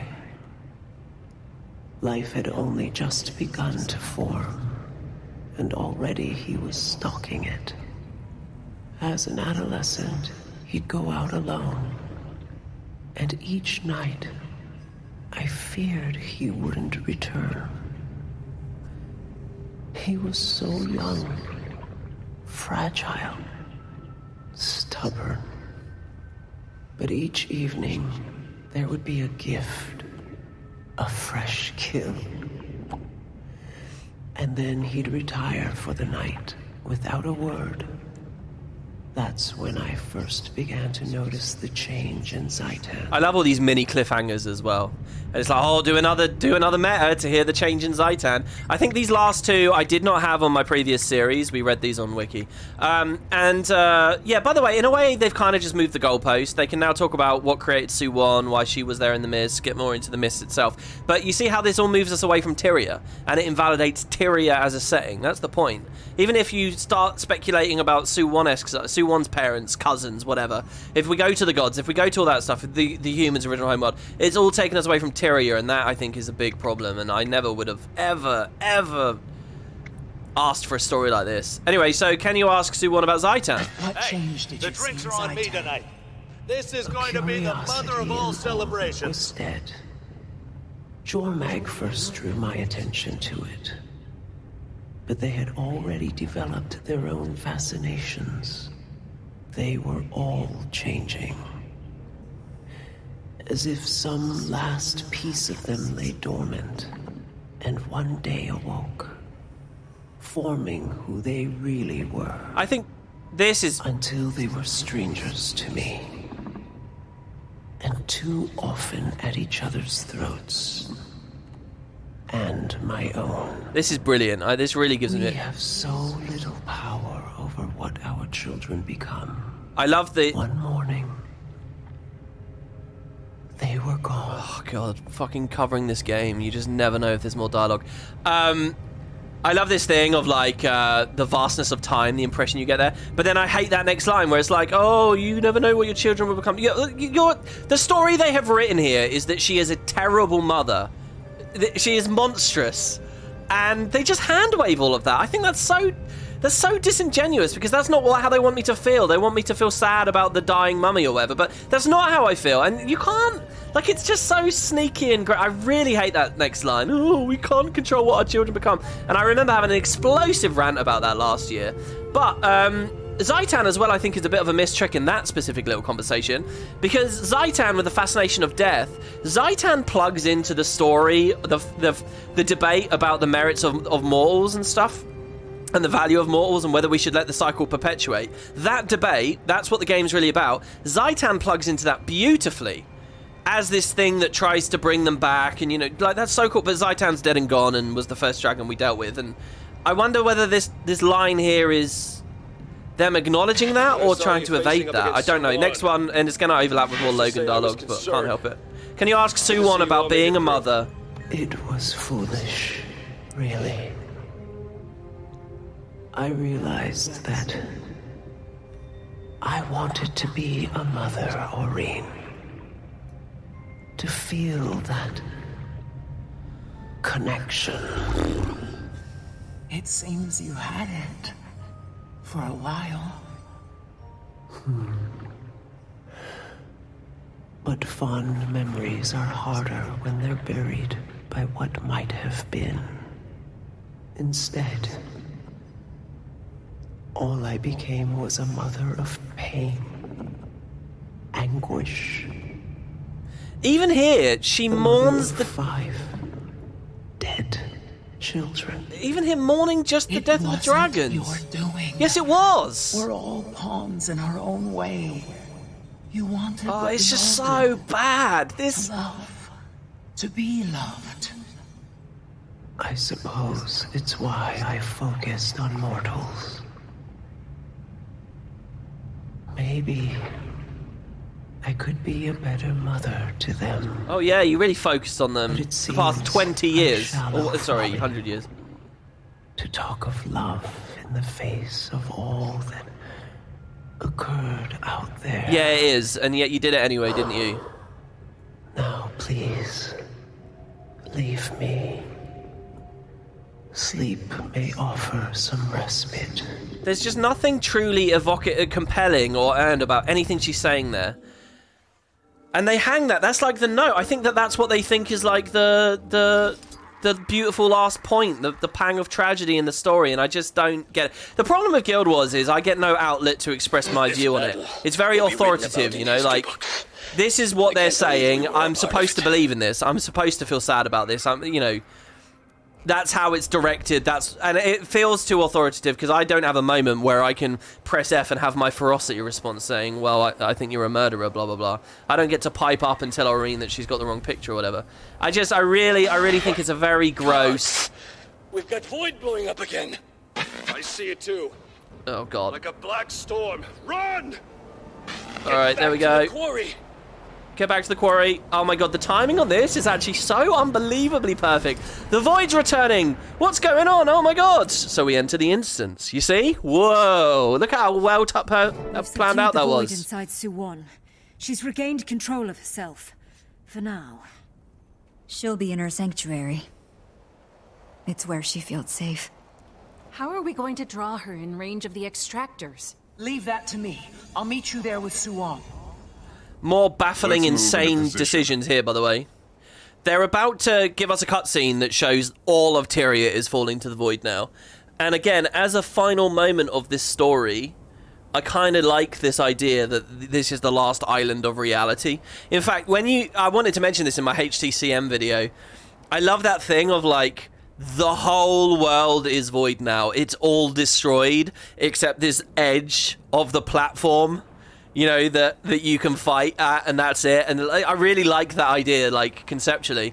But again, it's another huge thing they've done, and they've tampered with Tyria again with this now, because it's like wherever we go, there's going to have to be discussions about how void creatures appeared and blew everything up and attacked everyone, you know, because we're about to see a cutscene with Bram fighting in Holbrack and so on. So you're going to find that everywhere, and again, I think that that's a bad idea too. Ready.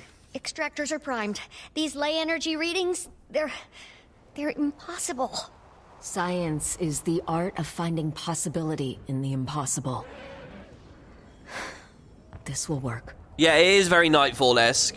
It's bigger than that, though. They actually used the phrase Nightfall in the meta event thing. I am. Alright, so here we go. This is Suwon Death Blow now. And this has to be very... answer to that question. Please, don't cry for me, old friend. It's time then. Let it begin, little one. By the way, talking of this thing of, like, a missing moment in Echovald, I think it works so easy. It's June. You know, we recruit June from the mansion, and then she says, well, I can help you fix it, but I need more parts, so get them from the Jade Brotherhood and the speakers. I mean, I'm convinced that that's what's missing from... I'm convinced that June was going to say, I can help you build the extractor, but I need this and this, so that's why we come here, and that's where that... And that's what's missing. So instead what we have is we recruit June, and then suddenly the laser's just built, right? I mean, it writes itself, that, really. Take the magic belt. It's working! Of course it is. Wait, oh, did I give Vindicator dialogue? I didn't hear it. Power fluctuations all over the place. You can't wait for me to play Endwalker and see the parallels and differences? Yeah, I'm certainly keen on it too. We are truly awake. This is funny. This is HTCM dialogue. What is that? We are time. We are space.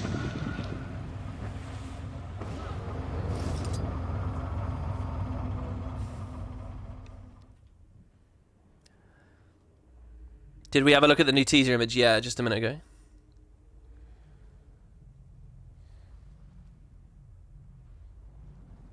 Wait, did we just have some dialogue that didn't play?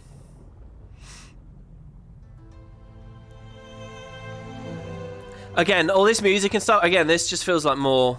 Well, I don't know, maybe this one's... this is the destruction of reality. They're allowed to put some fucking violins on, aren't they? Can't they? But I think it's when you play the expansion really fast... Like 2 seconds ago, you just heard June, blah, blah, blah, and now it's this again. Like, every time it cuts to one of these cutscenes, I'm telling you guys, End of Dragons comes across really badly. It almost might be better to just be a total casual who's not really that into the story, because you would never end up feeling bitter. You'd just be like, oh, that was... The hell is that? Those were some pretty images. Oh, that happened. You know, you're not really... You don't care about what it stands for or something. I mean, this is a dicey one, because I really do like this. I do like this thing where the void is everywhere. Oh, spirits. And yeah, I love that we get, like, Zafira has a line and stuff. This is cool. That's a bit fucking Wakanda, though. That moment there. I feel like they could have framed that differently, because it does just... Well, I don't know. Who's going to know that they're aping Black Panther?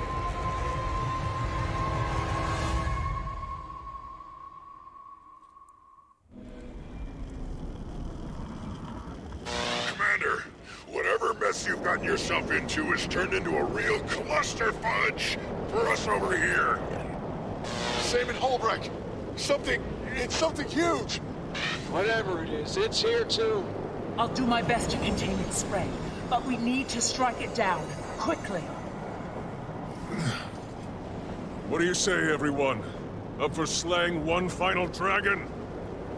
Always! Politics was a real snooze fest anyway. Didn't make it this far to just sit back and die quietly. Watcher and protector. Scion and champion. Yeah, it's a shame I wasn't Vindicated here, because this is the Harvest Temple. This is, like, a big place for them. We're with you till the end. This is a really rubbish build, by the way, so I'm not going to survive very long on this. Unfortunately, we're all you get. Everyone else is fighting void outbreaks. It's spreading rapidly, overwhelming our forces. We gotta do this quick and messy. Luckily, that's Ivan's style. Oh, I really should have set up a better Vindicator build. Oh, well. It's too late now. Yeah, I love the music here, by the way, and the character selection they pick for the very end is pretty good. I think that I would have had a few tweaks. Like, we're never even critting. Commander, I've got some good news. The storm pulled all the extractors to the tower, and they're still intact. If we can get everything running again, we can siphon off some of the Dragon Void's energy. Cut it down to size. Yes, that could work. Though I don't think the extractors will hold it long. If it gives us time to reach a more permanent solution, that's good enough. Navon, you stay here with me. We'll protect Timmy and June while they work. The rest of you, fan out and defend the extractors. The yellow and purple scheme is really cool, actually. Through the portals. Just like old times. I'm with you, detective. Better keep up that. If I don't make it, the club is yours. Well, if I don't make it, the ship's still mine. I've got this one. Ivan's not letting you go alone, miss. It can sense what we're doing. I have a cold feeling it will send everything it can. Then we'll be ready to meet it. Soldiers, to arms! Given the threat we face, this form is no longer appropriate. So she does her big transformation. If only Zorja was in this final battle. Zorja is not a character I would have put in this final battle personally, because I think it's too good as the mystery and the weirdness now. They already talked about it in End of Dragons. They talked about it in the opening act. They said, who knows what Zorja's up to. That's enough. And now when Zorja comes back, they can have a lot of cool story. And, you know, Zorja can sweep onto the scene and say, hi, yeah, I know you've been dealing with a lot of shit, but look. And then, you know, that leaves us into the next story. That's very, very easy, I think. And I wouldn't put Zorja randomly in. It's just not appropriate. There wouldn't... If Zorja just popped up here, it would be awful, I think. Because it would be like, well, what the fuck? Like, it should be a moment now. It should be a moment we get to indulge in when we next see Zorja. Let's give ourselves some quickness with the F. I don't know. I'm very inexperienced with, like, how it feels. Boon buffing myself on Vindicator. I mean, this is clearly not worth it. Only as a stun break. But yeah, this is the holdout sequence, and on a bad build, I'm probably not going to do very well. I actually already have the achievement for surviving forever on this, or however long you have to.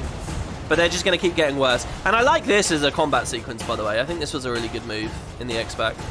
Basically, the, you know, the idea that the void cannot be stopped is going to get worse and worse and worse. There's another, oh, are we dead kind of moment, a bit like POF did. But, you know, they don't have to linger on it too much. POF was the king for that. Okay, that was such a good moment. One of the best moments in the story they've ever done. And I don't think they're really trying to rival that with this, you know. This is a smaller moment.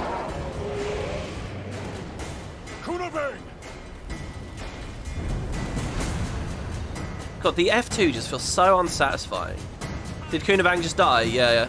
So Kunavang's down. I think when I first played it, I didn't quite notice all these small moments that are happening. And that's often the case with Guild Wars for me. It's really easy to miss while you're in combat scenarios. But once Kunavang's down, it's going to get harder. I think... I don't know. I used to have an achievement thing on here telling me how long... I mean, who's still alive right now? I wonder if we can just heal Kunavang and keep her alive, actually. But here, you got the Call of the Void.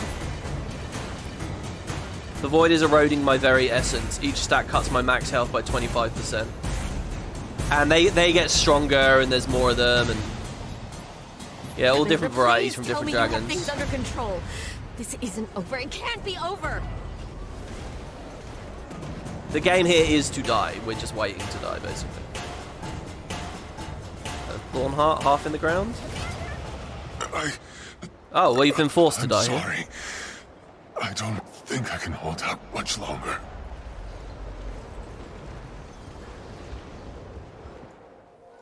Boom. And I think this needed more setup as well. The fact we can mega merge with Aurene. Now, my thing with the story where Aurene is the enemy, you don't get this moment, but you can put this in Act 2 or whatever. You can put this at the intro to the expansion. Not yet. Though you did get very close. Oh, are we back in Suwon's mind? My mind, actually. I seem to be able to do this now. Must have learned it from her. I could have learned so much more. If only we'd had time. Aurene, what are we going to do? Were we fools to fight the inevitable? Champion, you of all people should know nothing is inevitable. I'm going to lend you my power. We can't fight it separately, but together, we are enough.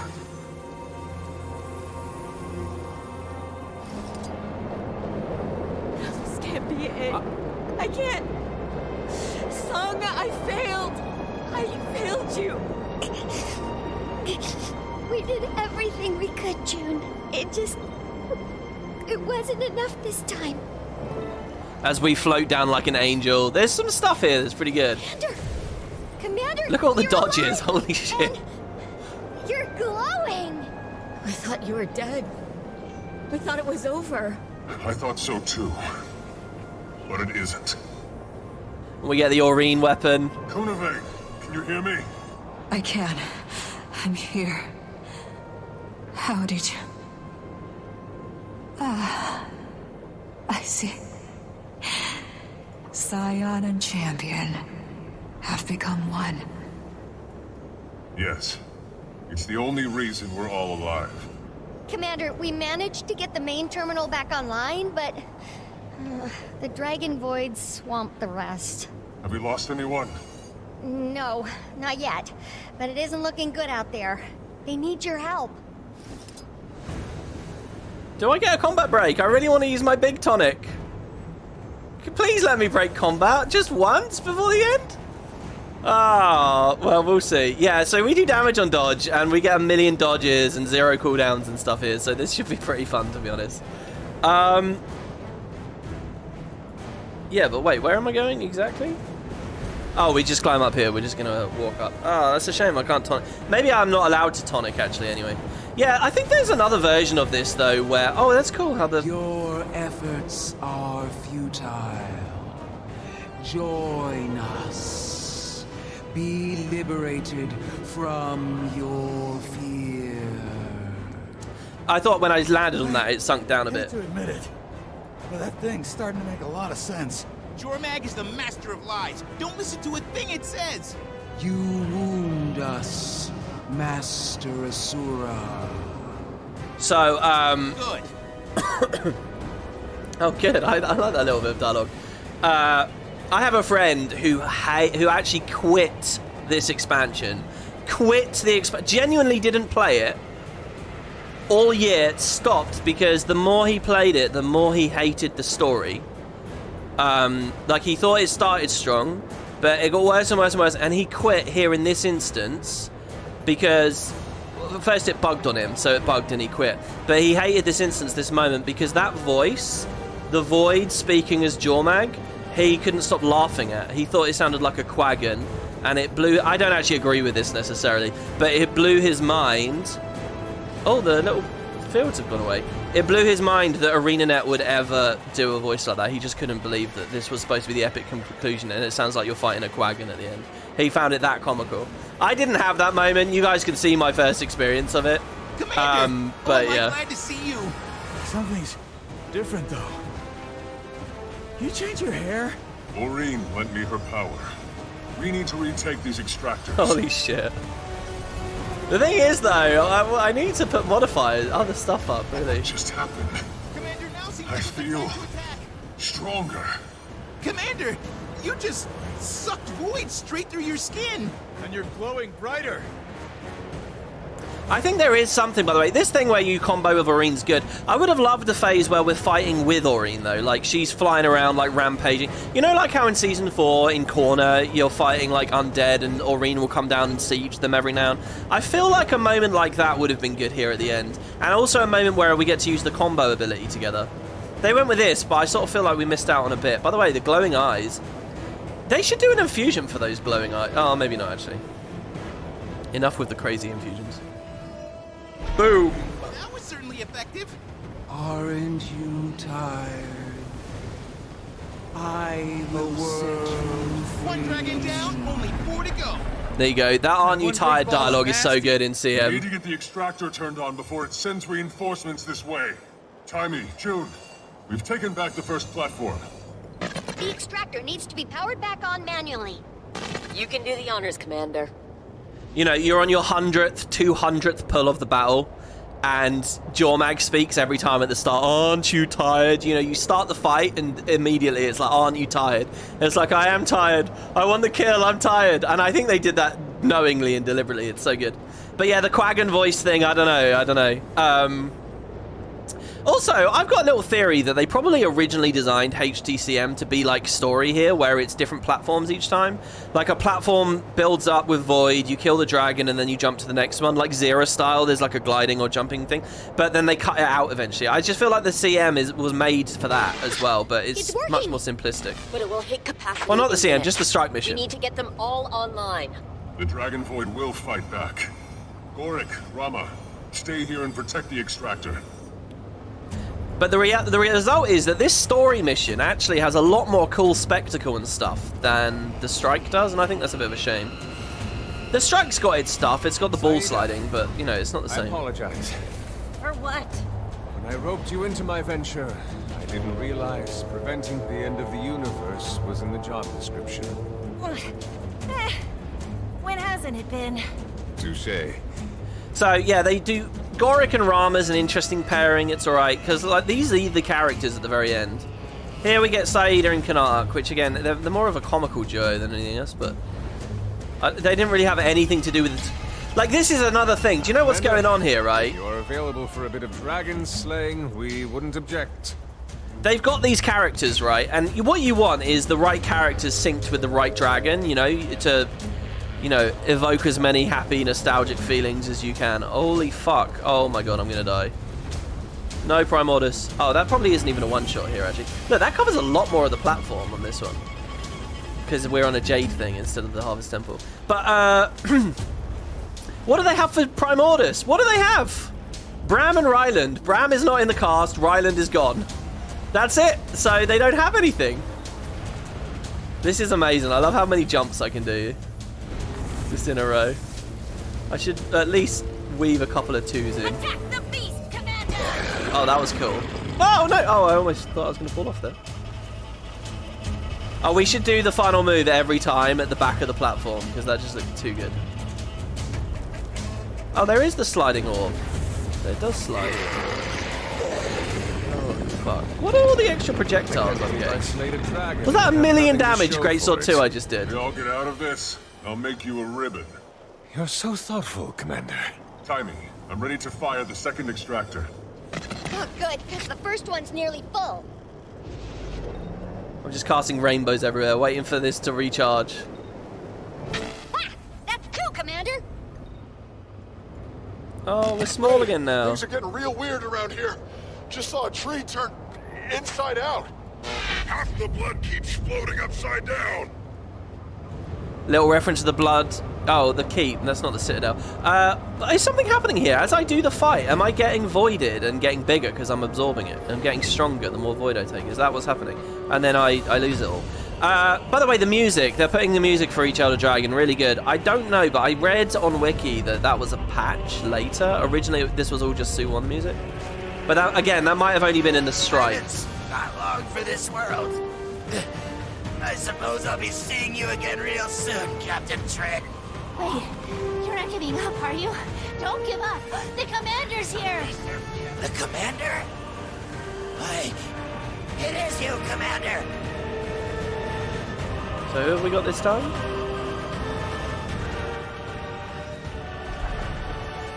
Oh, now you're in for it. Now you're done for. I won't run from you again. See, the CM should have ended with a phase like this where you just get completely OP. Surely, right? You were already saying your goodbyes. I was trying to fool the enemy. Make him overconfident. I'm sure. Is this like Exordium and it has a different block? We're detecting a significant decrease in the Dragon Void's ley energy. Keep doing what you're doing. Oh yeah, I have a DPS meter on, it's going mental. What did we do there? 1,323,000 a second. You can see each time I fight a boss. I like how even with all this downtime, I'm apparently doing 87,000 damage a second. That's funny. Oh, this is the best music in the game, by the way. Easily the best combat song they ever did. Ever. And look, the Embrace Oblivion line. Oh, it all comes back, guys. See, I don't think the Void's that bad in terms of how it was set up, because of Morgemorth, because of maybe Deepstone. You have to help her, please. Oh, this song is just so good. You guys should all just turn this off and go listen to that.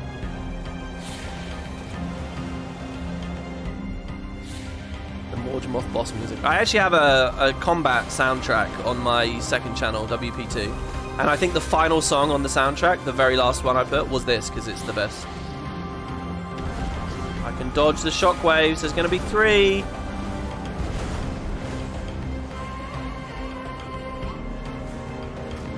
Man, this is kind of annoying, though. They're also spread out. Fight me! What actually am I supposed to kill? Is it all of them, or what? That spear's going to fucking slam him.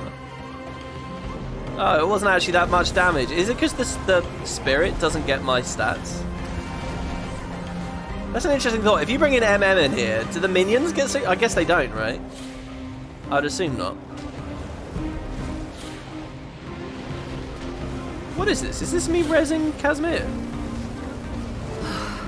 Oh, I see. Thank you, Commander. Because I wasn't actually doing the mechanic. I realized I was in such a bad way.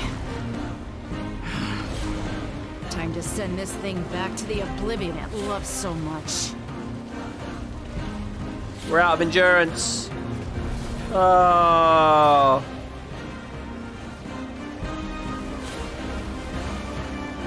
See, in here again, like, it's a shame that in the strike you don't get the Vinetooth boss. Hit it, Commander. You only get the Timecaster, you know. I do like that jump up at him.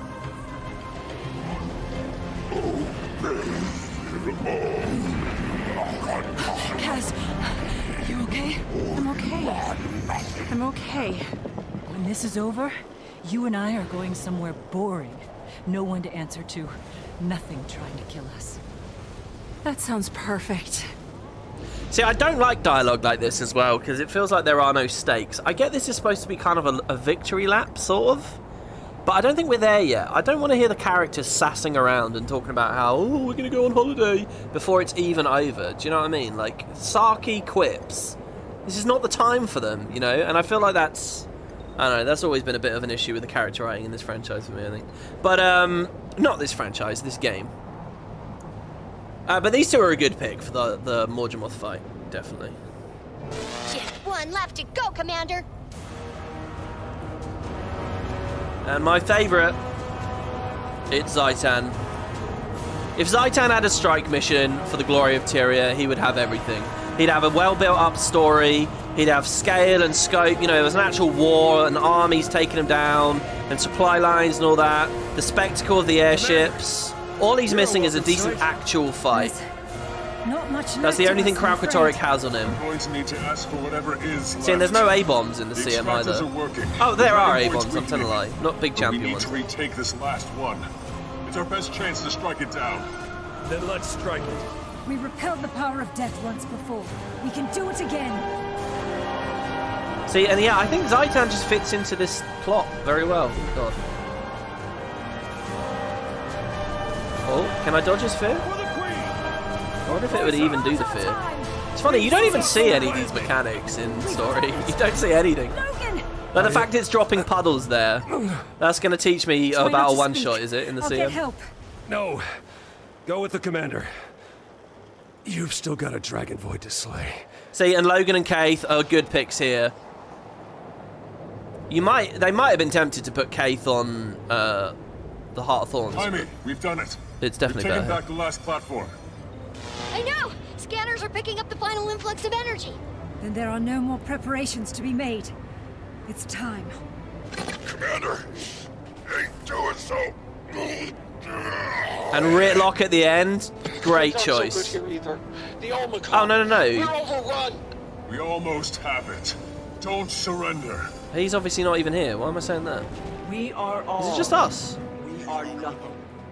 Oh no, Kate, everyone comes up. We Everyone. are the thread that binds every eon. So here, in the strike, this would be the fire and ice, but they put a giant on this one. You keep saying that, yet your power's diminished and your army is falling. You're no universal constant. You're an error. One we're going to fix. See more meta commentary about escaping the Elder Dragon story. Hold off the shades.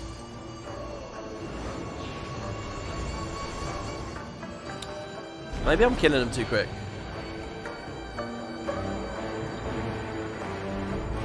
Is it going to be in 2 phases? I hope it is. You will not succeed. What began as void shall return to it. It is. There's a salt spray in the middle this time. We realise that the spear does nothing, and I keep using it anyway. 2 salt sprays.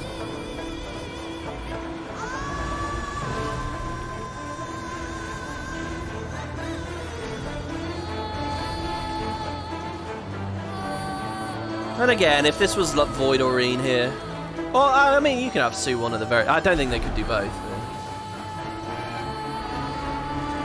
And this is it, the heart of Suwon. Of course, but in the hearts in the instance was good as well. After the end of Crowd Rhetoric sort of showed us the hearts, but Icebrood Saga didn't have time for it. Oh, here you go. This is the cult still. That's interesting. I really wish I was on a boom build here. I wonder what 25 might would feel like in this fight. Certainly Perma-Quick and Alacrity would be fucking cool. The Dragon Void taking whatever form it finds most convenient. We speak with one voice.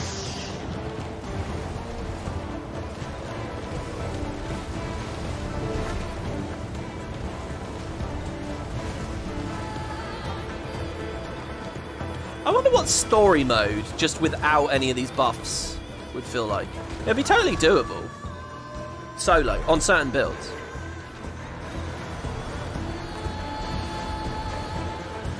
I like that they actually did that. Like, it's like... It is kind of real in that sense. Feel it growing weaker. It's failing. Champion, now's our chance. Finish it. Like, it's all big numbers for spectacle, but underneath it, these are still real enemies. Do you know what I mean? Like, you could realistically have defeated, but you can really feel how much Aurene's boosted you. I guess these guys just infinitely spawn at the end of the CM. Well, here we go.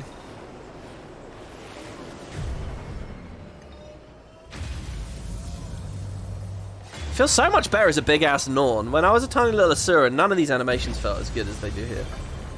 And there you go, the end of the Dragon Saga, except Aurene's still alive. Do Dragon's End contributor stacks work in it? No, I seriously doubt that.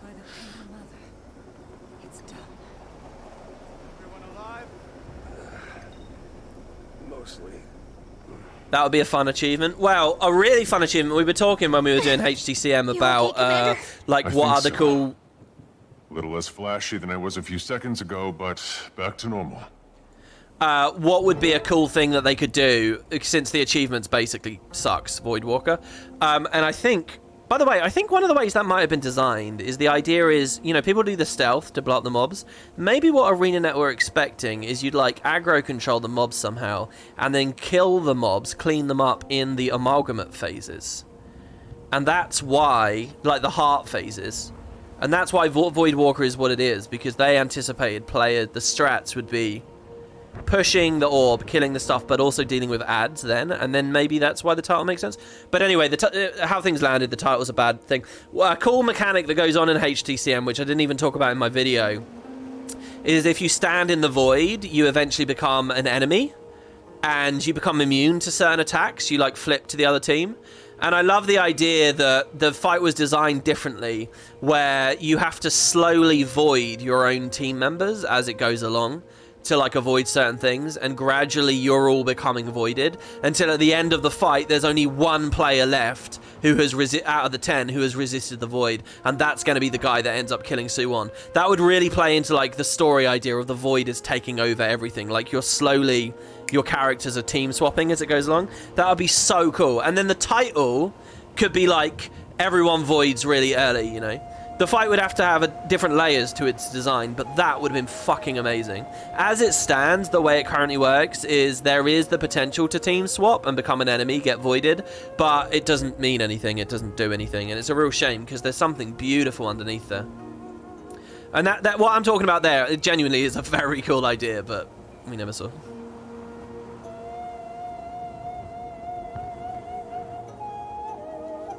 So we walk through. You find it bizarre, WP's been saying for years this is a big problem with the story for years and they still do this? Wait, do what? The Ritlock being hurt line just before the end really made it feel like ArenaNet could have killed him off. I wouldn't have put it past him. Oh, maybe. I don't know. I was thinking that a minute ago with the whole quip thing and like when they left for the portals and they said if I don't make it, it would be interesting to somebody died. I was actually in my mind comparing it to Game of Thrones and the final season against the White Walkers at Winterfell. And how it's like the story just felt shit and plastic at that point. And nobody dies and all that kind of stuff. And it's like, what is this? This isn't... You know, the sense of real stakes was a big thing for that franchise. And then it felt like such a spit in the face in the later seasons when the storytelling had clearly fallen off. And then I was thinking, yeah, but are grounded stakes a hallmark of this franchise? And I don't think they are. So I held my tongue on it. I don't know whether they could randomly kill someone off at the end there. I mean, in some senses, yes, it works. In others, I think it doesn't. All the time? We usually don't fight the dragons all at once. Am I the only one who saw the lady turn into a dragon? Are there any other secret dragons here? Navon. Where did she go? Kunavang is at Suwon's side. I need to go there too. Only one more thing left to be done. So this is, you know, I keep saying Barbie. This is like the Barbie scene.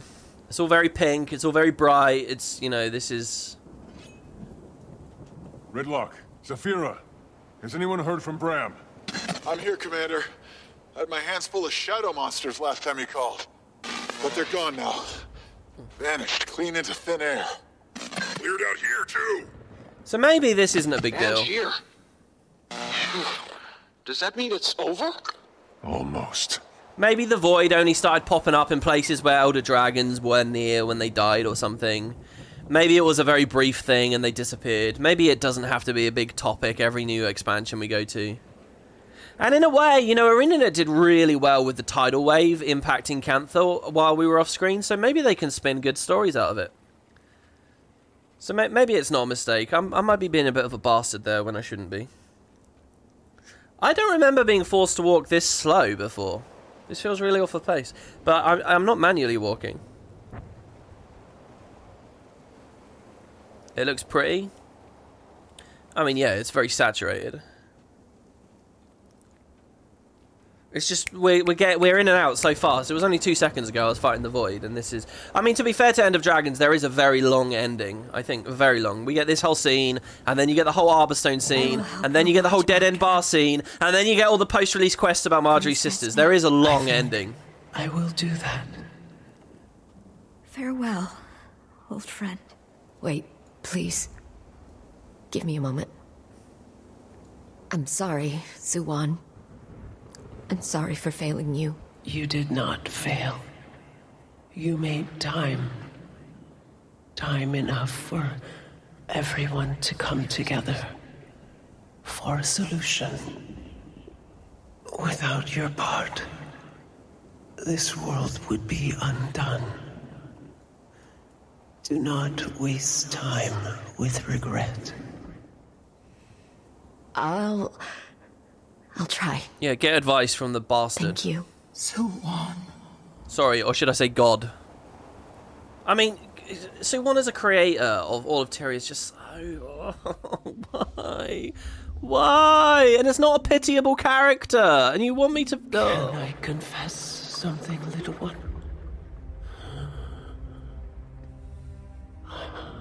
I'm afraid to die. I don't want to be alone.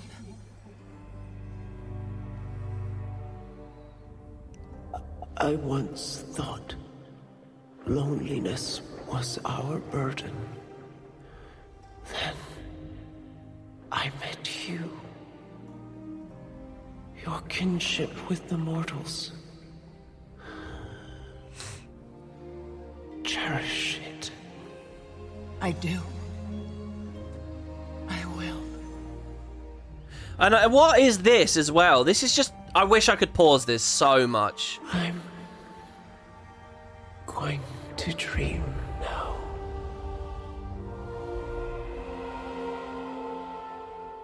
The cycle must end. Oh yeah, and there was this as well. To be reborn.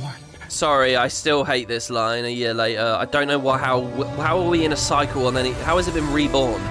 Nothing has been reborn. The cycle has simply ended. Why was the cycle is reborn the tagline of this expansion? I know this would be beautiful and amazing and blah, blah. The music's great, the cutscene's great, it's all executed well. It's just built on a house of lies. There's nothing to this. So, this is the kind of thing where if you're only vaguely interested in the story, you'll be like, oh yeah, that seems nice, that seems pretty. You know, if all the music, if all you need to cry is just the music, then I mean you're sorted. But any real scrutiny, I think that all falls down. I really, really don't like. Oh, what was the other thing I was just going to talk about there? I have to reread the dialogue. What was it? Yeah, I thought loneliness was our burden, then I met you. What are you talking about? This thing has existed for hundreds of thousands at least, millions possibly of years. What about Kunavang? Kunavang understood mortals and was connected to mortals and presumably had many conversations. What about Glint? Glint was the original empathetic dragon. Glint understood this stuff. Surely. They're marching toward Kropa, a Kurzik outpost in Speaker territory. Couldn't Glint have... And of course we're getting interrupted by other random dialogue. What, there was just no interaction there ever? It's too quick.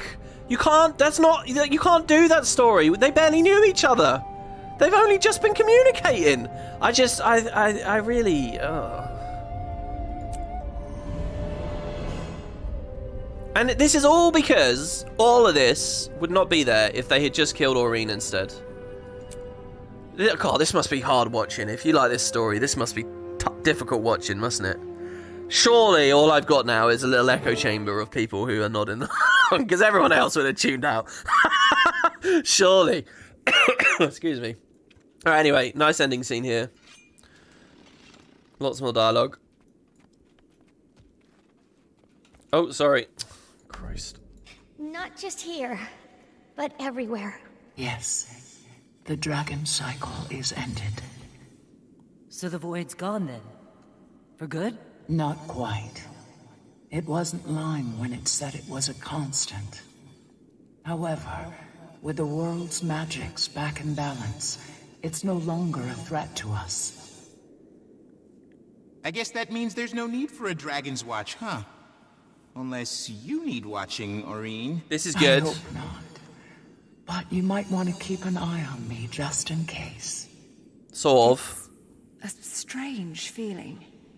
You spend so much of your life focused on one thing. Once you've done it, well, where do you go from there? You take a vacation. A well-earned vacation. Yeah, that's what I did during season 1. Well, I know I'm going to be busy. Busy spreading the news we've entered a new cycle. Ministry of Information can help you with that. Just make sure you get final say on the ad buy. Okay. Thank you. Before any of that, we should take a moment to celebrate, and to remember everyone who sacrificed themselves to get us here today. To lost friends. To new allies. To the Age of Aurene, and the cycle of the Prismatic Dragon. It's not a cycle. Aurene. The point is to not have a cycle.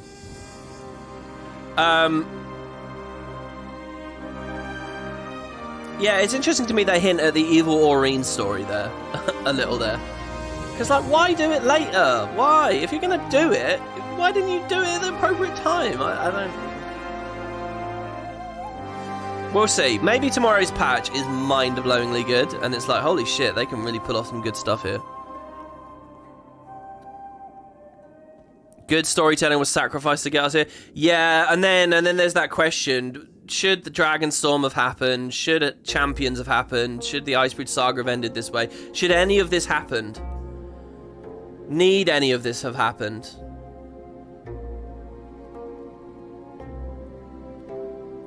Also, in chat, someone says, I like when WP stops pretending to like the game sometimes. I do like the game. I love a lot of the game. I don't like the story of this expansion. I haven't liked the story.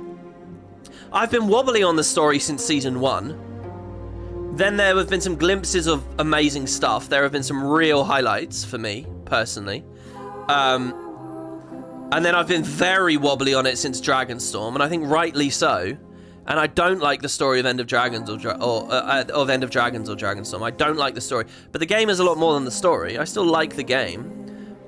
I still like the art and the world, generally speaking, and, you know, the combat and the balance, generally speaking, the buildcraft, generally speaking. You know, I like the stuff that you can go to earn. I do like the game. It's just, you know, the story of this game, and I've never pretended to like the story of End of Dragons. I like aspects of it. I genuinely don't think I've at any point pretended anything. I've tried to look for a silver lining, or I've tried to look. What's the reverse of a silver lining? The black cloud. I don't know. You look refreshed. Happy to be back. Happy to have the whole apocalypse situation handled, but I did get a bit homesick for Tyria. Agreed. So, I wouldn't mind visiting again. See if my sisters want to tag along. A family trip in our future? Maybe. If nothing else, to make them try the tea rice. Taste just like our moms. And we're absolutely playing Yunori, so I can whoop their butts again. Yunori? Don't think I've played. Lucky you've got a grandmaster all to yourself. As kids, none of my sisters stood a chance against me. Well, one did, but... well... she's not... yeah. Jory. She'd be glad to see you all still enjoying it. Wish I could have brought her to Kentha. The whole trip I kept thinking, she'd love this.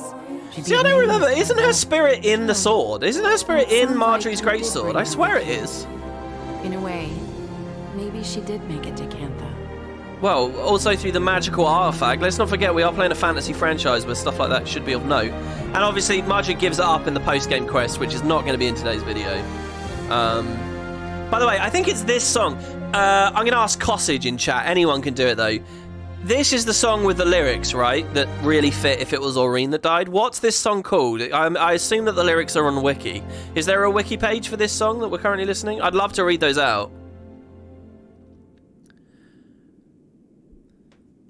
You're kind of sad she'll be stuck in the sword forever admiring the Jade suit. Well, we'll see. Maybe she'll pick it up again next. No, I kind of like Marjorie's closure. It's alright. We've got Ellen Keel. First Ilona, now Kentha. We've got to stop meeting like this, Commander. I heard you apprehended my Trin. That's good. Theo Ashford's husband deserves some measure of justice. It's called A World Without You. Thank you. Ellen Keel sounds weird as hell here. A World Without You. I'll read these lyrics out. I mean, if this is some sappy thing about how much I love Suwon and now she's gone, I'm gonna... Okay, here's the lyrics. How will our world go on without you? Are we ready for this? Stay above the abyss. There's never been a world without you. Can we find our own way? Keep the darkness at bay. Step by step, we press on toward tomorrow. Head up high, we'll face all that's unknown. A life of service, that's our code to follow, so we may honor your great sacrifice. How will my heart go on without you? Won't you linger a while? Be with me through the trials. There's never been a world without you. I'll fight for each day, live or die, come what may. We'll fight for each day, live or die, come what may. And it's obviously lovely. I've read it horribly there, but yeah. Okay, what's the question? Did my Trin redeem herself? Oh yeah, and we actually get to make a choice. See, this is the kind of shit I want for the Suwon story as well. No, she can't ever make up for what she did. My thoughts exactly. Still never thought I'd see the day my Trin would save a city. Guess you can teach an old script new tricks, eh? See, I don't even like... they're so ham-fisted with it. Even the way that they wrote that, it's like they feel that my Trin did redeem herself. So if the player says no, I'm going to have a sneaky little reminder in there that it's one city traded for another. Do you know what I mean? It's like, no, just let the player decide. Anyway, last time I saw you, how are things with Xanadu? Oh, I had my pleasures. Ilona was a good bit of fun. I'm here in Kentha on official business, but I wouldn't mind sampling the local snacks. On an unrelated note, who's the gentleman in the big hat? I'd appreciate an introduction. Well, he's not near here.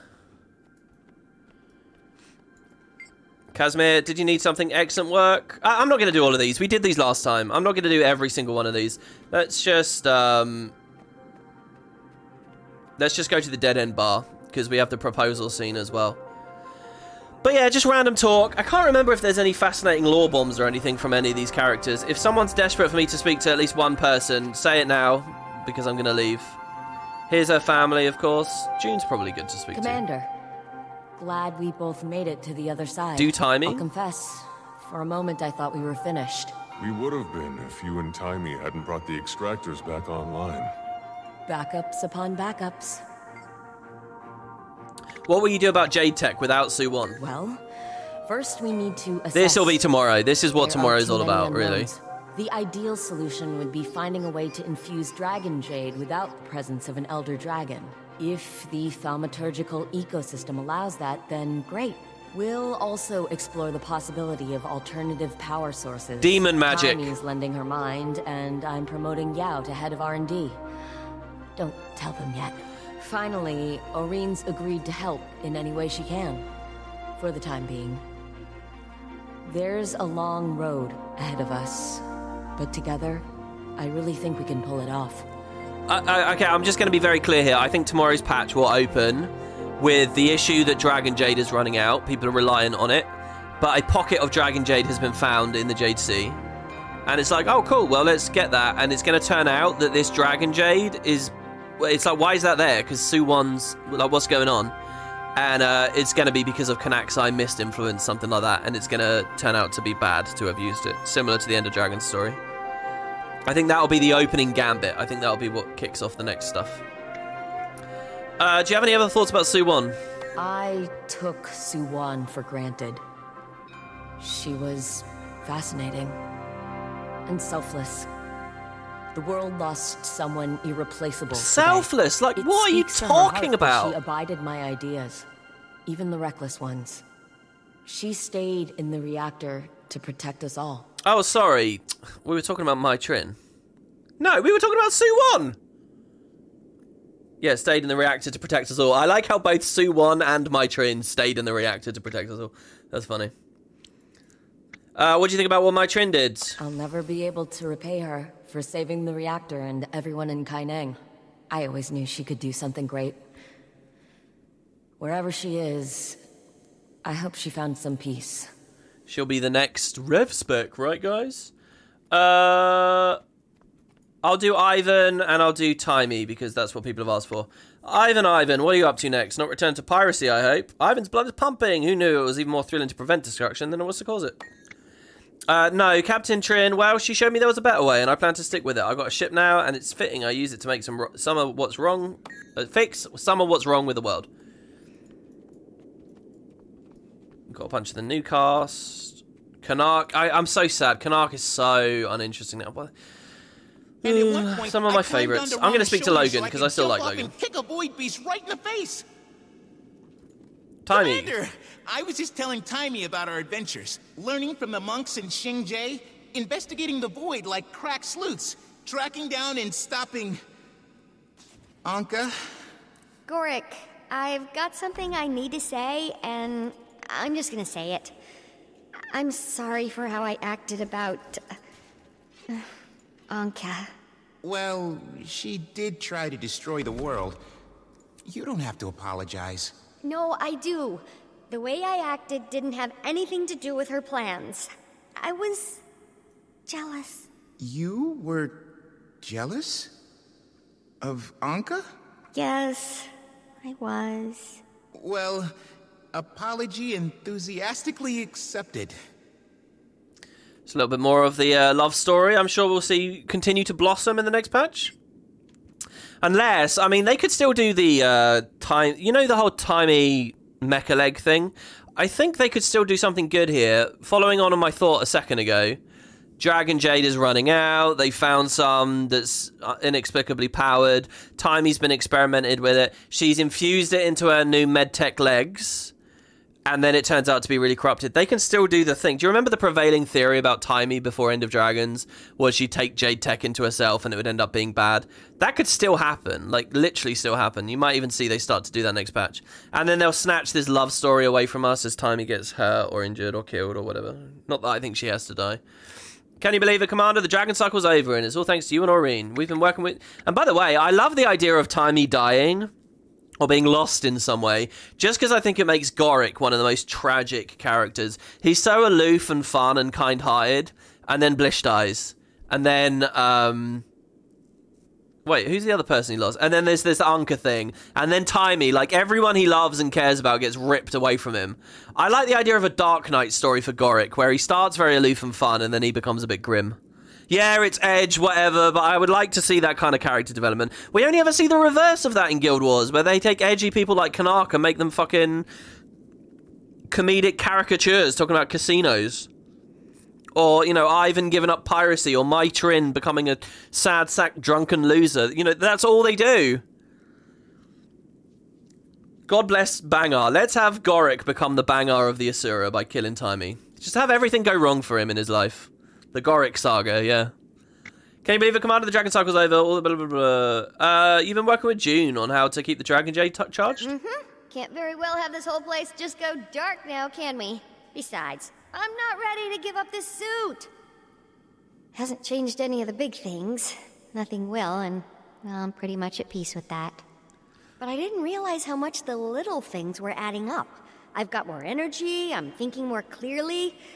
So I'm not gonna rest until we find a way to keep the Dragon Jade charged. Maybe a little bit of rest. Yes. Yeah. I don't actually mean no rest. My mid-afternoon nap is non-negotiable. But Jade Tech is my first, second, and third priority until we have a solution. I mean, this is clearly what it's all going to be about tomorrow. The Jade Tech stuff. Gorick unleashing the Scarab Plague. That's a fun idea, yeah. I mean, I don't believe in it really, but it's a fun thought.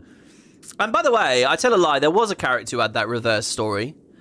And I think Scarlet is somewhat that. You might even say Foul Lane, Cadian.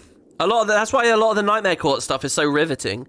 But also Ryland as well. I think Ryland was an interesting character who was on the edge and ended up becoming a bit of a tyrant, a bit of a prick. And it was a bit of a shock. And I think those are all really good stories. They've all been really fun aspects of the franchise. I'm ready for whatever comes next. All right, you've really taken to this detective thing. You noticed? Yes, I seem to be a bit of a natural, and the missing piece in the Delacroix investigations. Don't get me wrong, Jory and Rama both have great instincts, but I bring something unique to the table. There's been so much breakthrough research in forensic science, and I've read all of it. I mean that quite literally.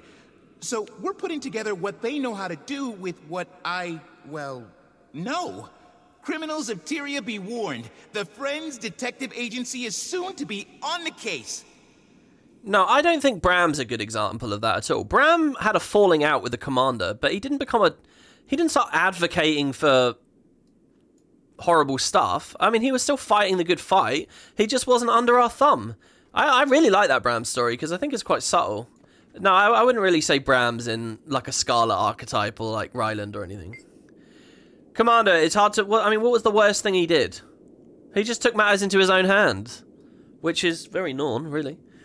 Hard to believe it's all over. Pretty soon all we'll have left is the scars to remind us. Your wounds aren't too serious, are they? Oh, I'm healing up well enough. There'll be a scar, but hardly my first of those. And they're good conversation pieces, right? But I'm a little harder to kill than that. You won't be rid of me that easy, Commander. Oh, when he became a Dragon Champion? God, I wasn't even thinking about that arc. I was thinking purely about the Season 3, Season 4 arc. I forgot that another horrible moment in Champions was that stupid shit with Bram running off on his own with the spirits, killing all of his character development. I think I'd blacked that out. Thanks for reminding me. Yeah, right, maybe he's that archetype. Very much a yin to Ryland's yang in those terms. What's next for the Pact? Well, like Dragon's Watch, the primary mission of the Pact is ostensibly complete. There'll be a meeting soon. We'll get all the leadership in one room and decide what's next. While some people are eager to dissolve, others are not so sure the job is done, considering there is one Elder Dragon left. Personally, I think it's also worth discussing how much the Orders have been able to accomplish working together. But if I say that out loud, pretty sure someone's going to accuse me of trying to hold on to power. I like all this stuff. I think that's all very realistic. Commander, you were talking about vacation. Well, I've got to deal with this packed mess first, but I bought myself a small place in South Sun a few years ago. Haven't been back since I got it all set up.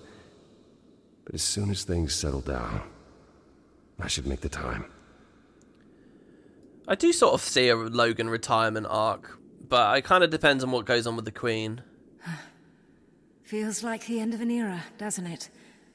The work of Destiny's Edge has concluded. Does it? Because I see Aureen over there, and she's still around. Left us. I couldn't help but feel the immense pain in Kunavang's heart. It'd be like losing Aureen. That's right. Sometimes I wonder, though, if we haven't lost her already. I know we're not literally her parents, but it aches just the same to watch her drift away. See, but I haven't watched her drift away. It's for the best that she take her place in the world. I just wish it wasn't so unbearable. I don't know. I don't sort of buy into any of that either. Sorry, am I sad that Aureen's took up and helped us against the Elder Dragons and stuff? Well, there you go, guys. That's this ending. And then there's a final little note. Now, my chat has talked a lot about this next scene. Oh, by the way, when I first played this... Well, when I played this over Christmas, I missed that ding, and so I had to redo the whole thing. So there's this... the proposal is the final scene. But, you know, it's really just a bit of a tack on. I think the game's got plenty ending enough. And if they want to tack on the dead end bar scene, that's fine. I don't think it damages the story in any way. I don't think it was a, you know, a bad move or anything like that.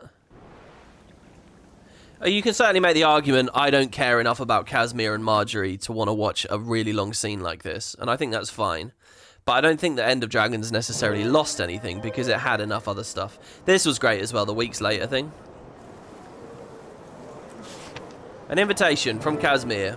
Oh, I got a bunch of guild invites to do.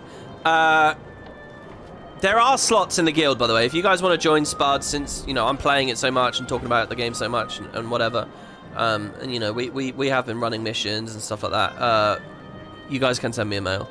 There's all information about it in the Discord. Casimir, an invitation. Jory and I have something we want to share with all of our dearest friends. Please join us in Divinity's Reach on the spot where we first met. Don't bring anything but your wonderful self. We're looking forward to seeing you, having this chance to reunite. I remember, I still get annoyed with this. I remember when I streamed this, my very first playthrough of this.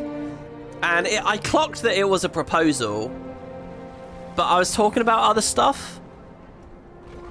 And like I basically had pushed it to the back of my mind and I wasn't really thinking about it anymore. And it was like obvious, but I hadn't said it out loud. And I remember when finally they kissed or whatever, someone in chat was like, "Oh, WP's dumb as a bag of bricks," or something. I can't remember exactly what they said, but he's so oblivious or whatever. And I was like, I still remember that a year later. I'm like, for fuck's sake, just a fun little treat there. But yeah, here we go. So I don't know. The reason I say that is I wonder if people sort of get that it might happen even from this. Something to share with all of our dearest friends. I wonder if... I certainly wouldn't have cottoned on that soon. Oh, there's flowers I can buy outside and I can bring flowers in and there's an achievement and that's all really cool and I like that. I forgot to do that just now. We already have the achievement Commander, so glad you're here. And we're an MMO gamer, so it doesn't matter anymore. Held up by some new end of the world scenario. No, I was just not really in a rush. It was a nice feeling. Whew, I hear that. Hopefully we stay apocalypse-free for at least a few months. Months? How about for good? No, that might be asking too much. So, why exactly did you two call us here? Not to slay a dragon, I promise. But we'll get to that when everyone is here. Try to enjoy each other's company in the meantime. I forever ruined this with the season 1. We love you, Rooks! I know, I hate that line. That's one of my least favourite lines in the whole story. I really... Season 1 had a lot of those issues. Are you also bad with parties? I'm sticking by Kaz all night. Go find your own partner. She just told me to fuck off! The show will get started soon. Go mingle. So, what's the scribbled notes? I don't really remember what a lot of these are. There's no... Oh, yeah, this is they're trying to write their vows, basically, here. There's no one else like you. Oh, true, but it doesn't need to be said. You are my moon in the sky so dark. Ugh, so cheesy. You are my home. You are my home. When I'm with you, I'm home. Wherever we go, as long as I'm with you, I'm home. Nice little use of the bolding there, too. Legal document. Let this document serve to notify you of an official change in the ownership of the Dead End. Previously, the property was held by Delacroix Marjorie. The ownership has been updated to Delacroix Marjorie and Mead Casimir. Sincerely, Van Borst, Divinity Reach Archives in the service of Her Royal Majesty, Jenna, Queen of Crichton, Region of Ascalon. Oh, it's so good to have an excuse to get everyone Oh, I think what it together. was I read this document and I assumed it had already happened. I think that's what it was. Have a long-term solution for Cantha's I didn't power even. needs? I think my first playthrough, I didn't even anticipate that a proposal might be a fun scene to watch. That's how little I care about like the romance side of it. I know we'll have And I something assumed they had soon. skipped it off screen and that their announcement was that. I think that's what had gone through my head. I've got a guess. Hope this isn't going too late. Kree's got me on a short leash these days. Hello, Ritlock. I like how everyone filters in like this. And he's in his civvies, just like Logan is. Commander, you don't happen to have a mission that requires my particular skill set, do you? Political life not all it's cracked up to be? More like exactly what it's cracked up to be. Slow, two-faced, and boring as all hell. Kree's in her element. She was born to do it. But me? Not so much. Couldn't you just resign? With no reason? Kree'd have my hide. Nope. Afraid I'll need a real good excuse to get out of this one. So, if you ever have one, think of your old friend Ritlock. I kind of hate all this Graham, as well. You made it. Oh, never mind. You never responded to your invitation. Oh, yeah. I wasn't sure if it was a real invitation or if you were just, you know, being polite. Of course it was real. You're a member of this little family. Nothing's changed. Well, I guess it's a party then. I always hate that as well. I hate people calling each other families when they're not family. I don't know. I'm such a fucking dick, to be honest. But that really grates on me. Oh, we're a family. You know, imagine getting like a raid group in an MMO. And then you're all in Discord together. Oh, we're a family. I don't know. I really don't. Anyway, going back to this. Obviously, it's not quite the same. Ritlock talking about politics, char politics, like it's human politics, and all Kree's good at it, but Ritlock's not good at it. Fuck off, Ritlock was good at it. He was good at char politics, because char politics is killing your superior and working your way up. And the way they've bended and fucked with the world so much that they even seem blind to that, it's just weird, you know? There's certain things about it that I just got to get used to the new Tyria that they're talking about, you know? Anyway, hello, Bram. I think I'm too traditionalist about so much of this franchise now. Bram, well, I haven't seen you since... Well... have you been feeling any better lately? Oh, well, it's a process, right? That's what the shamans say, anyway. I still have moments where I think about everyone. But that seems right, you know? If I were to let myself forget them, well, it'd be like their sacrifice didn't mean anything. You've earned peace of mind, Bram. Maybe. And I'm getting there. Every time I think about what happened, I'm less angry, less sad. I can look back at it more like a step on the road. Rox, it's been too long. Glad you could make it. Oh, wouldn't miss it. Hope it's okay I brought along Frostbite. Frostbite is completely welcome. Though I'm not sure we have any Devourer snacks. Oh, he'll manage. I love the way they creep in, like, organically while the previous dialogue's going on. It's really good. Rox is a weird inclusion here as well, because Rox has sort of been written out of Dragon's Watch. Rox hasn't been around. Rox fucked off. We didn't even get a goodbye scene and built a new life with the Omicons. You know what I mean? I get that this is like, it sort of feels like she should be here because she was here in the season 1 mirror and stuff, but I don't know. It just feels like it's not lining up properly, or it feels too weird, you know. By the way, I love Bram's new visual design. I don't know if I've talked about that. I love his current look. I think it's so good. And that's been a fun thing about Bram, watching his hair constantly change. Also, there was a comment. The Joy of Stick saying, it's fascinating to hear me be so dismissive about this scene. I mean, I'm sort of lukewarm on this scene. I'm 50-50. I think there's little beats in it that don't work for me, but I'm 50-50 on it. You'll notice most of my criticisms come down to like the individual character writing and stuff. But this scene itself, I'm 50-50 on. Anyway, they say they love it. It just goes to show how different people love different aspects. I love the soap opera feel-good mush. I mean, I definitely don't love the soap opera feel-good mush. I think it's awful. But, you know, there's a time and place for it, and this is probably it, if there's ever one.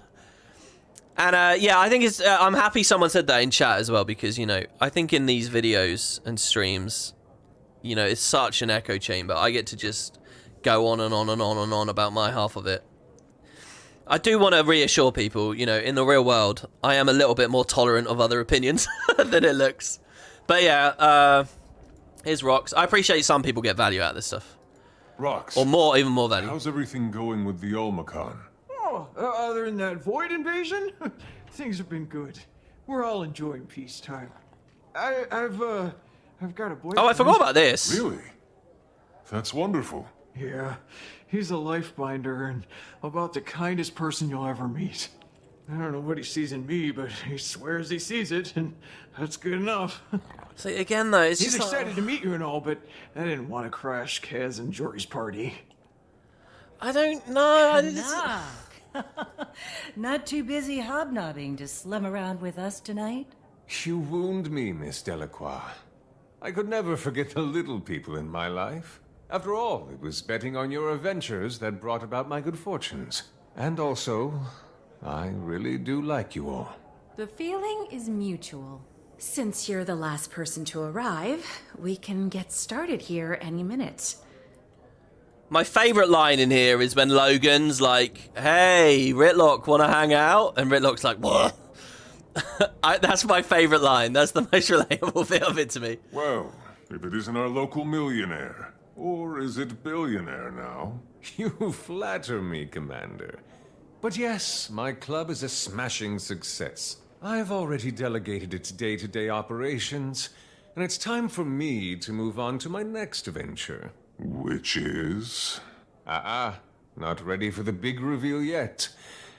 But when the time is right, you'll be the first to know. I forgot about this as well. There's a few little things here that they can pick up, actually. I really could have done a video. If we had finished this last week, I really could have talked a bit more about some of this stuff. Kanark's venture, Rox's boyfriend. Commander, if you have any mysteries to be solved, the Friends Detective Yeah, tell me who Agency E is is. set to Find out who launch. E is. Not calling it that. She'll come around. Anyway, we have secured the backing of a mysterious financier. Jory says they want their identity kept secret for now, but she assures us their pockets are deep. Oh, you guys want to mean the town clothes? They're outfits now, aren't they? Didn't they go from town clothes to tonics to outfits? I think I have all of them. I think they're hidden. Let's wear the designer clothes. Let's wear the hoodie. There you go. You guys happy with that? And then we'll get rid of our back piece. There we go. We're now in our civilian clothes. Logan, I didn't realize you were so close to Kaz and Jory. Oh, yes. We've known each other for quite some time. The three of us had a few late-night conversations in this very bar, drinking too much wine and venting about all our responsibilities. Casimir does a surprisingly good impression of the Queen. Ask her sometime, but only after a few drinks. By the way, I'm headed to South Sun as soon as the party's over. I'm looking forward to doing nothing more strenuous than locating the best local gimlet. Brimstone's invited to come along, but he hasn't answered my invitation. There it is. There it is. All right, okay, here you go. Casimir and Jorman. Okay, Jormag? everyone's here. Well, friends, you're probably wondering why we asked you here today.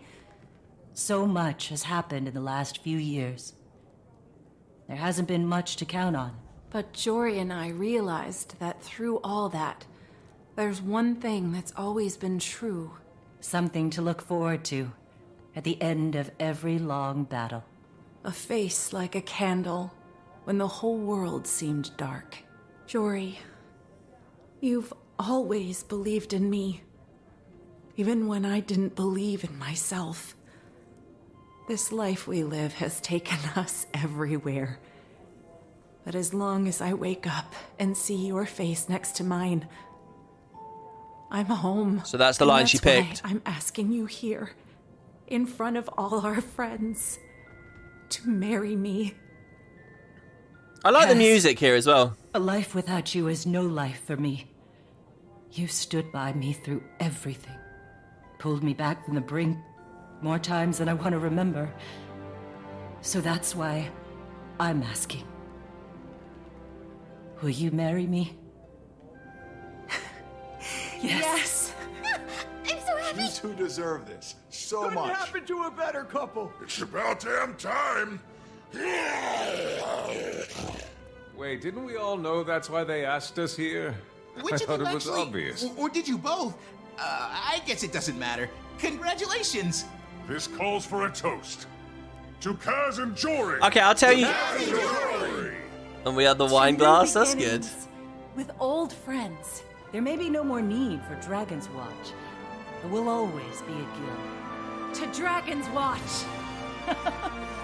To Dragon's Watch. To Dragon's Watch. To Dragon's Watch. Oh, I had a good camera angle there. Oh, I didn't know it kicked you out at the end of it. I'll tell you one thing I don't like about that, alright? If that happened IRL,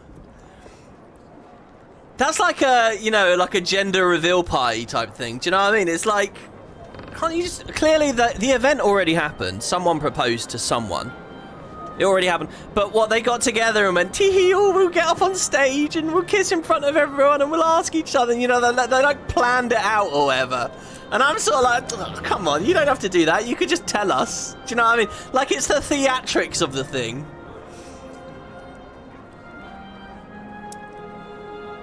You know, and I think maybe it makes sense for Casimir, a noble woman from Kryta, sheltered upbringing, very first world, whatever. Maybe I get that. But what about this grizzled, you know, bleak, film noir detective, necromancer Marjorie? Would she really do that? I don't know whether she would, you know? But everyone's happy now, and everyone's, you know, there is no sadness, so everyone can do that.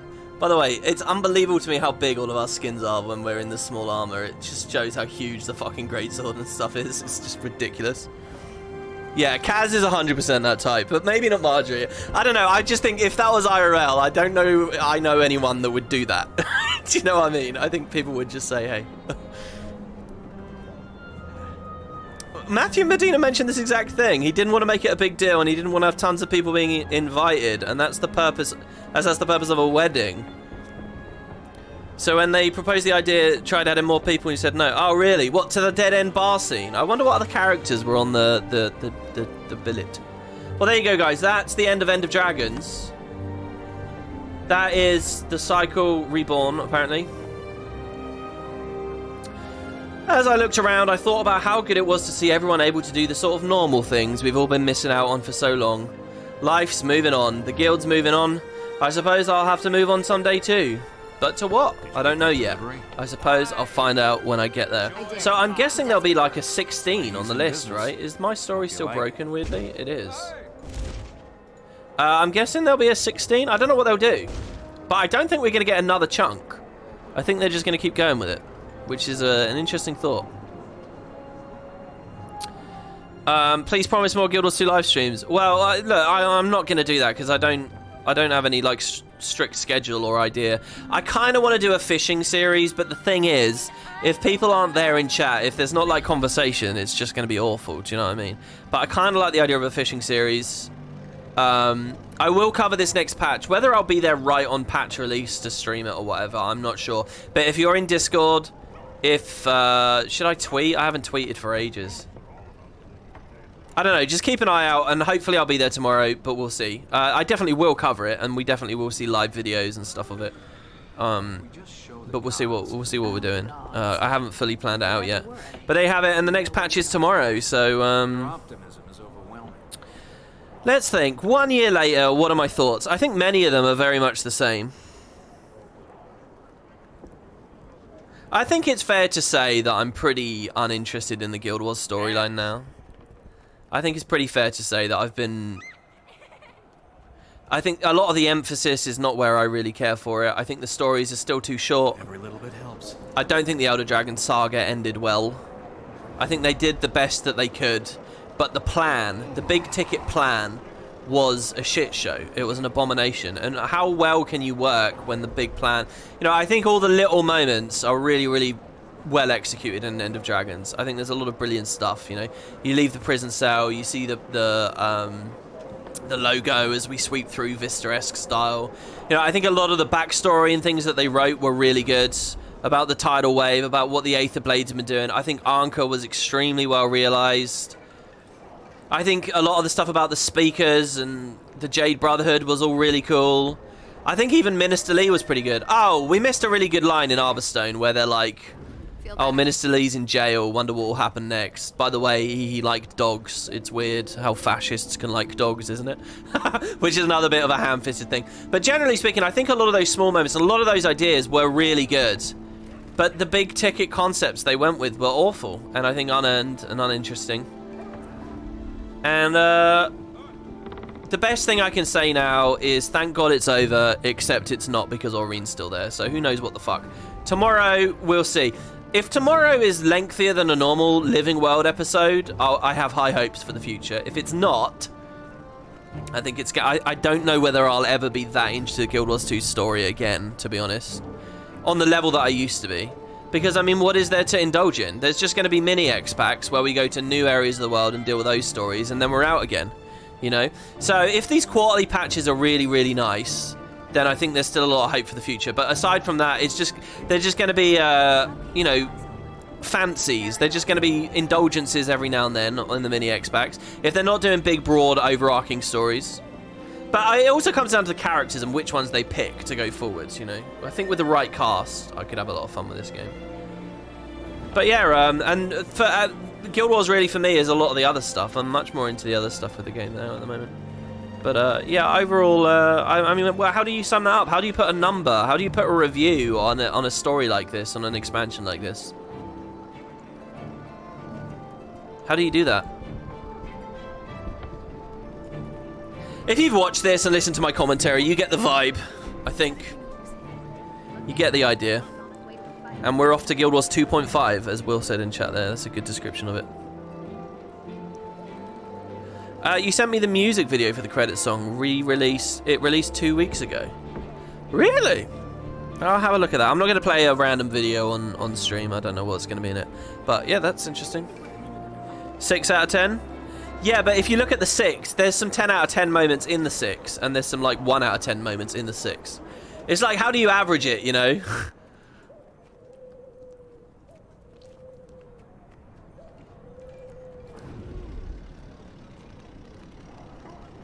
It's shit except for a few quirks. Yeah, but it's not shit. I wouldn't call it shit. I would never describe this as a shit expansion. Purely from a story perspective, I mean.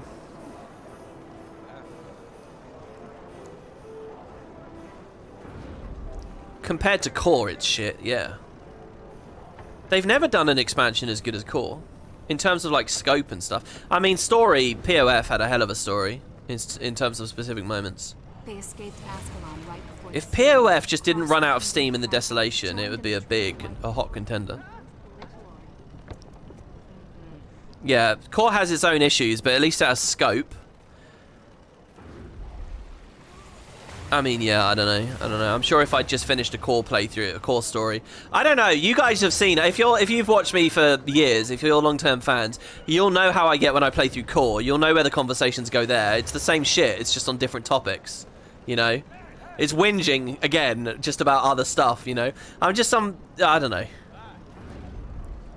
How did it feel with a Norn VA? Actually, really nice. I didn't really get any some Archimedes or some Victor stuff. I actually much prefer playing it on my Norn. I feel like an awesome kind of character on my Norn. I really like playing my Norn.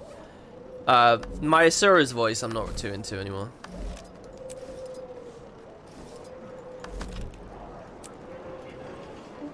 But yeah, I thought playing it on Vindicator was cool.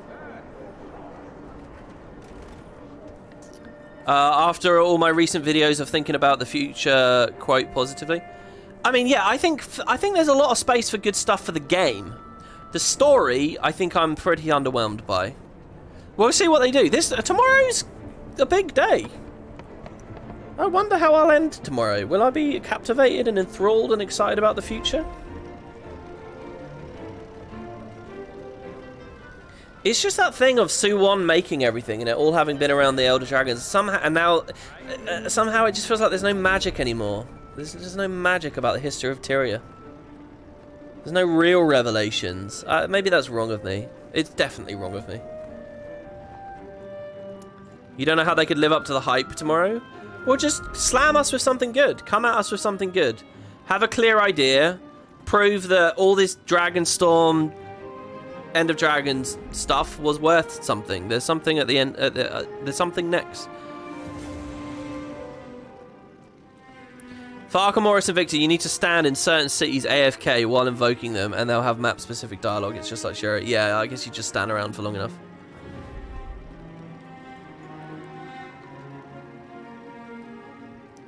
So yeah, that's it, guys. Keep an eye out. Thank you very much for watching. It's been a blast. And,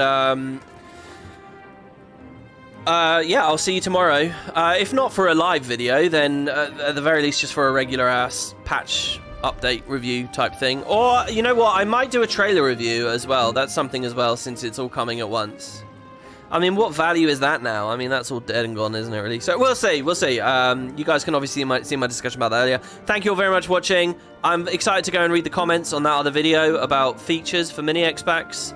And again, thank you. Massive thank you to anyone who's watched this that felt very differently about the story and they were able to stomach the negativity. I think that's quite impressive. So cheers, everybody. Take care now. And I'll see you in Discord, wherever. Take care.